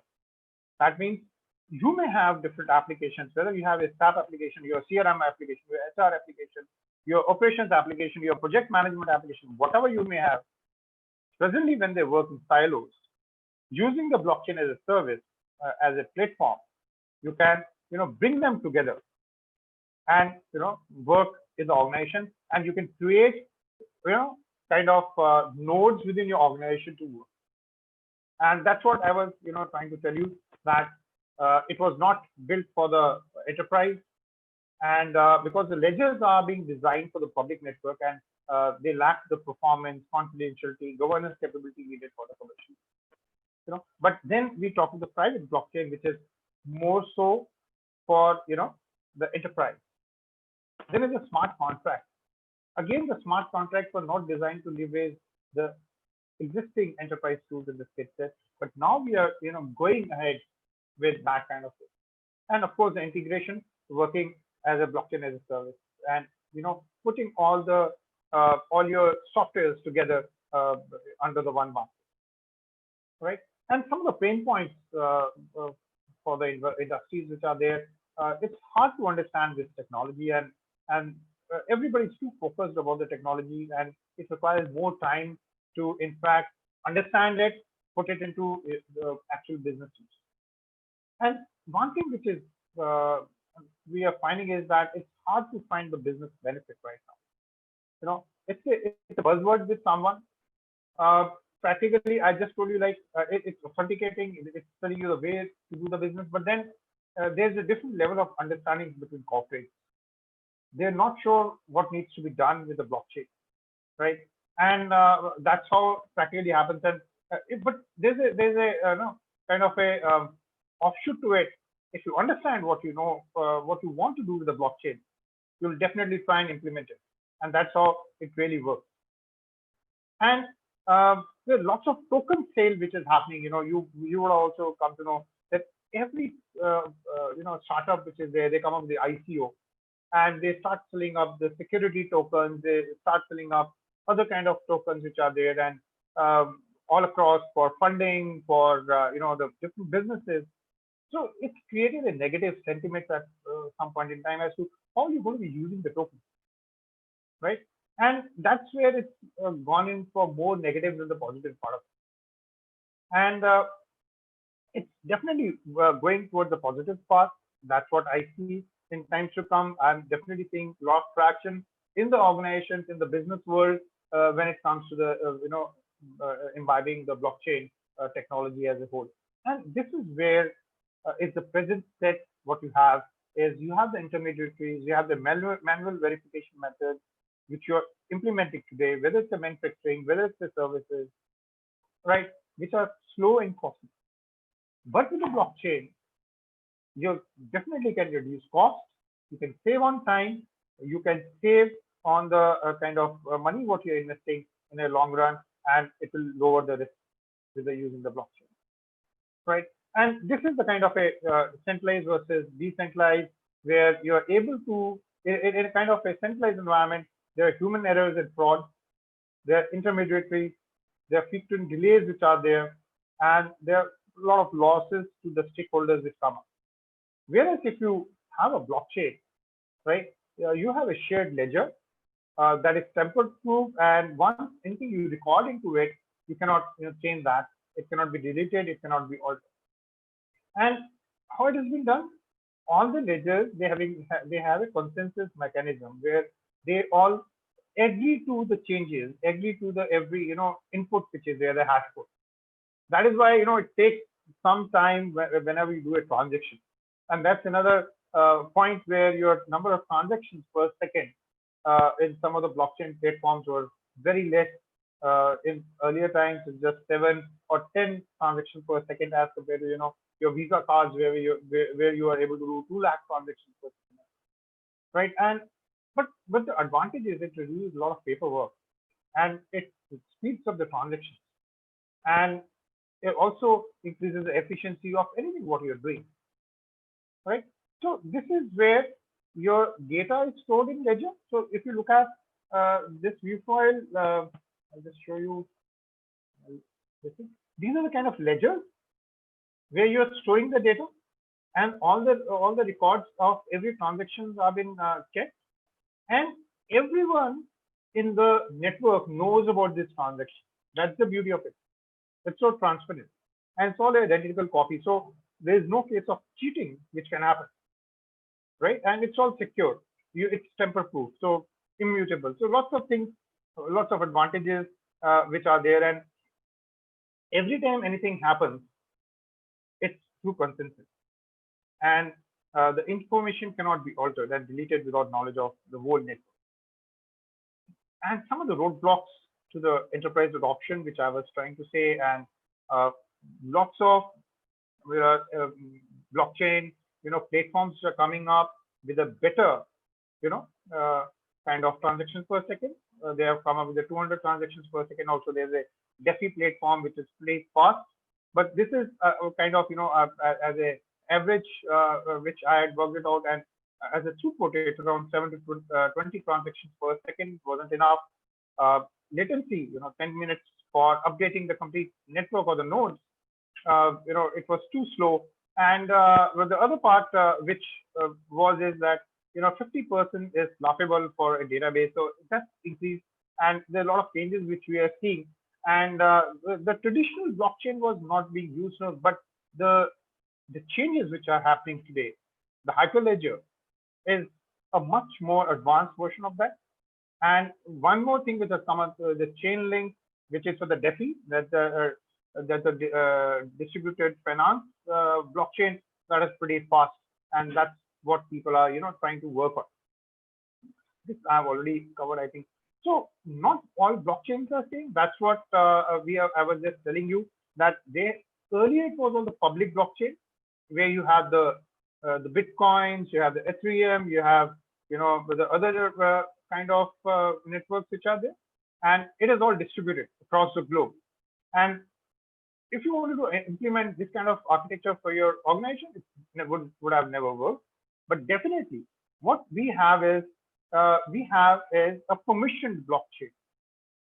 Permissioned blockchain means it's within the company, and this is a kind of a private blockchain where you're everything is permissioned. You have all the nodes are authenticated, which is practically define the earlier role of a permissionless and a public blockchain. So those kind of things which are different in the permission blockchain, and Hyperledger, RC Coda, and all, There's a pretty good blockchain platforms which one can use it. And these are the kind of blockchain platforms quite oftenly used by a lot of people for their companies. Now they're trying to do it in the private blockchain. People are using Hyperledger. That's quite, famous. And in the hybrid, the RP Coda is kind of quite known. And in the public blockchain, people, when they started working on a lot of application development, was the kind of Ethereum. So that's the blockchain which is being used by different companies to start up with. Right? So there are lots of use cases, and it really meets the enterprise need if you look at it. You can have the business process crosses the trust boundary, so you really don't have to really untrust anything. In this case, it's being trusted when you're doing a business, and multi-party, work off the same data. So that's the advantage when I was telling you that the data is there in the ledgers and it's being updated simultaneously in all the nodes. And intermediaries control the single source of truth. So that's where it is.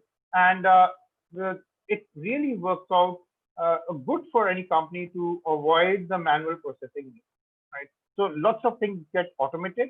And how it's getting automated? That's what the smart contract, which I told you, right? And across the industry, it free up the capital flows. It lowers the transaction cost. I'll come up with one of the examples. You automatically will come to know how I'm trying to tell you how we are lowering the transaction cost. It speeds of the processes. Case in point, I'll just give you an example of insurance. Say, for example, you want to claim an insurance, and today you have to go through so much of process to get your insurance claims. Whereas if you're having a blockchain-based insurance, right? Anytime you have any accident or any kind of insurance claims that you put up, the trigger has been takes place, and that process starts, right? And it's been all done automatically, and practically you really don't have to run behind those insurance companies to give you the insurance. So that's how it really helps the industry and the companies to fasten up their process, and how it is transforming the business. And what practically it's doing is today and tomorrow is that there are multiple versions of trust to a single source of truth, right? And there's a complete real-time processing 24/7 which happens in this case, and there are multiple system vulnerabilities to hack things. So there are lots of things which are advantages when you're using the blockchain. To give you the overall perspective of how the blockchain looks from today and tomorrow and next 10 years, in the cycle. So this is the Gartner scale of 2019, and if you look at it, there's so much of impetus on various blockchains coming up. So if any company says that I'm implementing the blockchain, I'm going to be implementing it very fast, so that is not happening. But definitely, they're all going to be in pipeline. They're all going to be like they're in 2 to 5 year cycle, 5 to 10 year cycle. So that is where we look at it. And smart contract, which is at the peak of inflated expectation, that is at the peak. So smart contracts of the blockchain is most important. What is of most important? The blockchain itself, but though it is at the turf of the distribution, because everybody, if you go back to 2 years back, and everybody was talking on the blockchain, right?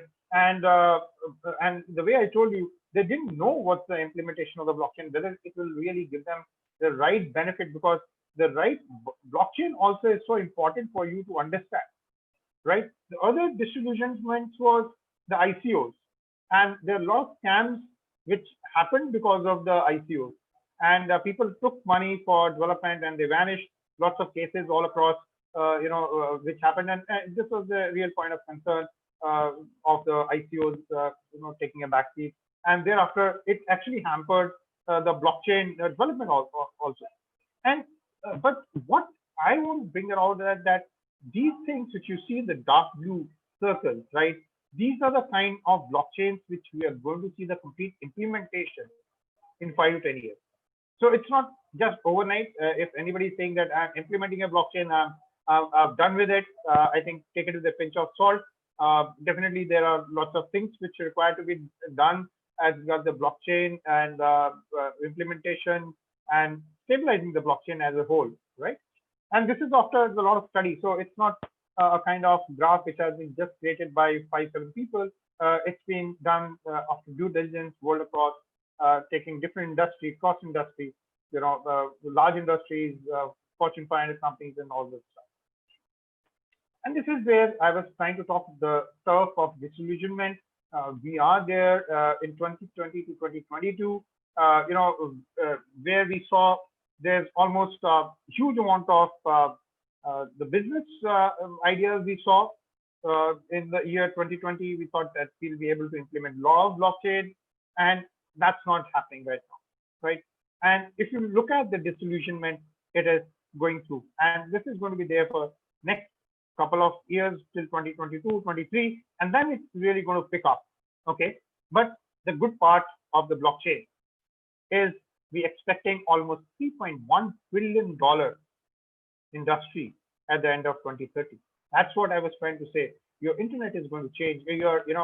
Your complete way, the way you work is going to change, and it's going to really add economic value globally to you.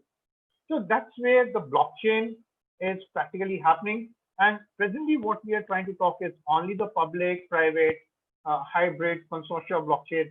Whereas, when we'll be talking of in 2024, 25, when we've gone past the turf of disillusionment, it's going to be programmable economy based on the blockchain. So that's how it's really going to work, and that's the real time, when we're going to be seeing the actual use cases of blockchain happen, right?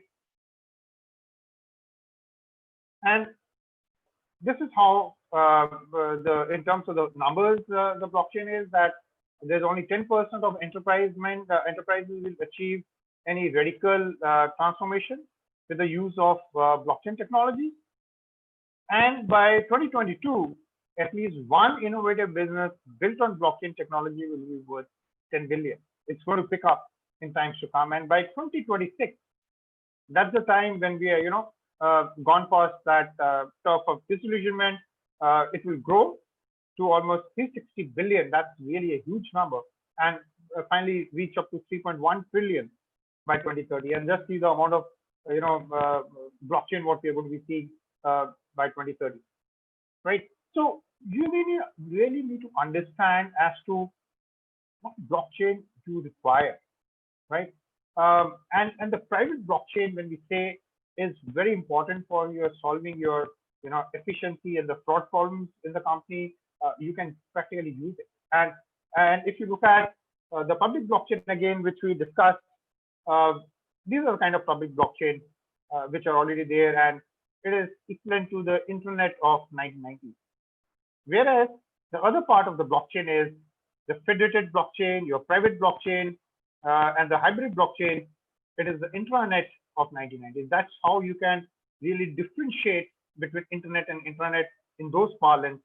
The blockchain is going to be, because private blockchain is purely internal to your company, and the federated blockchain is again, partially between in and out. And these are the kind of blockchain technologies which are going to take you further when we talk of it. And it's practically internet of blockchain. That's the terminology we can use it when we talk of federated blockchain and private blockchain, right? But a bigger question: do every industry require a blockchain? And that due diligence is required to be done.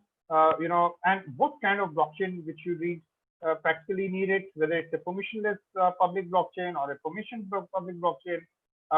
You have to really work on what kind of blockchain you wanted, what kind of anonymity which you want to have in your network. So those kind of questions practically you can put into different templates which are there. There's a fantastic table which gives you kind of the output, whether you actually require a blockchain and what kind of blockchain you really require to work it out in your company, right? So some of the use cases, like I was just telling you, blockchain is can be used in most of the organization, and you would have seen on the internet also, on the LinkedIn, everywhere. Everybody says that blockchain is going to revolutionize the way we work, different segments. The list goes short while we talk of, different segments which the blockchain is going to be there across industries. And the use cases and applications which really help industries as regards to the blockchain is concerned. In case of the manufacturing, I've just listed out, it's highlighted in yellow so that, cutting on the time, you can have asset tracking, you can have the supply chain transparency. That's the major, use case for blockchain. And it encompasses all your IoT, your big data analytics, your AI, your ML, all put together, right? Then you have the dynamic commodity pricing, which you can use it. Then for the retail, it's pretty, attractive use cases in loyalty tracking, product proven, logistic management, P2P selling, ticket purchases, what you can do. That, in insurance, I was just telling you, real-time insurance is one of the kind of the best use case which I always find when it comes to, implementing a blockchain for an industry, right? And your fraud detection, there are lots of insurance frauds which happen, claim management, your property payments, your NDS, and automated underwriting. So everything is possible here. Then is the banking. Banking is one area, again, a huge use case, and one specific blockchain which is coming up, and that is going to revolutionize the complete banking sector. That's called DeFi. And then DeFi is the DEFI, and it's a distributed finance. And it's going to practically revolutionize the way we do the banking today. We have a centralized banking system, and DeFi is really getting on to a decentralized banking system, automated loan issuance system, lots of, benefits what it's going to give. And it's also doing the KYC, AML, global payments. So everything put together, DeFi will definitely revolutionize the banking as a whole. Then government, and of course, that we do have a challenge of Aadhaar, the PAN cards, fake PAN cards, fake Aadhaar cards, floating around here and there, and fake ID cards. So from the government perspective, blockchain plays a major role. In your blockchain-based voter cards, and one of the use case is a blockchain-based voting. For a country like India, if you have a blockchain-based voting, you can see for yourself how best it would be that there'll be no fake voting, there'll be no long lines, there'll be no holiday for that. You just have to go access your internet from anywhere, vote for the party which you want to do it, and that's it, right?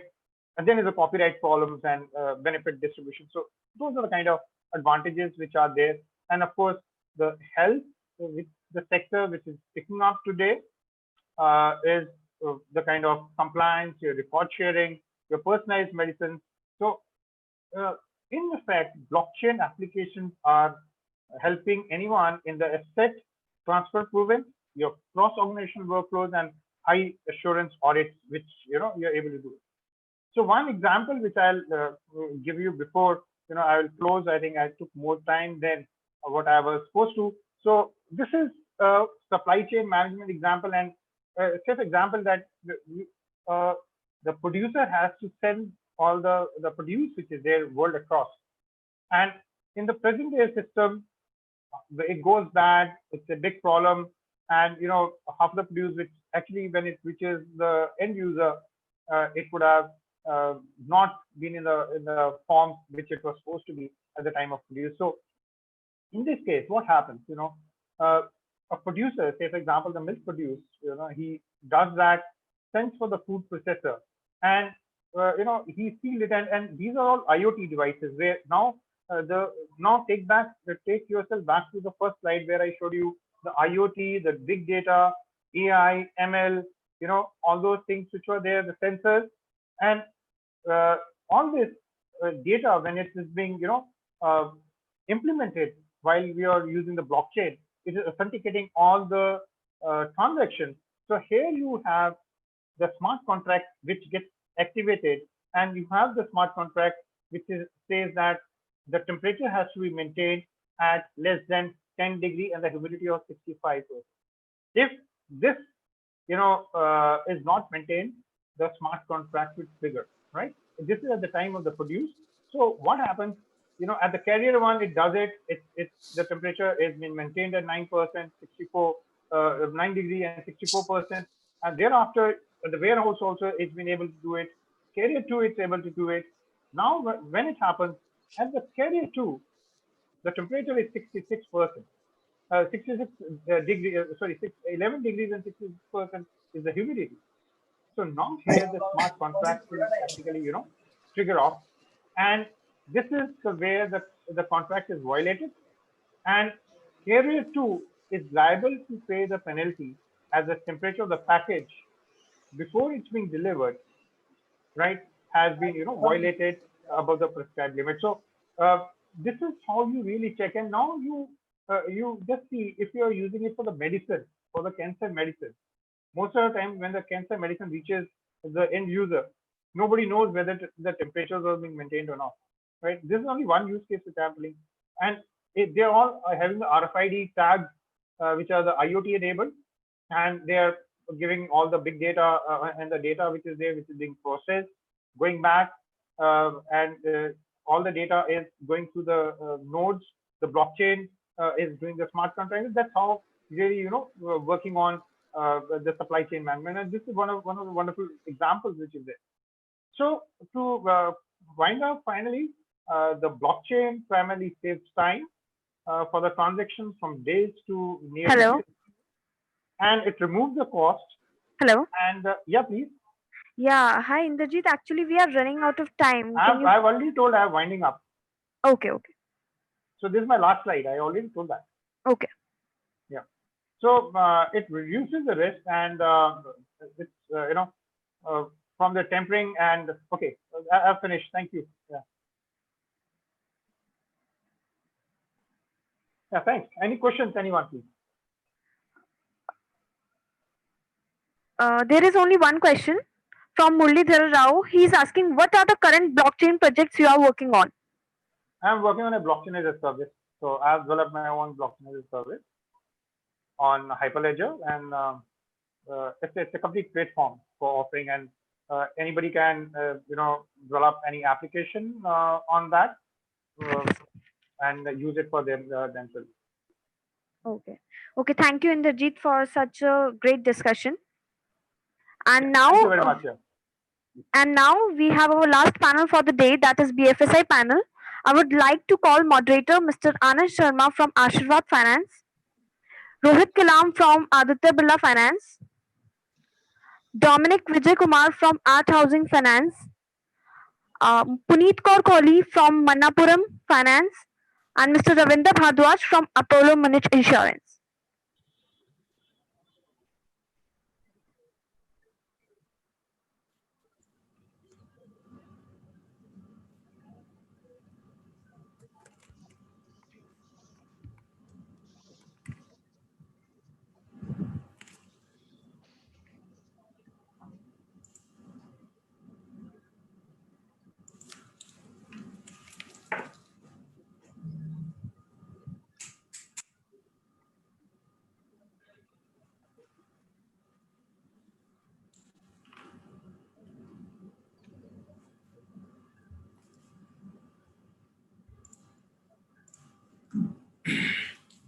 Hi Anand, you can start the conversation. Meanwhile, Ravinder will be joining us. Okay, good evening, everyone. Good evening. Though we are starting it late, but we will finish it on time. We'll keep it crisp and short. So thank you very much for giving us this opportunity. And the topic for this panel discussion is India's technology opportunity by 2022, transforming work and empowering people. So first of all, it's a great pleasure and honor for me to moderate this August panel with very seasoned and experienced panelists. So normally people say, everybody should self-introduce, but I won't give that chance to others. So I would like to introduce Dr. Puneet Kohli. Dr. Puneet Kaur Kohli is Group CTO of Manapuram Finance with over 25 years of experiences. And prior to Manapuram Finance, she was with Bajaj Capital, Bharti Airtel, and if you start writing her degrees, one A4 size paper will be less. So she carries a lot of knowledge and experiences with her. We have Mr. Rohit Kilam, once again a very diversified person, presently head of digital technology in Aditya Birla Finance. Prior to that, he worked for Adani, IBM, Wipro, TCS, companies like that, and carries 20+ years of experience in his kitty. We do have Mr. Dominic Vijay Kumar, a very interesting character, very renowned speaker in various platforms, right from hospitality, aviation, and now finance. So very seasoned professional, a very good friend of mine. And we have Mr. Ravinder Bharadwaj, the man who handles the backbone of any company which is called IT infrastructure, is specialist in IT infrastructure and cloud services. He is head of IT Infra and Cloud operations in SDFC Ergo Health Insurance. Prior to that, he was part of Bharti Airtel, CMS Info Systems, and carries 18+ years of experiences. And myself, Anand Sharma, CTO of Ashirwad Microfinance Limited, with over 25 years of experience. So if you see this complete panel, you will get more than 100+ years of experiences in this field. Now, since the topic is India's technology opportunity by 2022, I think that we have to now again relook and think about what we have been thinking before this financial year started. So normally most of the companies does their budgeting planning based on their vision for the next 1 year at least, and investment in the various technology. And then in March, suddenly everybody knows what has happened, and we are still trying to overcome from that.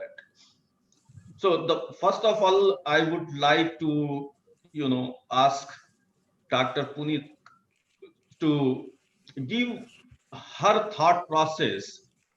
What was in her mind in beginning of this year, and what is in her mind now? Yeah. Thanks, first of all, Anand, for such a impressive introduction. I really feel honored. And thank you, all the panelists and the viewers. A warm welcome to you. Anand very rightly pointed out the new way of working is the so-called the buzzword called new normal today. Especially in the financial services, you can say segment. What we were thinking of, the disruptive technologies is something where, as Indrajit also spoke in the last presentation, blockchain is also something where people have to, still come and, leverage. There are not much use cases about it. So we started our journey last year for the new age technologies, and almost more than 100 odd RPA process automations and everything we have done in different places. The new normal, what we anticipated this year was like, that work from home or a flexibility to work from anywhere was something which was really at the back of the mind. Yes, definitely when the disaster recovery comes, because we were prone to, some floods 2 years back in Kerala as well. So, and most of our critical operations were running through DR. So for us, pandemic is something which is, it was not a new thing. We were already geared up just because we did not have a work from home policy. We basically introduced the work from home policy, everything. People were given, all the laptops, desktops and everything to do. But what really, changed the mindset was when it comes from top to bottom approach, how the business co-creation happened in this pandemic times. The technologies which we were talking only was as the old digital technologies. Now, what was the time when when the entire world was moving for digital technologies, we implemented them, and it was a time to reap the benefit and capitalize on these times, which we really did during our online, when the lockdown period, our online gold loan capacity is, we were having double the transactions. We were provisioning doubles the cloud provisioning of our, workloads on scaling up, and there was no scaling down. Apart from that, not more than 350 crores disbursement we did only with the current, you can say clientele. No new client acquisition, but the repledging and, all these digital channels that we had used really reaped the benefits. And apart from that, technology became a new normal where information security, technology, RPA, everybody played their own game in terms of, reaching out to the masses in terms of customers. If there is one medium collections, you give alternate mechanisms. So user experience, end user customer experience, customer co-creation model, which is the stakeholder business talking to IT, coming up with the business use case, to build up those process discoveries, was something which was not very effective earlier, but we really saw that it was reaping its benefit now. So it means to say, I understand Manapuram better because myself and Dr. Puneet are part of the same group. And especially if you see the most of the organization based in the southern part of the country and the older organization, whether when you see the Cholamandalam or Sundaram or Manapuram or Muttur, they have a DNA of having everything in-house. And we understand that in last 6 to 8 months, we had to change our thought process. We had to actually move from holding everything within our hands to go out and find out a way to continue the business. So in this continuing to this, Rohit sir, how things have changed in Aditya Birla? Sir, you are on mute. Sorry. So thank you so much, Anand. I think from our standpoint, we have accelerated our journey to digital going forward. There are 4 things that we have paid attention to in the last 6 months of pandemic. One is obviously creating more and more digital journeys, right? And that's extremely important from a customer acquisition as well as servicing standpoint. Second is around, how do we automate the operations part of it? Being in financial services, that takes us, that's a very large part of our portfolio. So how do I automate the operations? Third is, how do I actually reform and digitize the entire contact center? That is the third part of it.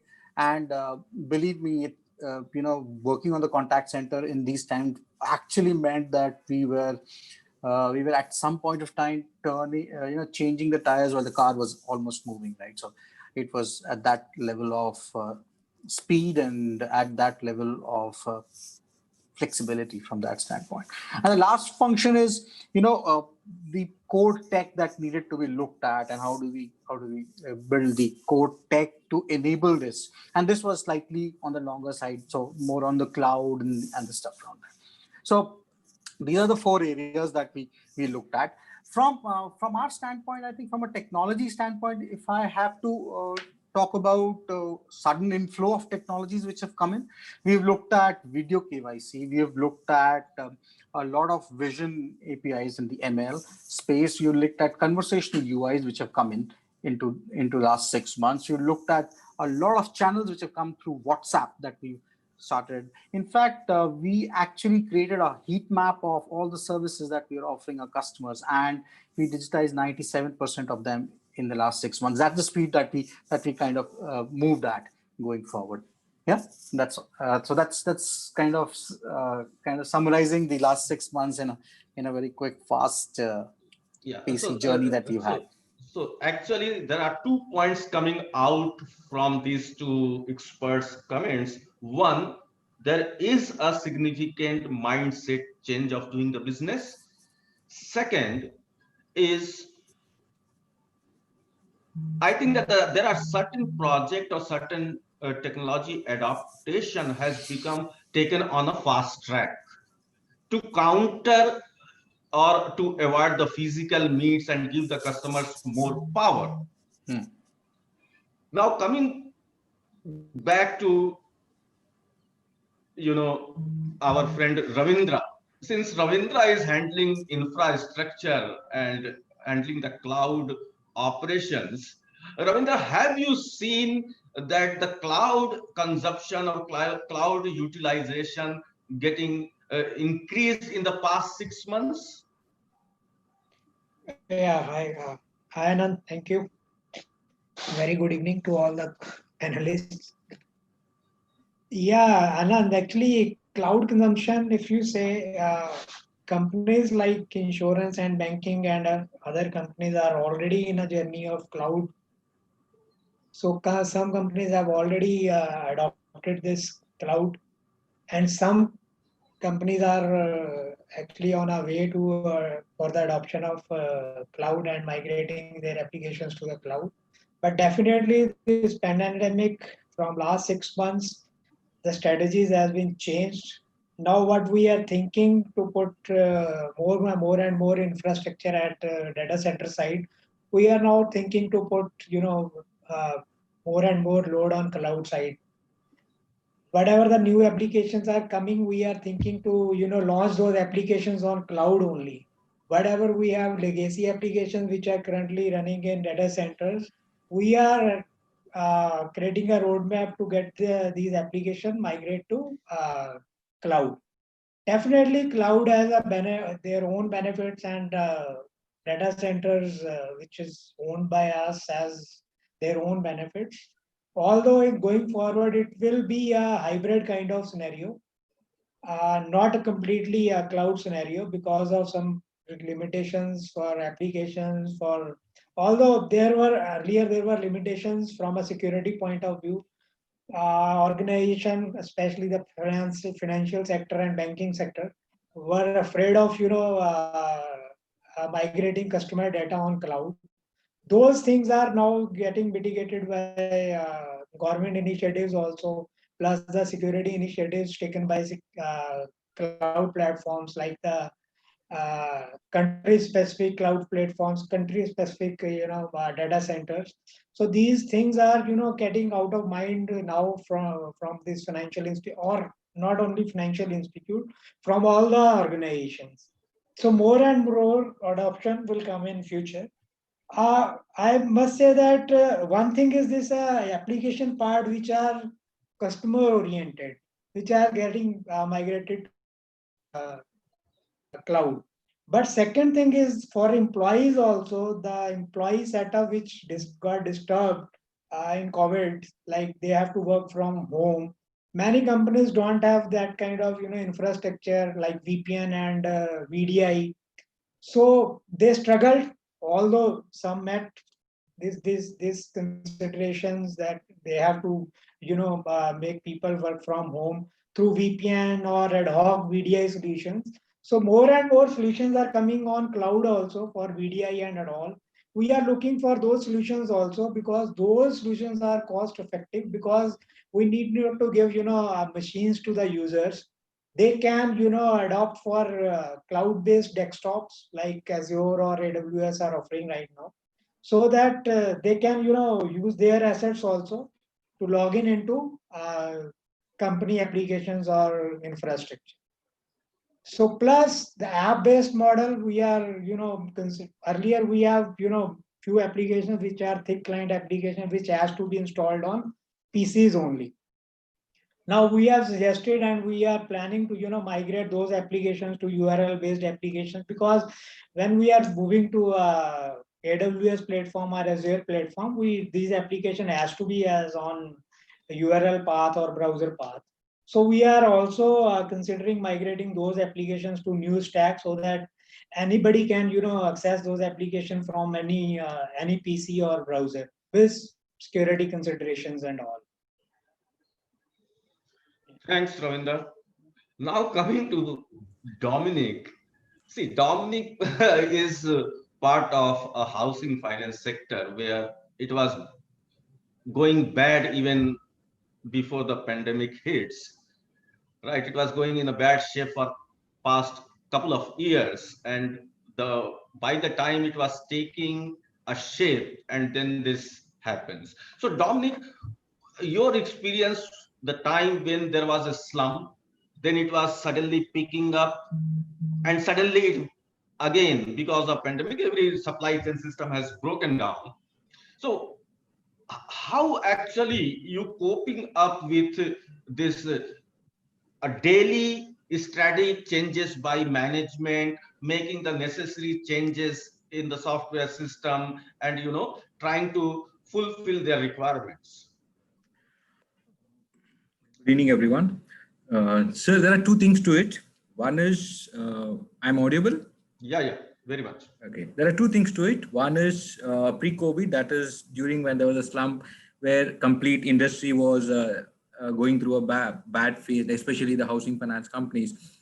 We had planned a lot of things, but things didn't move. And when we were picking up, we had a very big IT budget coming up. We wanted to do a lot of revamp, move the complete in-house data center onto the cloud infrastructure. We were in discussion with AWS. So everything was done, and we were almost in the stage of finalizing when these things started off, from January, February, and March onwards. This was something which was out of our guard. We never expected something will happen, because in a housing finance company and a housing finance organization, or the kind of business we do, it's basically a rural business. So there, the sales team has to go to their house to do any kind of transactions, whether you have an app or you don't have an app, you have to go to the thing. So because of this pandemic of Corona COVID-19, the complete sales teams were not in the position of reaching the client or trying to get any kind of new business, which was a major hit to us. So what we did, so no disbursement happened, no new sales coming. Our concentration totally started turning onto the collection. Now to get the collections again, you need to, it is a thing, somebody has to go collect the money. So there were the situations where we were looking at automating the process, where we immediately tied up with the payment gateways like Razorpay and all those things, allowing the customers to start making the payments, the EMIs through that, so that there is no NPAs. This collection, because collection was very, very important to us during these last 6 months, because that is the one which was floating the company basically.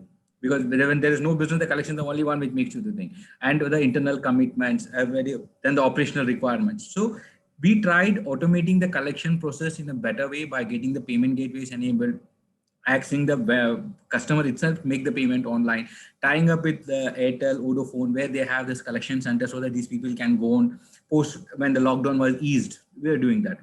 Then when you're coming back at the other way, which was off the guard, which we were caught, was work from home. Though we had set up and planned and structured in such a way that everyone and all the laptop users were enabled with the VPN connectivity, they can access their secure communication, they can access the data corporate network only through VPN. But at that point of time, when there was a lockdown, getting the logistics part sent to these people was always a challenge for us. Few people having laptops, few people don't have laptops. Then we had to enable them to work from their own devices. So where we started working on BOYD, bringing their own devices, which really helped some of the users to use their own devices and access the corporate networks, so the business is not affected and day-to-day operation was not affected. These are two challenges which we faced during this last 6 months, and and we were still planning to upgrade certain things. Like, we have decided, the management as a thing has decided that, we will not have anything in-house. Everything will be on a cloud-based solution, because though we have a web-based application, everything will be on a cloud-based application, irrespective of your accessing your data, whether it's a business application, your HRM, irrespective of anything for that matter. So now the next 3 months time, the plan is to see that how fast we can migrate all those things to the cloud and see that, things are in place and there's no business impact because of this. Because gradually we are started the disbursement at a very minimal level, where there is wherever there's a relaxation, the disbursements are started off, and we are trying to get more business. And now the the third phase, what we are planning for, wherever we had shortfall in automation, wherever we have shortfall in the digitization, that we are trying to fulfill, like, bringing in your AIs, RPS process, trying to bring in the RPA process, so that, more of these things can be automated, and we can, in case there is any kind of situation coming, because we are not very clear that when is this going to end up. So there's no answer, but there's no proper certainty coming up. We are still planning to build up everything in such a way that, tomorrow something goes wrong. If there's a lockdown, suddenly there's a lockdown, then the things don't get haywire how it happened during March, June this time. These are things which we have planned from the housing point of view, and so we have to look at this also. We touch more of a rural customers, so contacting them and getting getting things moving from them. And there's one more challenge is what we faced was many of our users and their employees who were able to work from home had major challenges in internet connectivities. They were not able to really give that what they were doing at in the offices. So that was another challenge. A lot of things were happening like this. These are a few things which we had faced, and we are trying to overcome this with a little bit of automation, digitization, and this is the plan what we had right now. Thanks, Dominic. So the very few of the points which are coming out very, very clearly. One, moving towards cloud.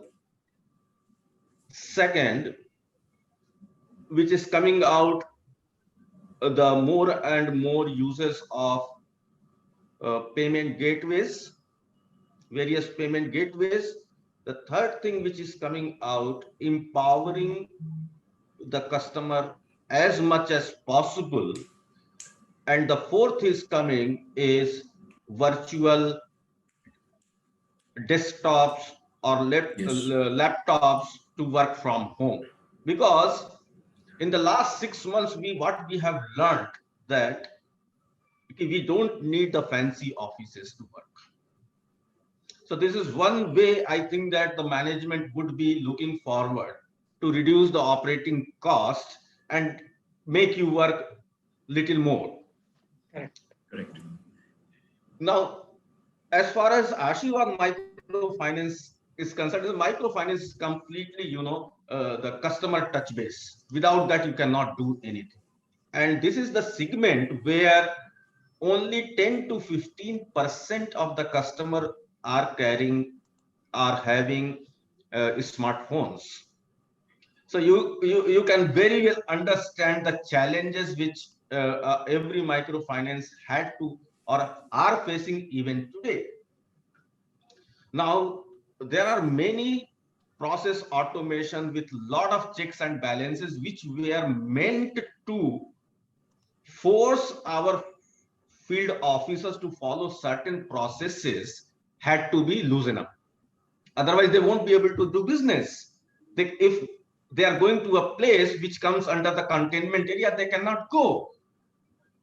Right. So it is not only that we have to change our processes, tune our systems, and not only that, and then we are now thinking that unless until this industry will educate the customers to procure a smartphone or assist them financially to procure the smartphones, only then that this industry can grow in going future. Now, having said that, now there are a lot of startups are coming. They provide very, very niche and very agile solutions to the financial industry specifically. So, Dr. Kohli, what do you think? What will be their role going forward?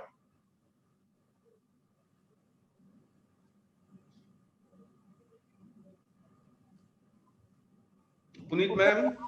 Yeah, Anand, I will be on the basically on the this thing audio only because I'm traveling home now. It's quite late, so it takes 2 hours.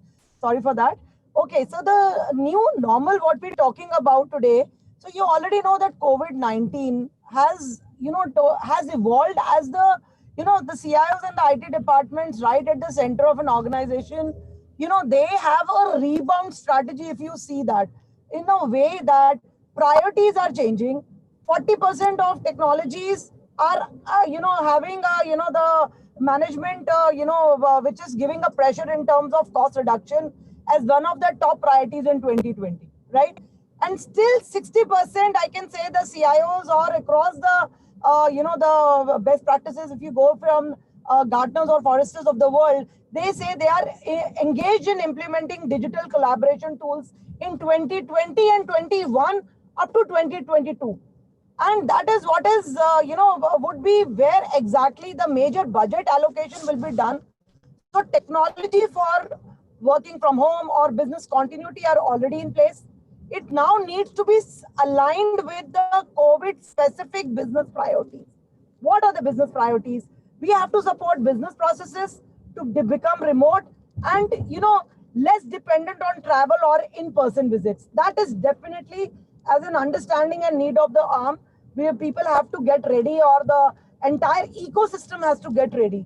Then prioritize the new digital processes that basically what they have to do, they have to enable the company to continue to deliver and sell wherever possible. And now is the time to consider technology enabled innovations. What we can talk about today, addressing short term goals, we need to restructure and remodel prioritization of our, the old way of, the waterfall method, agile, DevOps, whatever we would talk about today. It is just what really is top priority for the business.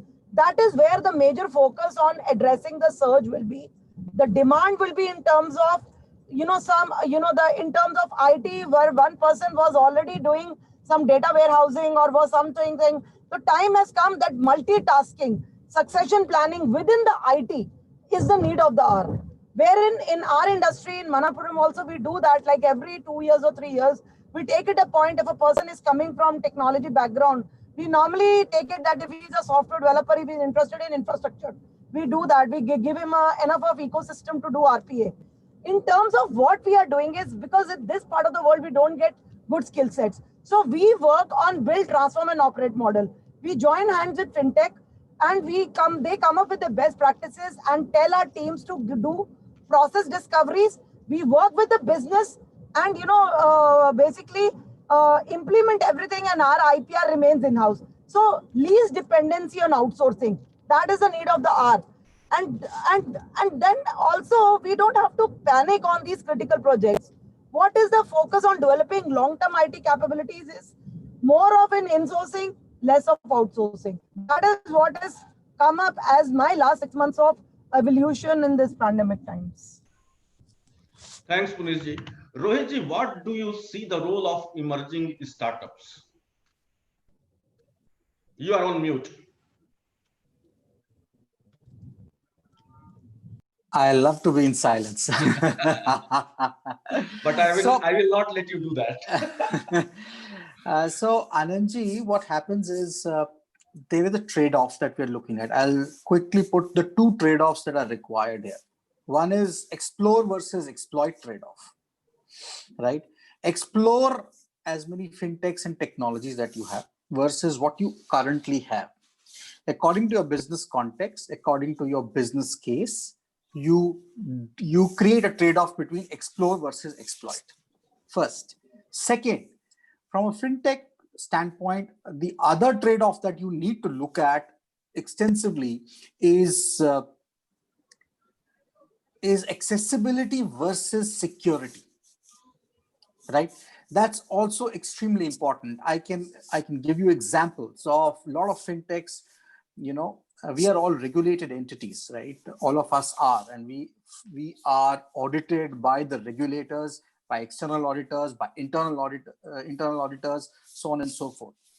Our service providers also need to adhere to that kind of as much as we would like to use their swashbuckling solutions, which is like a shot in the shooting star kind of a solution. But at the end of the day, our organizations have to create that balance between how you have accessibility as well as a regulation or information security balanced out of them. So these are the two considerations which I think are very important to look at when you're looking at externally for fintech solutions. Very well said, that it is all about exploring and exploiting. And then the second point, the role of fintech is not only just throwing something. They have to ensure that the fundamental security measures are being taken on their platforms, on the solutions there which are being provided. Coming to Dominic, what do you think? Tell me 3 disruptive technology which may be the game changer in the near future. So when I look at if I look at my business, the business what we are presently in, housing finance, uh, RPA will play a major role for us. RPA and artificial intelligence will play a major role for us, because when it comes to our maximum amount of time taken is during the underwriting process. There we need to see how RPA and AI plays a role. Okay. Second thing is now working on the traditional and non-traditional data. When you start, before you do underwriting, you need to see what kind of traditional data is the standard one, what you get from CIBIL and other people. But the non-traditional data, how are you going to work on? Okay, how does it help us in getting a good score, and how do you rate the customer and see that he is not going to be an MP after 2 years, because our relationship with the customer is 10 to 15 years minimum. Okay, so how are we going to convert that? And the third thing is we have to look at when you look at the distributed technology, security also plays a major role for us. Okay, how are you going to secure your systems from any kind of, because we talk about cloud, moving into the cloud, storing everything, but end of the day, after moving everything, the data responsibility of the cloud, the ownership of the data is still on the owner. That's we. So how are we going to plan this? There are three things which will change the kind of business what we are doing. These are three very important things which we have to concentrate and work together. Whether it's a housing finance, NBFC, microfinance, a multiple business, but end of the day, it all comes to the same thing. So these three things, which is going to be a major disruptive technologies, which will help us out. But the first two is very, very important. Security has to parallelly follow to that, but the first two is very important for us to get things moving. Keeping in switching the present scenario and see that we don't get to any kind of NPAs or any kind of business loss due to this. That's it, sir. Fantastic. So Ravinder ji, now you let us know, for the benefit of the audience and the delegates, most of us get fearful when we move to cloud, think about whether my data is secure or not. What really they need to actually ask them or talk to them to get that comfort? Anand, see, just Vijay has also touched upon this, the security on cloud and all. So actually, we put data or we put applications on cloud, but at the end of the day, responsibility lies with us only. There are security aspects on cloud which they give to us, that how you want to manage the security aspects on cloud. So in traditional term, means in basic term or in a layman term, we call it as a CIA rating of some data or some applications, like confidentiality, integrity, and availability. So when we are putting the data on cloud, especially a customer data, then we have to define all these things. Cloud provider will provide you tools and techniques which you have to use as per your use case. You have to exploit all those technologies as per your usage, as per your audit requirements, as per your regulatory requirements. It's totally lies on you how you want to manage your data on cloud. Because at the end of the day, because in financial institutes like insurance and banking, we face a lot of audits. Means if you say our means our daytime goes into a 1 or 2 hour in this audit discussions only. At any point of time, there is one audit is running in any financial organization. So that data collection is a very important thing, and it's a tedious also. It's not easy to collect data from different teams in required format which actually auditor want. So those things you have to predefine before moving to a cloud. Because if you are not working predefinedly on these requirements, once you move your data to cloud and customers are actually using that data and your employees are working on that data, you won't be able to change all those parameters which actually required to your organization and to regulatory agencies. Then it would be a very difficult to fetch that data according to the audit requirements. So at means that last point is this that all thing lies with the organization and who is actually managing customer base plus the employee base. You are, at if something comes out in an audit, you would be held responsible, not the cloud platform.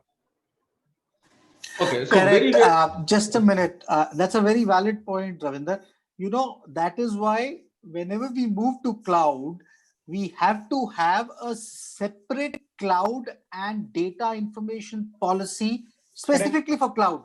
You Correct. cannot port your existing information security policy or data policy for cloud as well. There has to be a separate one. That's the right. I am saying that the small companies or startups move to cloud without thinking all these things.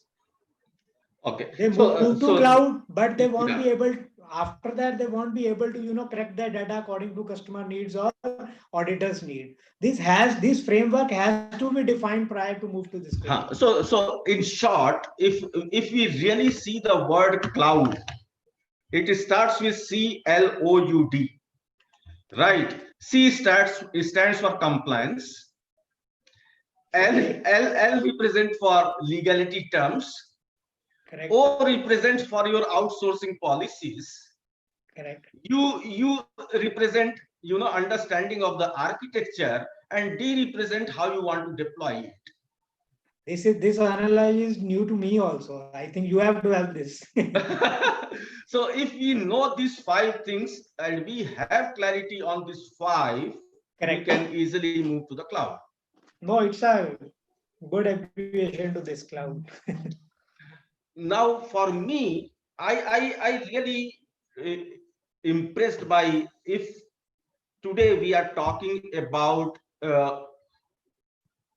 OCR or based AI, ML technology or RPA.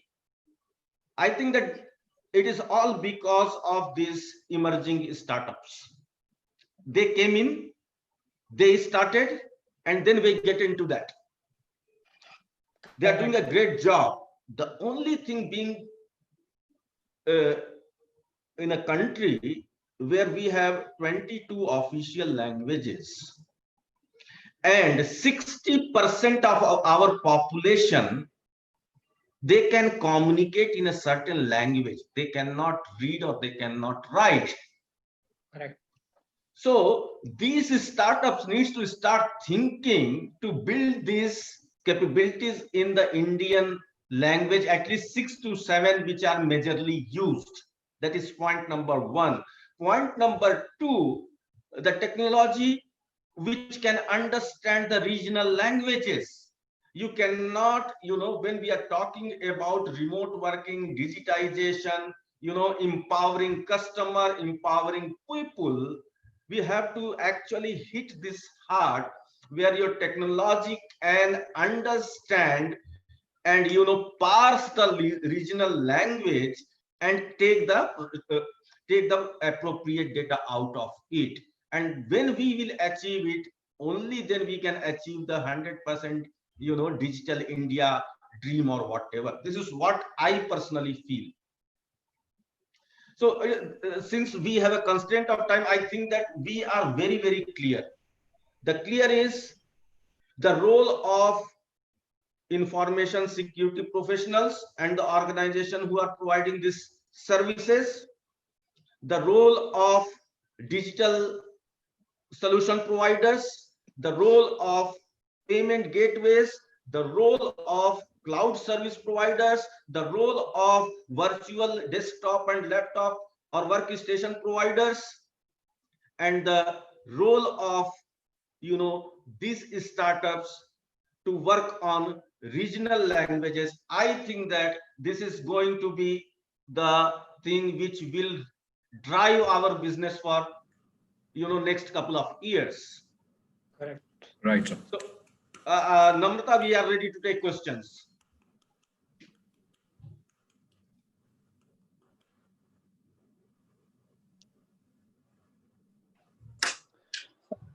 Actually, there is a audience question, and Subrojit Sarkar wants to ask, what is the technology project which you have picked up in the COVID times?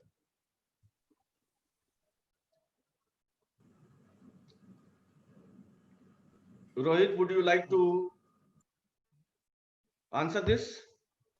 Sure. So some of the technology projects that we have picked up in this times is obviously around RPA. We picked up a couple of large projects around moving to cloud.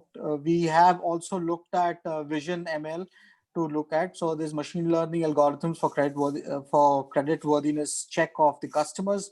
We've also looked at the channel enablement through WhatsApp and other chatbots that we've worked on.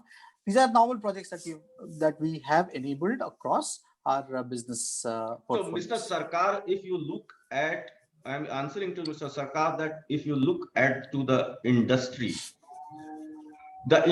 has gone towards WhatsApp-based or chatbot-based solution to serve their customers. That is one of the solution which is really picked up during this period.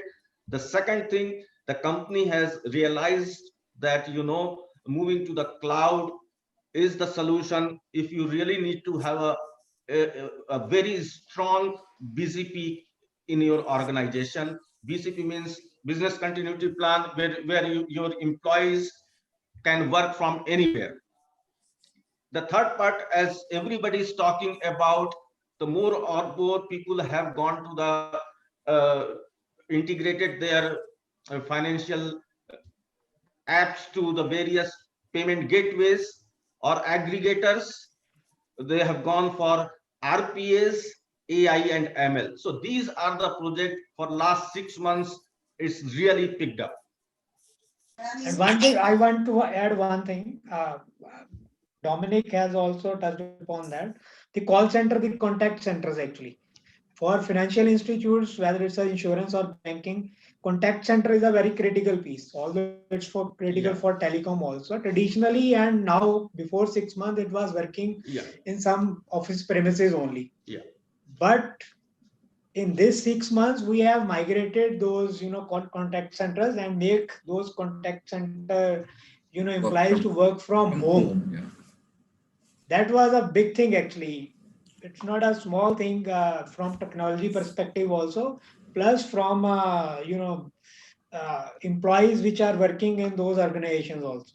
Otherwise, it won't be possible for them to work from offices. Any more questions?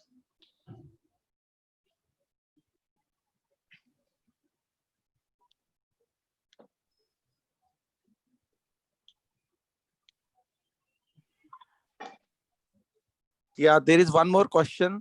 The question is from Rajesh Verma, and he wants to know how are you changing the customer experience for the future?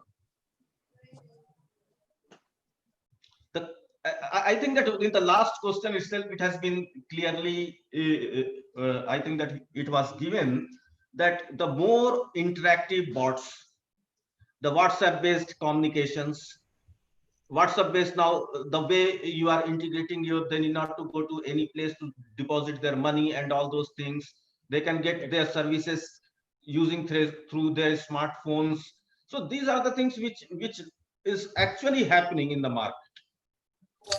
And also to add to that, the augmented reality has come up and it will be a very big player in the e-commerce space going forward. So you will be actually able to feel the object and see it from various perspectives through augmented reality, right? And there are multiple examples which have been. Apple just launched their e-commerce site, and look at the augmented reality they've played around with for looking at their products. Similarly, it will be bread and butter very soon in coming months. That will change customer experience in a big way. I think so. Correct.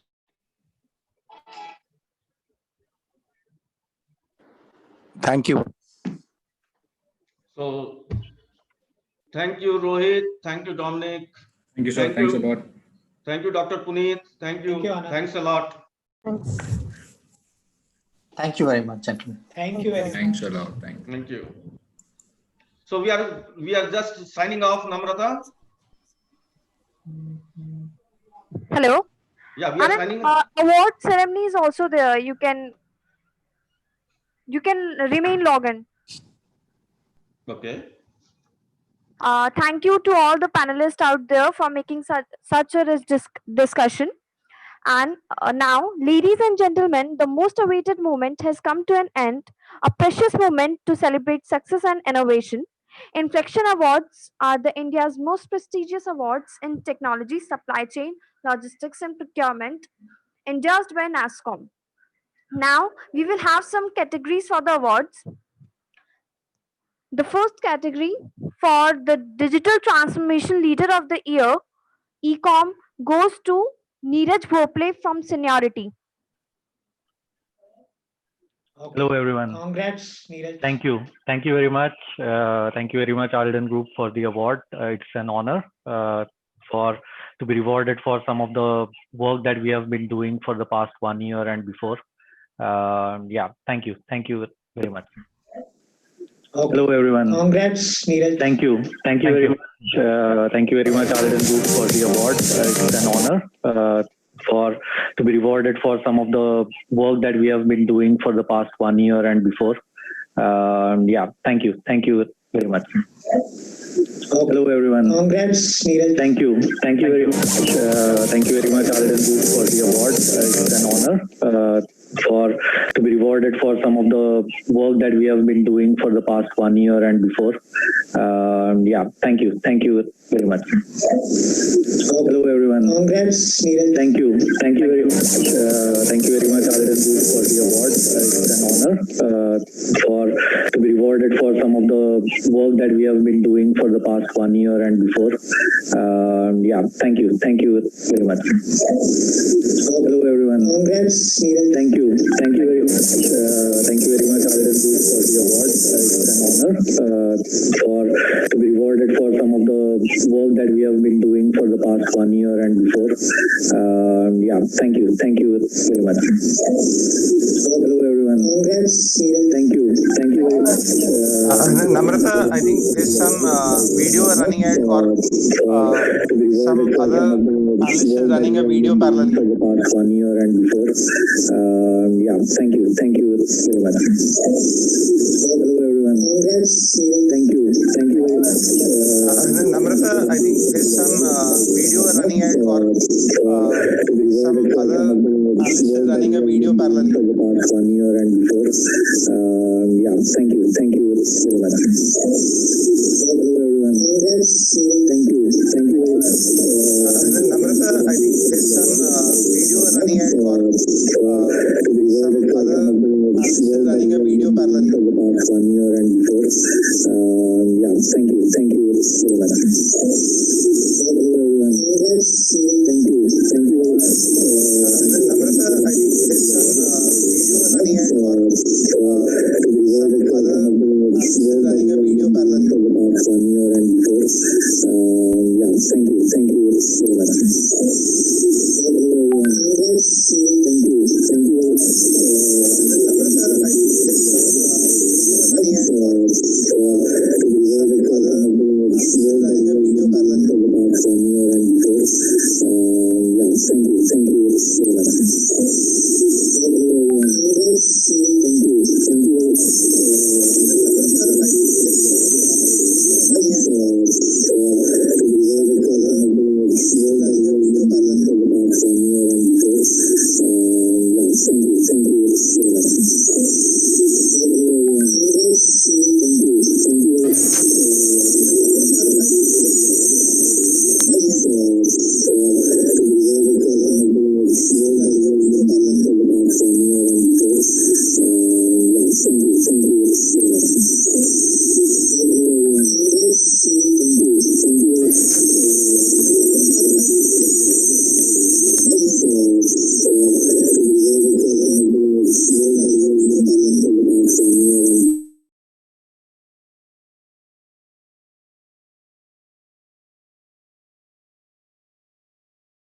So,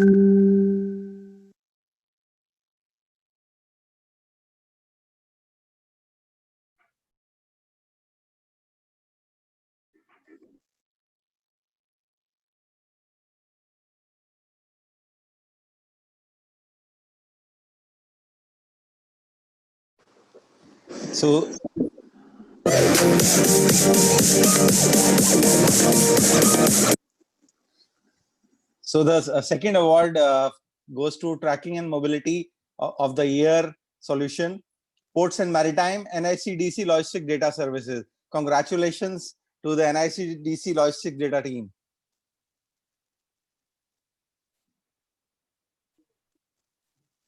Hi, good evening. I hope I am audible. Yes, you are. Yeah, hi, good evening. Thanks for this recognitions on behalf of my team. And during this pandemic, as you know, I saw some of you are talking, and we have all, got that importance of supply chain, so which how technology has helped to move the supply chain across the country, during this critical time. So NICDC Logistics Data Services Limited, our project named as Logistics Data Bank, which gives visibility of the container movement across, all the major ports of the country. And we have given visibility as of today, more than 27 million of the containers. And it gives the simplest container movement from port to the CFS, container freight station, England Container Depot, to the factories.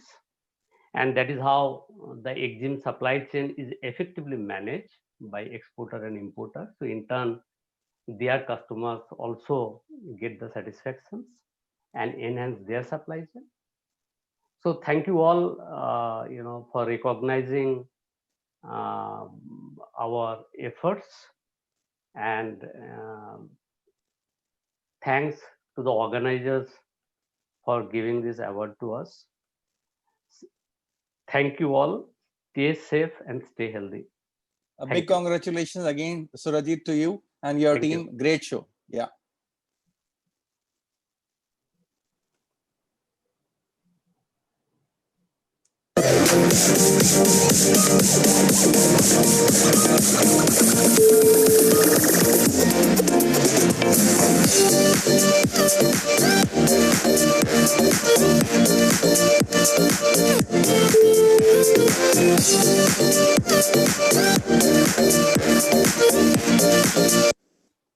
And the final award for the most innovative B2B chemical marketplace goes to Carbanio.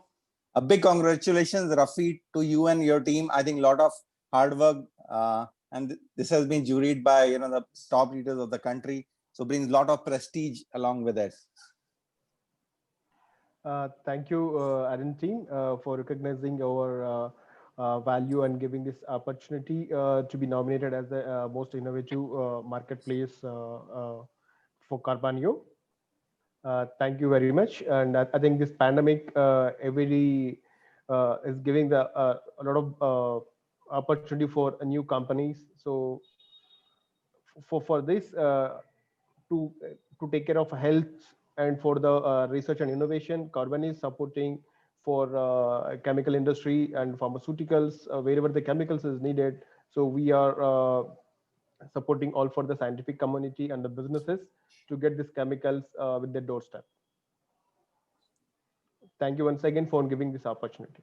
Yeah, congratulations again, Rafi. Thank you.